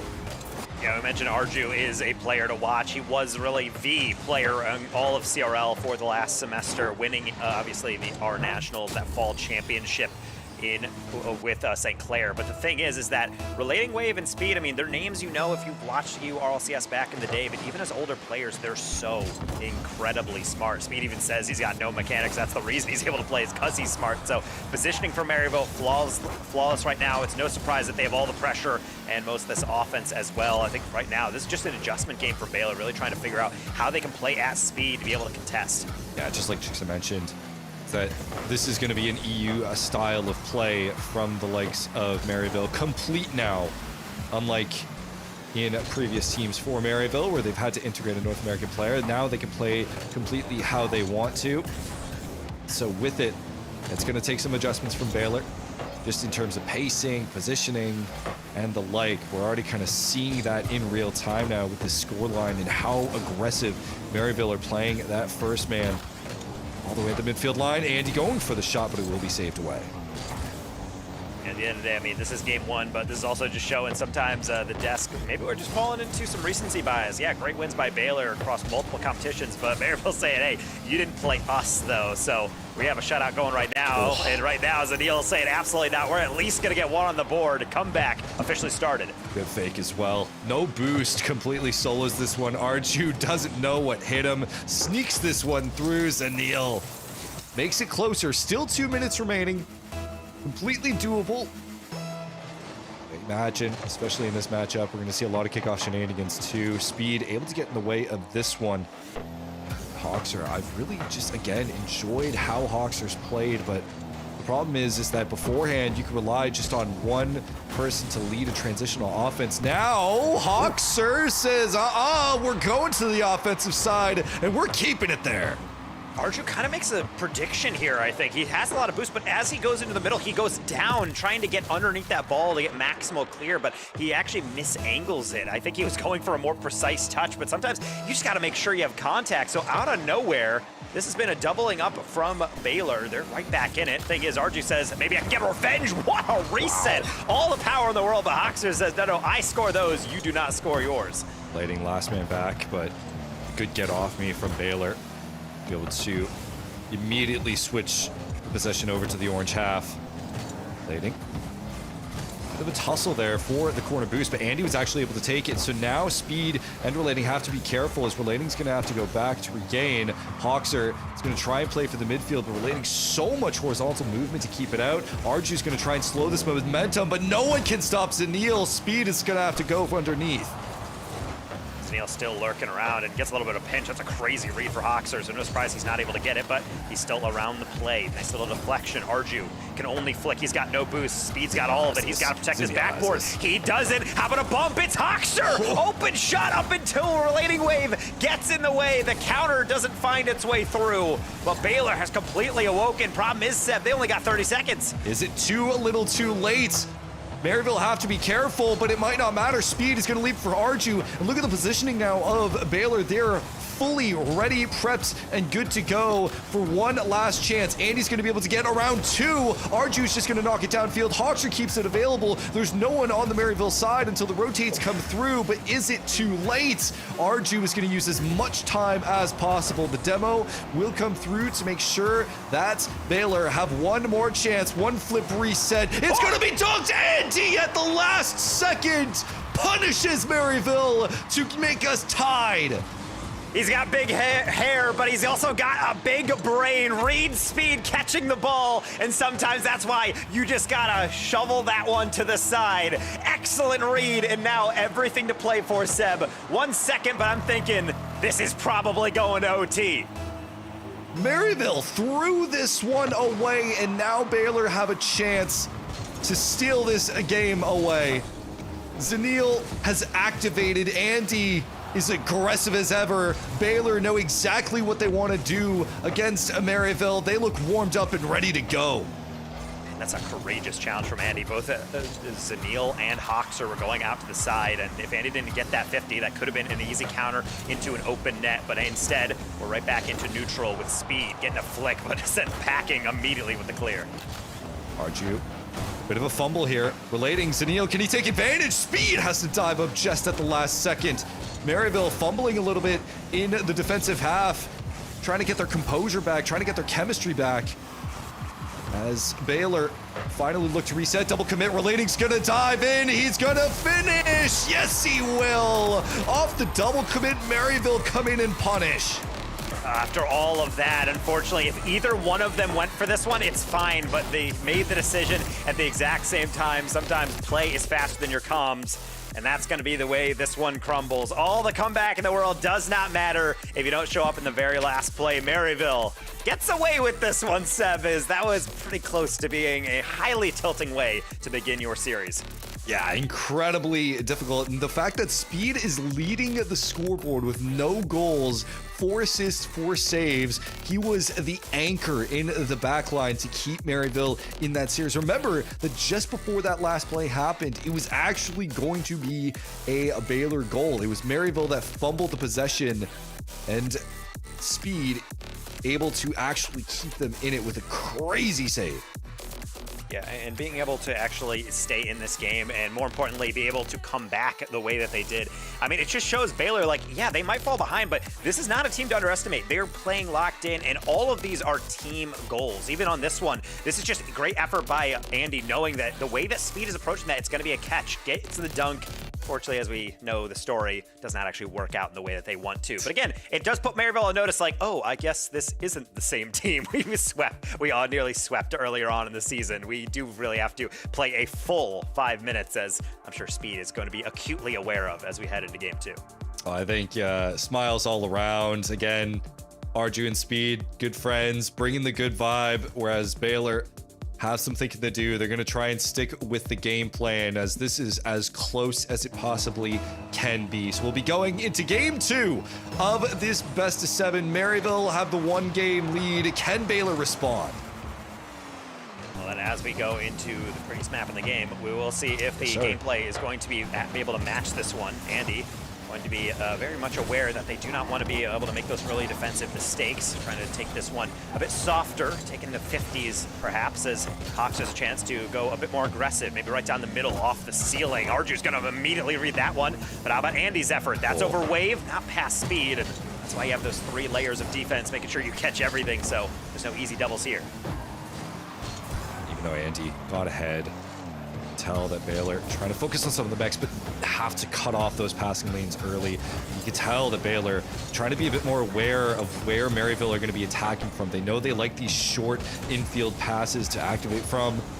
It's just about stopping them before they start. Now have to go very quickly with this transition to make sure that Maryville don't get too much space to operate in.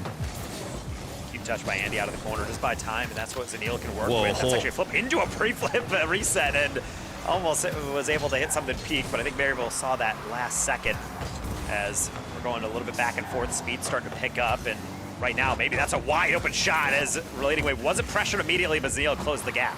Yeah, Zanil with a good pre-jump for that save. Now even a pass over to Arju. Gives Maryville some time to reset, but also lets Arju insert himself. Speed is going to dive in, doesn't get the angle. Zanil is able to keep it out in time. Andy decides not to jump for it, so Arju will have a free attempt. Arju going to bring these back as Baylor look ready to go. They're just waiting for Maryville to edge out their turn. Zanil maybe gets the demo a little bit too early, but it gives a chance now for Baylor to fully activate. They see there's only one man back, but Andy can't get the bump in time. Yeah, Andy, I think it did the math in the air, saying I could find Hoxer, but it's fine. I'll just try to beat that last defender and get that open goal. Does not work out, so Baylor's going to have to lock and load for try number 2. Andy, double, that's a round. That could be a dish or just an easy, as you like, finish for Hoxer. Maryville leaving themselves a little bit too open as they were so quick to bring things back into the offensive zone. Relating Wave was caught out of position. Arju was nowhere to be found. And Baylor, of course, a team of their caliber, finds a way to punish. And I really do like that play from Andy. I mean, such a genius little second touch. You saw Wave actually being able to shut that one down, and even he was like, it's okay. You don't got a lot of boost. That's why it's always nice to save just that pad or two in the back of your tank just to be able to boost that much more to make that surprise touch. Even Maryville, our top team from League Play, is susceptible to that little bit of tech. As Arju trying to show the mech, but can't get off that reset. Pass middle, Hoxer gonna shut that one down immediately. See just how quickly Baylor is ready to send 2-man up and leave Hoxer behind or their 3rd man behind. But now you have a 2v1 situation. Maryville is again trying to punish that 3rd man, but can't get it done as Baylor is able to retreat in time. Part of it is just the trust that Baylor has in each other to be able to handle those 1v2 scenarios. 2 minutes remaining. Maryville looking for that insurance goal. Maryville just, the chances are slowly drying up here.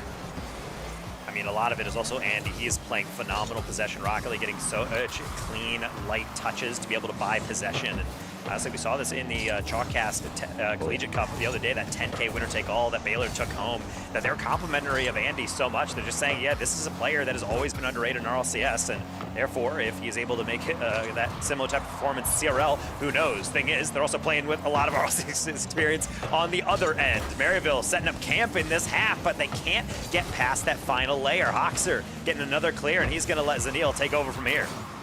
Zanil, good 50. Again, Speed just trying to slow things down, take out the speed. Funny enough, the speed out of the equation, not the actual speed, but I mean the velocity. Speed's gonna put one on. It's a 3-man commit to get Speed at the angle. Arju's gonna take it slow. It's gonna be knocked up a high, but a triple commit from Baylor somehow doesn't result in a goal here for Maryville as we approach the last minute of gameplay. Speed going for the bump. He will get Andy, but Arju has a lot of work to make up for. Thing is, Zanil demos, and maybe it's now a fast break. Speed has no Near boost. post spawn as the Relating Wave is going to get the luck or the draw on this one. Speed understands his timing, so it's a flick pass, but you can tell Maryville has gone from, okay, let's take our time, to now we really got to start hustling. But Baylor knows it. They're playing for clock management. They're playing for reads into the middle, and maybe just trying to lock this half down. Great 50 by Andy. Relating Wave gets bumped. Zanil able to deliver what could be a dagger. The goal line operations from Baylor. Relating deleted from the play, and Zanil wraps this one up. Beautifully done. 30 seconds left. Might be the dagger unless Maryville can pull the EU out, and with it some kickoff shenanigans, but nothing will come from it. I sense a Baylor tied series here. Yeah, thing is they have to make sure they are able to lock in. Granted, 20 seconds isn't a lot, but you never really know if you have anything on the clock. Right now, Maryville would love not maybe just a first goal, but maybe just to get it out of their half. Thank you, Arju, but that is all your boost. Pass middle, absolutely no one except for Hoxer. A dunk is going to seal it. Baylor is not going to be able to take that game 1 loss quietly. They're going to speak up and tie up the series. Now, Maryville will be in a position where they have to give some respect over to Baylor and how they're playing. You cannot just rely on pure offensive pressure. And even though Baylor have been doing a good job at, I would say, mitigating, I think, a lot of the demos in Maryville kind of aggressive first man plays that they're doing. They're able to respond in kind with almost their version of it. They're sending their own first man up pretty deep. The first and second man in transition is going so far ahead of the pace of play. Even Maryville, just in retreat, is having a hard time catching up. Yeah, and I will say, I mean, when we look at that scoreboard, Andy is on the bottom for Baylor. He is my MVP for that game. He gets the assist on the first goal. He gets the assist into the bump for the next one, getting out a relating wave. He's getting all these clean touches. He's slowing down the play on defense, making sure Maryville has to be able to really take advantage and play much faster than I think they're capable of on some of their setups. So I think plays like that, playing that midfielder role, being able to facilitate, you can tell Maryville, those smiles are gone. They understand. We've been here before. This is a team that obviously is first in league play, but I will say this is also a team that is fairly well known, and Speed will be the first to tell you that they tilt themselves out of series. They know that they are some of the highest talent, most experienced rosters in CRL across kind of the whole panacea of solutions of just being able to force their will on opponents. But then when they start losing, they can get a little distracted. They get a little frustrated, and we'll have to see if really that befalls them here, even in a playoff bracket. Like you mentioned, yeah, the tilt is a huge factor. We've seen it live even at times, but for the time being, we have a tie series, and with it, Baylor will look to extend to a potential lead. Maryville are having to keep this real upstart team kind of at bay and prove that they deserve that #1 spot in league play, that was not a fluke, that they are here to win this championship, as Hoxer will put one on and Relating Wave has to make the save. Andy right down to Hoxer, nearly actually gets that, but at least Maryville gets a majority of it. Zanil, that's brilliant to get that reset. Doesn't get too much more, so at least everyone is back in time. Honestly, this is where Shuffleverse really gonna have to earn his keep as the Maryville coach. It's your job to make sure these players are all dialed in. You stick to your game plan, don't lose confidence, and more so, just try to adapt. Maybe getting out this Baylor back line. I saw a couple bump attempts going through on that one, but instead now, let's see what they do on defense. Zanil, he's been locked in on these pre-flip resets, my goodness. Yeah, the mechs really aren't failing here on the Baylor side. They've been working on them. They have been quite warm throughout the course of this tournament.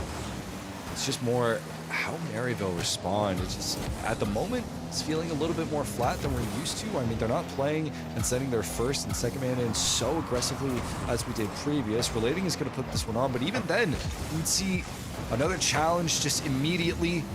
Relating keeps it in the midfield, gives some time for Arju and Speed to get set up. Hoxer is just going to also buy some time for Andy and Zanil to get set up. Zanil's going to be taken out of the equation. Buy some breathing room here for Maryville. Can get up for that one. Hoxer will.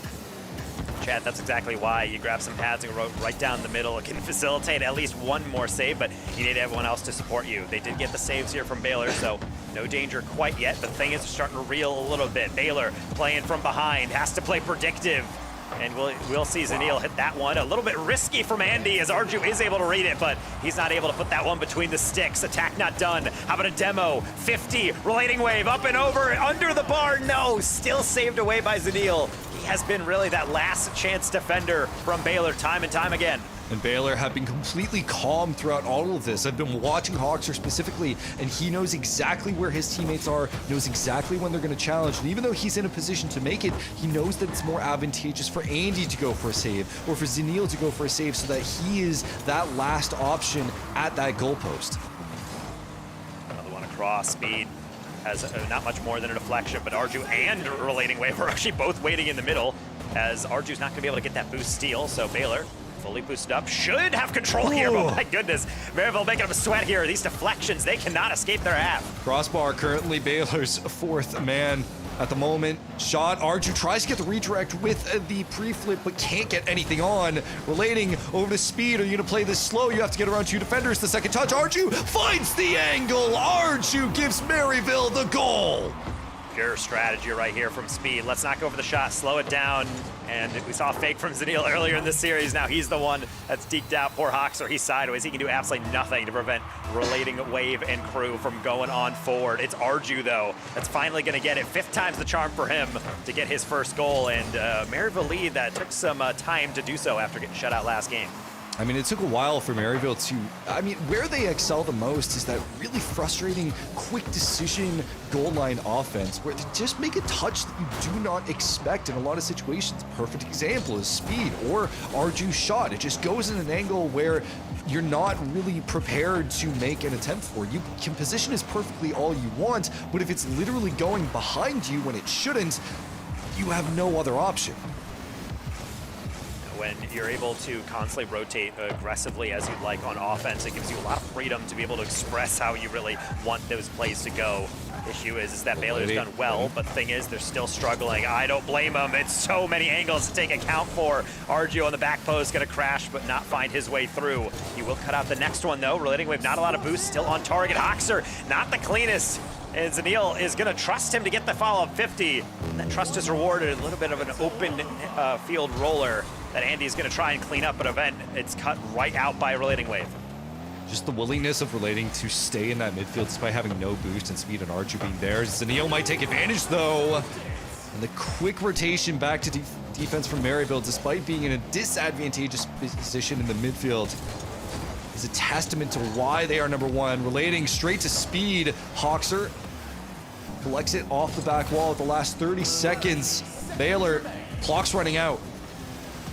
Yeah, especially with pinches like that, it's going to go wide, but that's fine because Andy can take from there. That's a good touch. He might even have a Relating Wave beat here, or as I say that, it is a deflection into the corner. No boost in the passing play. Arju potentially can put this one to bed, especially as Relating Wave is trying to get up forward, but is that Maryville aggression not gonna come back and be a pleasant memory? Because right now they're a little disheveled. Hoxer and company trying to do so even more damage with some bumps, but one more clear and a dunk means this one's gotta go coast to coast. Andy, I wish he collected the boost, but I think he was waiting for another chance from Maryville. Relating is going to put this one down. Maryville will once again take a lead in the series. Well fought, but only a single goal determines this one.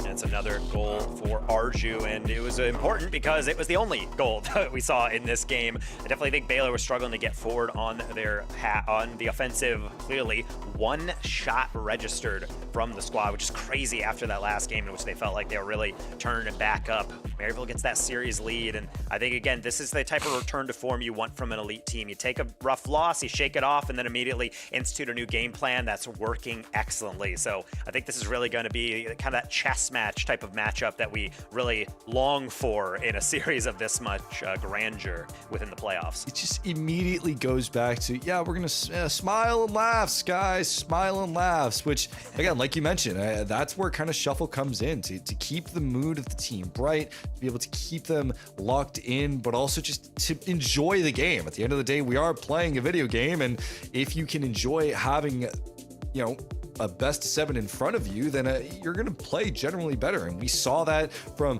old Maryville. We saw that from old St. Clair and Shuffle and Arju, which came as a package piece over to Maryville. Really, it has worked out for them.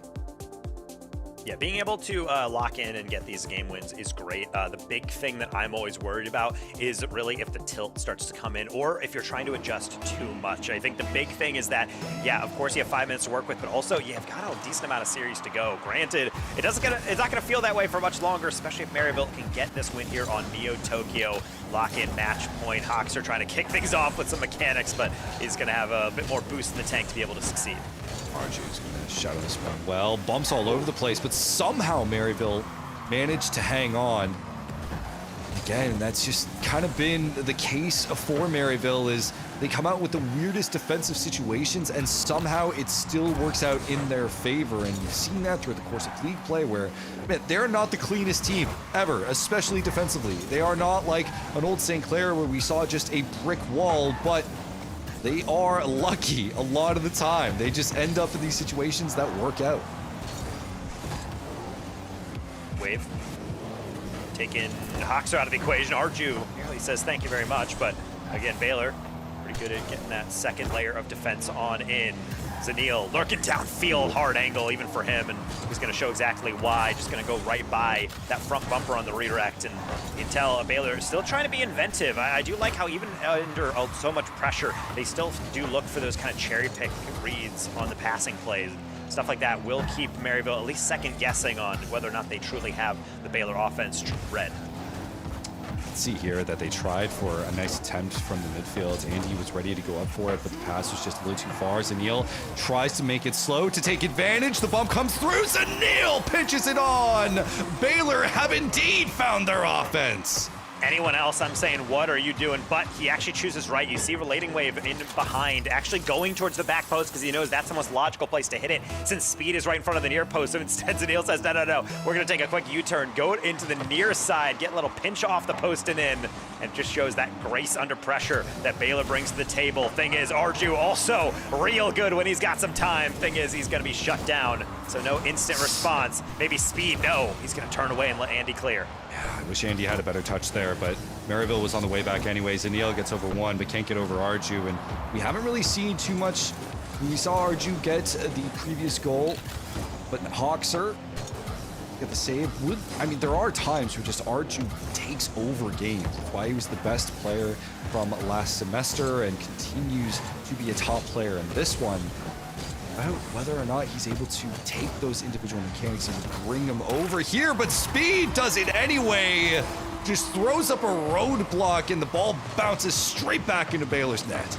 There's some of my favorite plays, and look at the recovery, holding the power slide on the back wall to keep his momentum, single jump into the dunk, and it's something that they're looking downfield, they're wondering what angles can they take for this clear, what options do I have when they should have been paying attention to Speed, and maybe Wave needs to pay attention to Hoxer. High flick off the kickoff, Arju's needed, and he will deliver not only with the clear, but the extension, maybe even taking on Hoxer, 1v1. He has the boost advantage, Hoxer, but he wasn't truly aware, still is able to dive it in time and saves them from disaster. And Hoxer has generally been one of the best back lines we've seen throughout the course of this Baylor run. Whether or not he's going to be able to continue it against one of the best offenses we have in CRL. Hoxer is in a little minor bump here, but Andy tries to play super close. And again, we see pull out the really fast 1-2 transition. It's just they haven't been able to set it up as cleanly as we have seen in previous games. Arju, pass down to Speed, he's not gonna go, and Hoxer actually cuts that one out. He tried to kill this pace I saw in the last second, just to make sure he can facilitate that 1v1, but again, it's coming down to really clean touches. It makes or breaks so many different attacks. Same with these 50s. Wave should have more than enough time to get this one, but a deflection means it's up for grabs. Andy gonna play off the long hit, play for his own solo, but Wave calls his bluff and immediately goes high and gets another crucial clear. And honestly, as I said, this has really been the most kind of even cut game where both teams really having to wait till the last second to get some of these touches away. Yeah, and you can tell both teams are ready to go. Both of them are setting up pretty well. I mean, in the last one you saw Arju and Speed, they're good to go. Hoxer's even trying to set up Zanil here, but it just continues to get blocked out. And so far it's just, okay, it's going to be our turn to try something out, and that's blocked. It's going to be our turn to try something out, and that's blocked. And thus far, nothing has really been too threatening.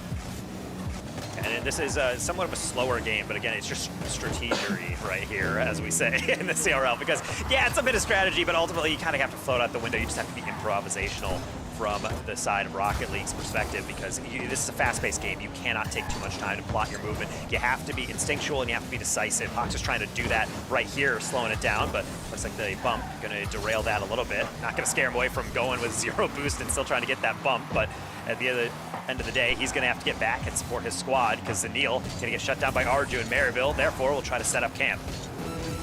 Hoxer getting that last touch, not the best, but Andy and Zanil gotta be careful when they're in backline together. They're not the cleanest as far as cam. Hoxer actually in a great position right now if he can get a second touch, but no, Zanil will be there to force the 50. Andy has to be careful. He's in a 2v1 scenario. Speed is gonna try and get ahead of him, but Andy, again, RLCS professional for a reason. Hoxer Gonna try and go for the bump, doesn't get anyone. This is very dangerous. Relating, can he get over one? Speed is gonna keep it in play. Relating, gonna try and get the pass off for Speed, and he has it, no problem. He's gonna send it down pitch.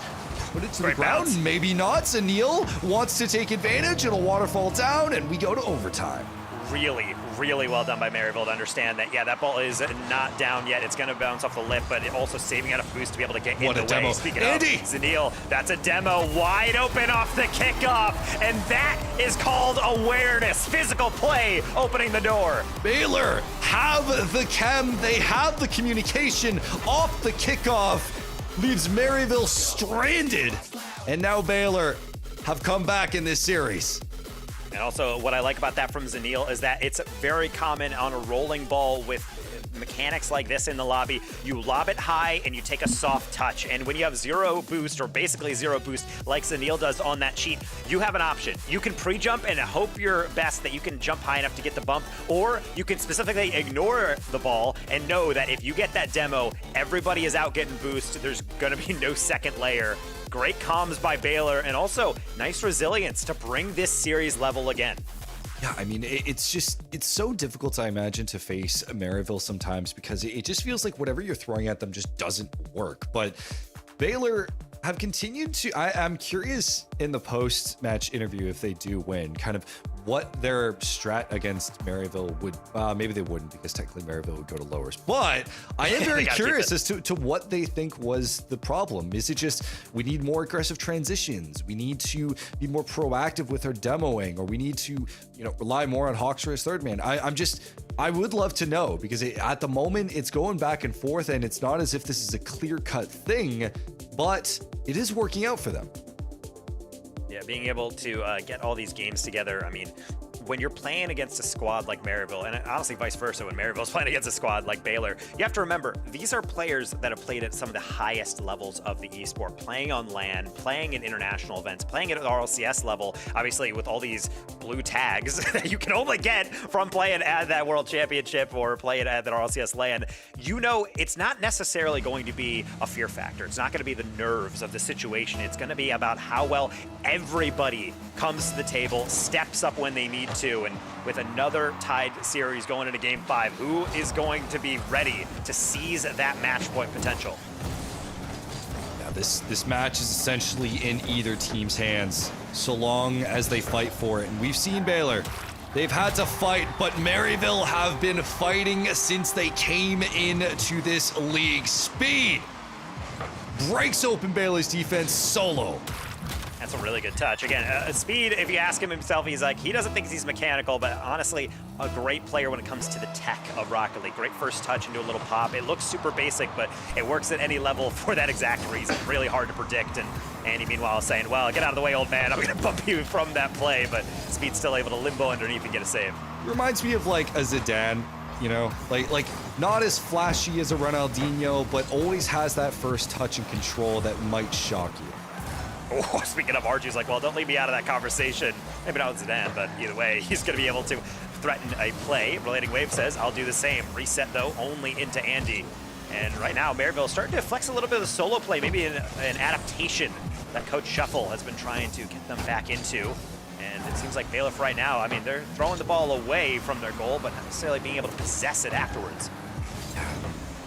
Not getting too much possession at the goal line, which I think is important. Andy, almost gets the team pinch in. Hawksor's looking to keep it in play, but that was almost disastrous for Maryville. Andy's looking to stick with it, but is immediately going to rotate out. Going to try and get a 50 around, but it's just going to be a given possession as Maryville potentially looking to boost off here, give the resources. Relating, it's a bit too wide for him to manage. Speed is going to try and make it work. Speed, Relating, down to him. Arju forces the issue. Maryville throwing everything they have in this possession. I mean, Speed was just down low, trying to be annoying, and honestly, it is working for the most part. Baylor trying to set up really on their goal line, get those saves away, and yet he's just being annoyed like a gnat. They got to swat him away. So, therefore, if Baylor does have offense, they have to cherish it. More importantly, they need to elongate it. How about a reset into an attempted double, but eventually all that boost going out of the canister, you have nothing left to be able to get that last extension. Speaking of, Hawks just to flip at this one. Andy backwards has to hand it off to Zanil to make sure that was not going toward disaster. This one is going to have to force Maryville on the back foot. Potentially reset a bit, unless he just gets dunked on, but Speed recognized it. Good positioning and didn't overextend on the rotate. Andy, Relating gonna go up for it again. Hawks will beat him to it. Andy tries to get the flick over one. Relating is still in position, trying to be a nuisance, doesn't get it in play, but Speed looks to put a shot on, just a touch high. Relating wants to continue to make this dangerous, but Maryville still have work to do, and Baylor managed to hang on. And that's the operative term right there, hanging on. But you need to do more than that if you want to take games like this. Arju doing everything on that one. No boost and still gets that 50 follow-up. Hoxer doing the very same. Wave trying to buy time. Andy will get beaten out. Speed, how about a double? How's your mix, old man? Not able to get that one through as Arju is going to go for another double. But that one will be cleared off the Baylor combo. One more backboard read. Speed, low and slow. Save to the side. Zanil fake challenge. This is just pandemonium. Zanil. Speed with the slot. And after all of that, Maryville doubles it up. Zanil looked so scared in net. Speed, it was just one-on-one, and he had no boost to work with, but Speed, as aware as ever, the veteran, puts it in the one place Zanil couldn't get to. 2-0 here for Maryville. After so much work, they finally break through, and now Baylor legitimately have to start worrying, because not only is this game getting away from them, but the series is too. Yeah, but again, this is really what we've seen before. Honestly, we haven't really seen the true comeback, at least not in the spectacle that game one was for Baylor up until a highly unfortunate end. But this is Maryville really going into that flow state again. They are terrifying right now on the offense. They're keeping so much possession. They're honestly half rotating like that just to cause even more chaos. Relating Wave not able to get the reward he's looking for, but that means Baylor, when they do get offense, they need to make sure they take advantage. That is not the start they're looking for. Nice little first tap, and Speed shuts the door on the next one. Speed trying a musty flick in 2026. Let's put that in my bucket What list. does that mean? On my card, I don't know. Old man Mex, man, it's crazy. Relating. Looking for a teammate, puts it back down deep. Speed, Arju there with the finish.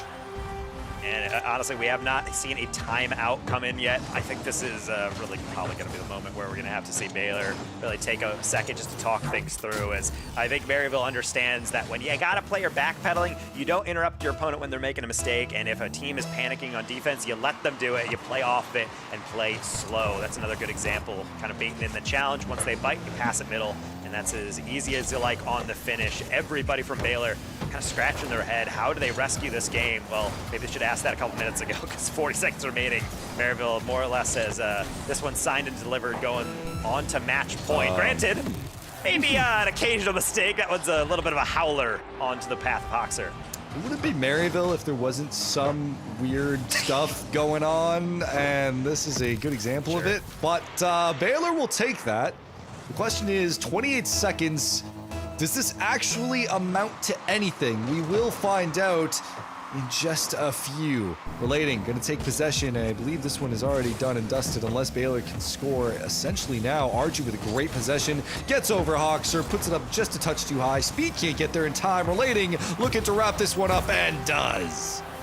Yeah, and that's a well done attack by Maryville, just to be able to get some momentum back and say, yeah, you know, I don't want the last goal to be something that they got. We'll get it there. But Speed, again, doing his job. I mean, he has played facilitator. Not really a lot of goals at all throughout this series up until this game, but I feel like, honestly, it's just shooter's choice at this point. They record high there for shots that they've been able to put on target. That is 16 to be able, or rather 15 to be able to get on target. So Baylor right back into the workshop. What do they have cooking to be able to make sure that this series does not end in 6? That is either game 7 or busts for Baylor, but the largest deficit in a series that we've seen so far from Baylor.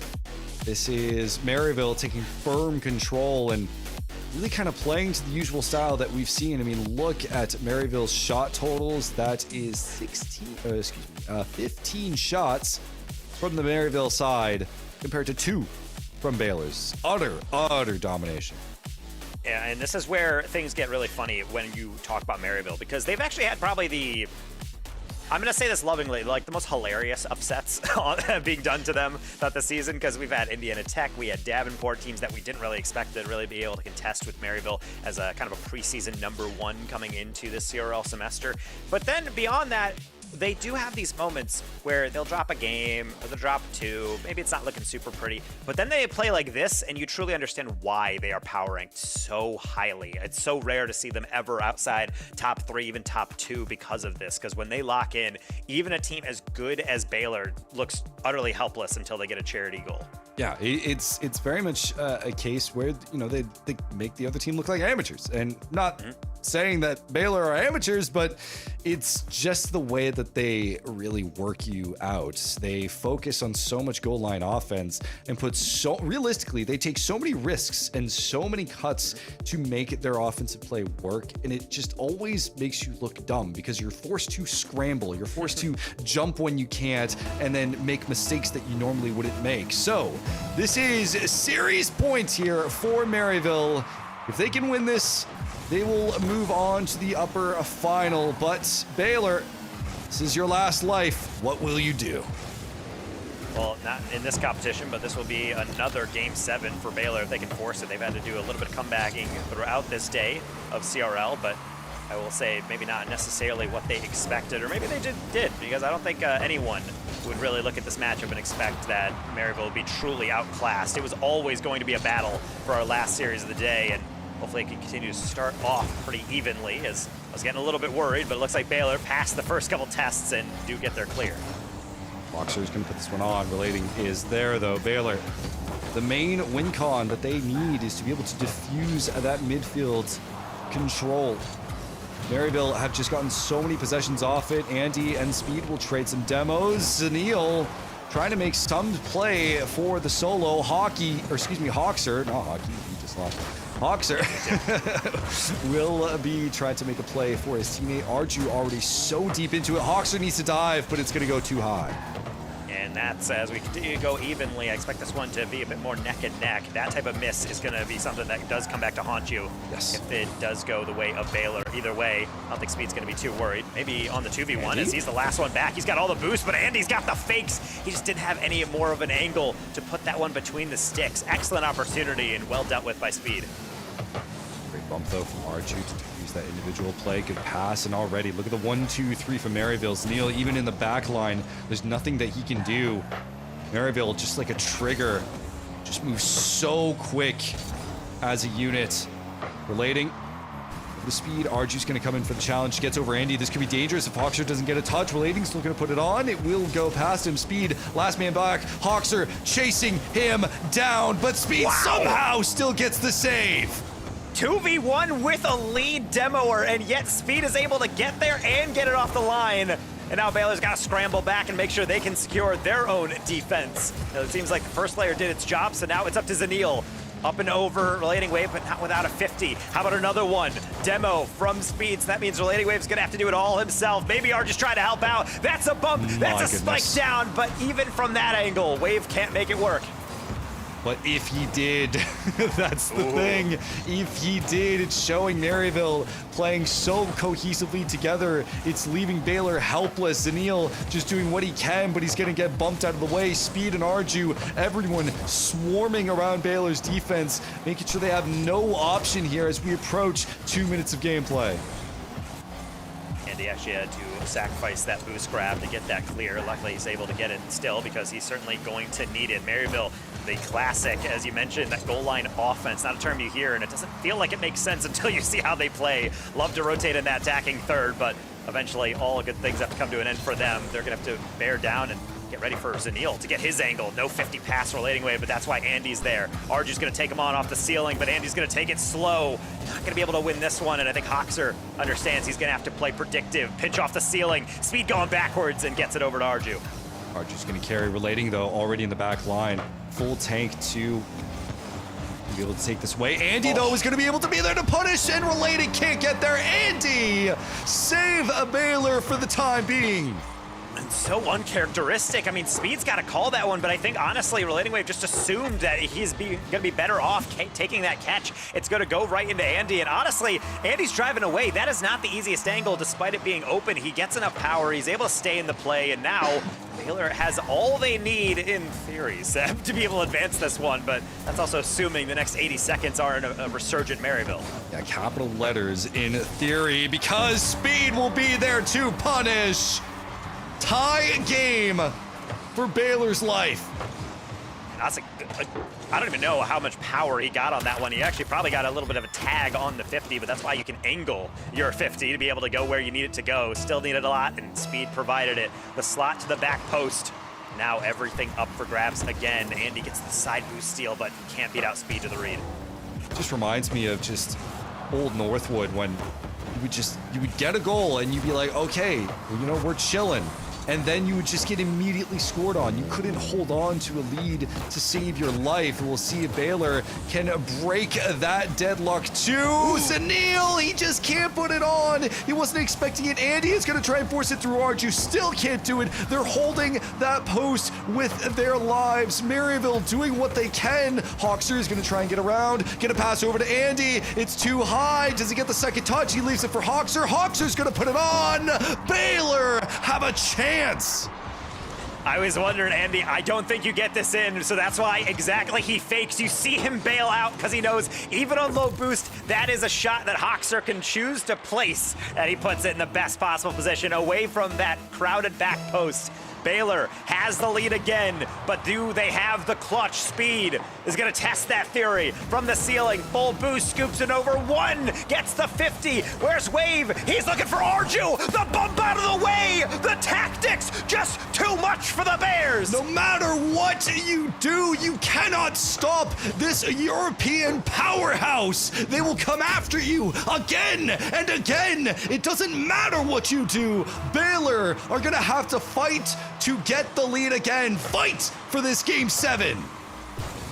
My goodness, this is a marathon for a reason, but it looks like Maryville's trying to out-sprint Amir's, and he's got to get that half flip, and he gets that one through. Arju with the possession play Speed.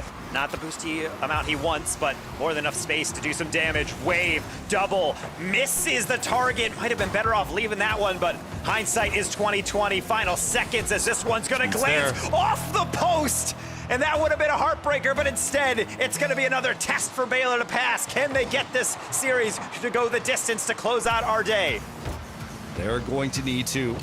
Coming in from the upper bracket is huge. Get some momentum. Relating wants to go again. The second tap doesn't work. Speed, does he have the mechs? No, it will be blocked away. Arju is going to take his turn. Arju is going to go for it anyway. Baylor collapse. Maryville take the win. Andy with the missed touch. It's so brutal, but again, that's the only opening you need. Poor Hawkster is getting harassed, and that leaves an open net. Maryville gets it done. They're hype, and why shouldn't they be? Baylor is in the best form of their life, but unfortunately, they just cannot get it done. No shame in that. That's the #1 league play team for a reason. If you're gonna come for the king, you best not miss. Arju said, probably. So it will be, and look at that, now they're just playing some footy because of course they're a bunch of Europeans and they like playing Rocket League. Oh my goodness. Well, they got to celebrate since Italy's not in the World Cup. Ayo! Anyway, sorry about that. Hey-oh.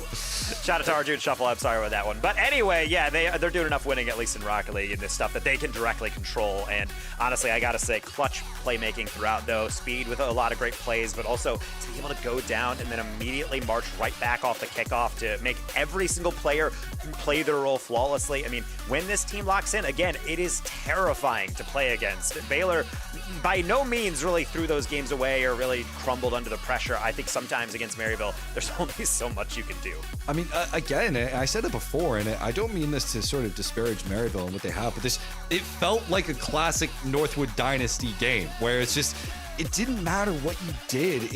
You were tactically beat, right? You weren't able to have a system that was designed to generate goals as good as Maryville in that moment. And sure, you did get some goals, you did get some stuff to operate off of, but the moment that Maryville was put into a corner, they're like, okay, we'll just score. And that's exactly what they did time and time again. I feel so bad for Baylor because it feels like as much of a mental battle as it is a mechanical one. Yeah, Maryville very much is a team you never can say is truly out of a game. They typically take games the distance or very rarely go beyond really that game 6 territory when you have more of an extended series. So I think when we do see Maryville in this stage, it's not surprising they're able to take this win. I do say maybe it was a little bit of recency bias, but if we play that series 100 times, I don't really know how it's going to go. Baylor was definitely looking good, but Maryville looking a little bit better. That's kind of our thoughts on it, but we'll bring back the Des to see kind of how they were anticipating this one to go and if they're surprised by what we did just witness. I'm not surprised. I mean, I don't know. Going into this one, I expected it to be close. Dude. Talk, man. You can gloat. It's okay. I'll save the gloating for the players once we get the interview on later on. But the big thing, congrats to Maryville, right? There's been a lot of doubts that we've had, especially since, Taco, we've had Speed on Champ League a couple times, our podcast about Collegiate Rocket League, for those who don't know. And he's even doubted himself in some of these predictions and stuff in the past. And even when we see them on stream, they've had some weird losses, right? We saw them lose to they lost to Indiana Tech. They lost to Davenport. And Baylor's not a far stretch to say that they could lose to them as well. And they really locked in. And I think this is the big difference here, right? Is that they actually focused up a little bit more for this championship compared to other ones. I think going into this one, Speed, we've also just been notified, might be talking to us in a little bit, so I'm sure he's going to have plenty to say, because the one thing is, he kind of has a meme of you shouldn't believe in us, we're kind of trash lately, blah, blah, blah. But then the moment you do, he's like, oh, I didn't think he'd actually do that. He almost gets offended, he's got to prove us wrong. But of course, I even warned against this. In my prediction, when I said, actually, I believe Baylor just based on the fact that Hawks just said yada yada, I did say whenever we doubt Maryville, they prove us wrong, and they do it yet again. So eventually we'll learn a lesson, but maybe you guys have to wait for Champ Sunday to truly apply that lesson. I mean, Chicksa, we even heard from WU players themselves that they were looking forward to facing off against them again. I think they did get the victory against them to make it into this playoff specifically. So looking ahead for this, I mean, there's a lot on the line for that winners final that we'll have tomorrow. Yeah, I think these two are matched quite well. Our vibes are very much momentum focused right now, and that's how WVU feels. I mean, they're going into this just win streaking essentially into grand finals. And on the flip side of things, Maryville is at the top, and they've been at the top. They've been in league play. They so far are our #1 seed, staying #1 seed. So as long as they can do the same performance tomorrow that we just saw them do, so do it over again, I don't see much stopping due to the just advantage they seem to have over everybody else. They seem to know how to play when it needs to be competitive, when it needs to be perfect, and they manage to get through looking very calm and collected.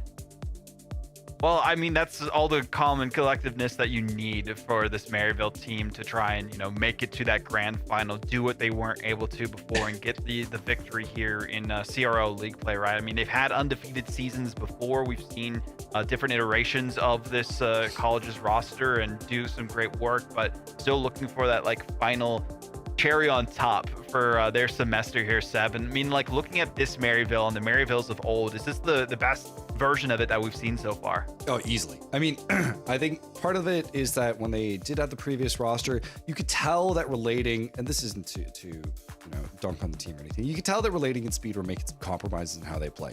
Now that they have a third man in this, being Arju, being so well and beyond, one of the best players that we have in CRL, it's something that they can rely on a little bit more to be able to excel amongst the rest of the upper class in CRL and not have to worry about making any compromises. They can just play their game. Well, we have Speed on the docket, ready to talk to him about his performance and the bracket so far and the matches that they have ahead of them. So Speed, congratulations on the victory. Were you guys confident going into this one, even seeing how close it went? Yeah, we did feel like we were going to win. We've played them, 4 times, and they've only taken a game off of us once. I mean, they played better. They took 2 off this time, but yeah, we still felt like we were going to win.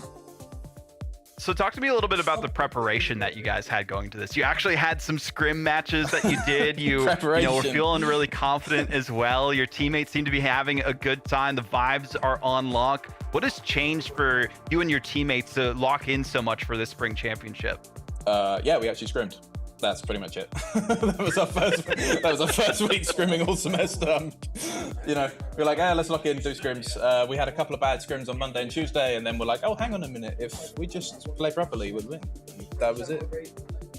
That seems to be the difference maker here so far for you and your team. Looking on the other sides of the bracket, any big surprises to you in terms of performances, results that we've seen, teams you're looking forward to facing off against?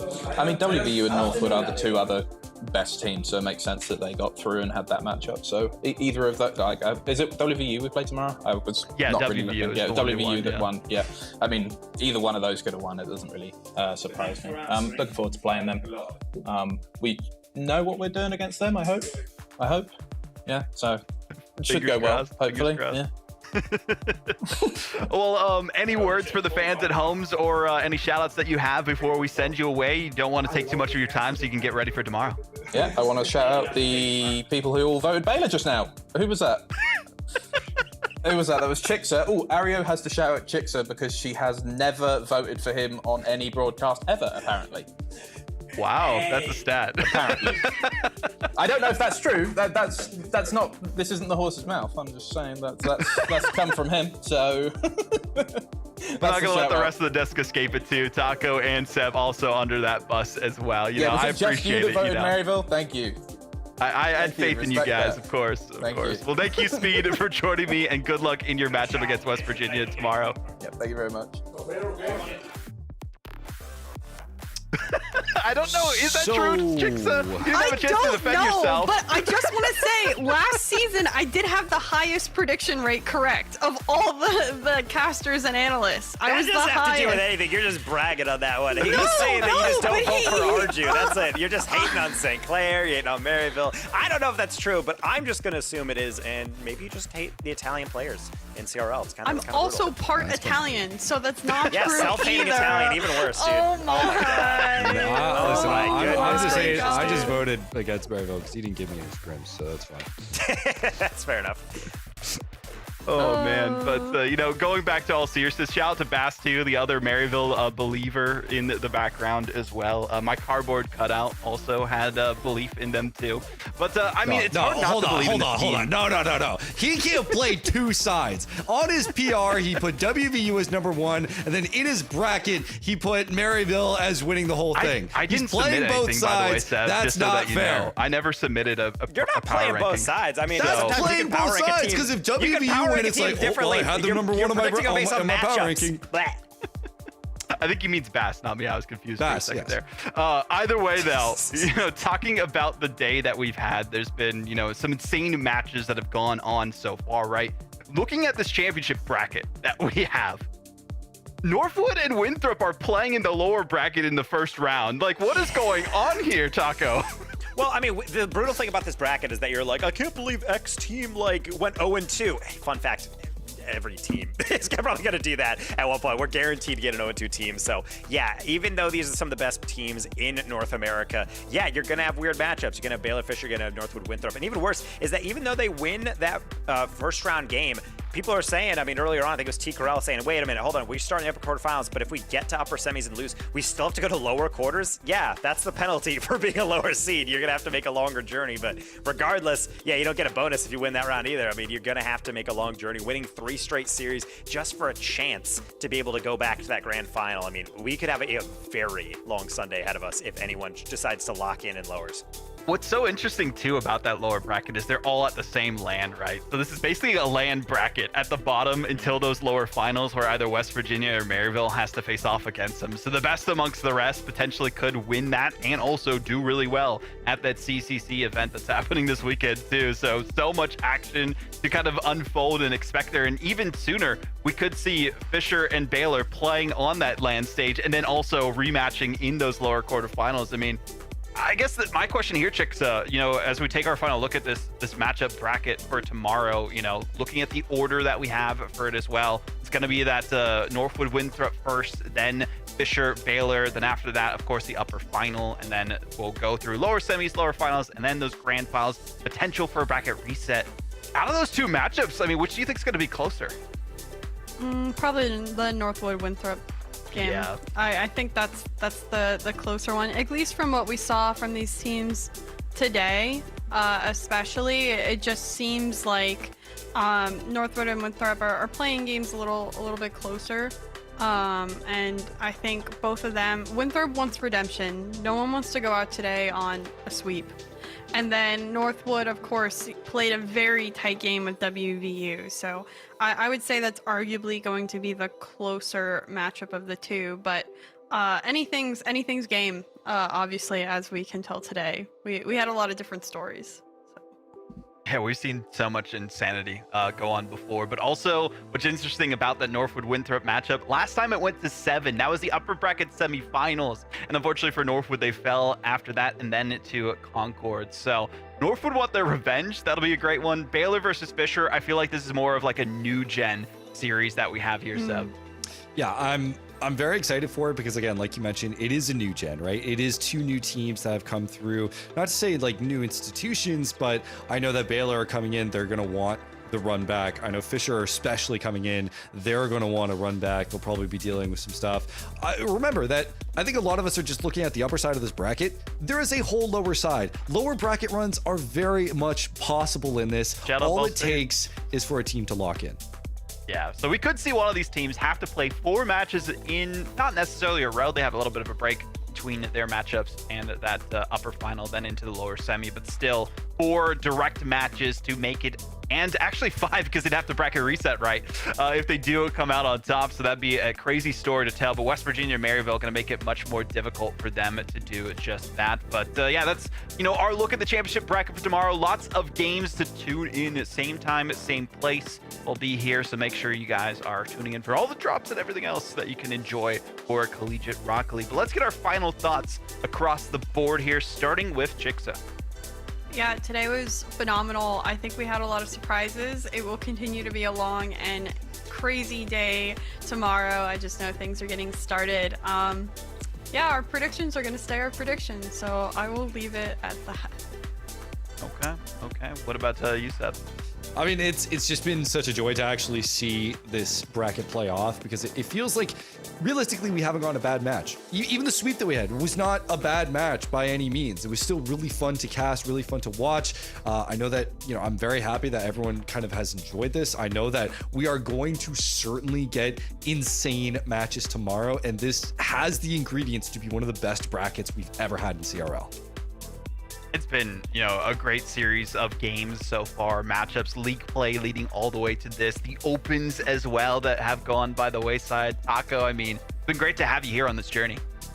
Yeah, because this is my last stop, at least in the booth. I'm not on tomorrow, but the thing is, I know a lot of people in chat have just been able to get on the CRL bus. We had the Chalkcast 10K that Baylor won earlier in this week, but throughout that whole broadcast, we had so many people coming into the chats on the mainstream, on the alt stream, and saying, wow, this is CRL? Wait, who else plays in this? They're getting excited. They were saying, where can I watch this? We were plugging this stream, saying, hey, all this weekend, we got on the main Rocket League channel, we got CRL championships. Tune on in, and I'm seeing some of the names actually pop up in chat saying, hey, I was watching earlier this week. I'm watching Baylor now. Like, shout out to those people because this is what CRL is all about. It gets better and better every semester. And we used to say that almost performatively, yeah, it will be great. It'll be kind of unexpected, but we have our favorites at the end of the season.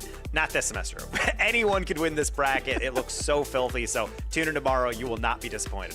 Yeah, we had 7 teams separated just by individual series and games, just one or the other that decided their spot, either making it into the spring championship or having to go through that LCQ. So shout out to every team who's competed up to this point, even if it's in the qualifiers, the opens, and also throughout league play, the LCQ itself, now into the spring championship. One final day of action awaits us tomorrow, 1 p.m. Eastern time. You don't want to miss it. We'll see you then.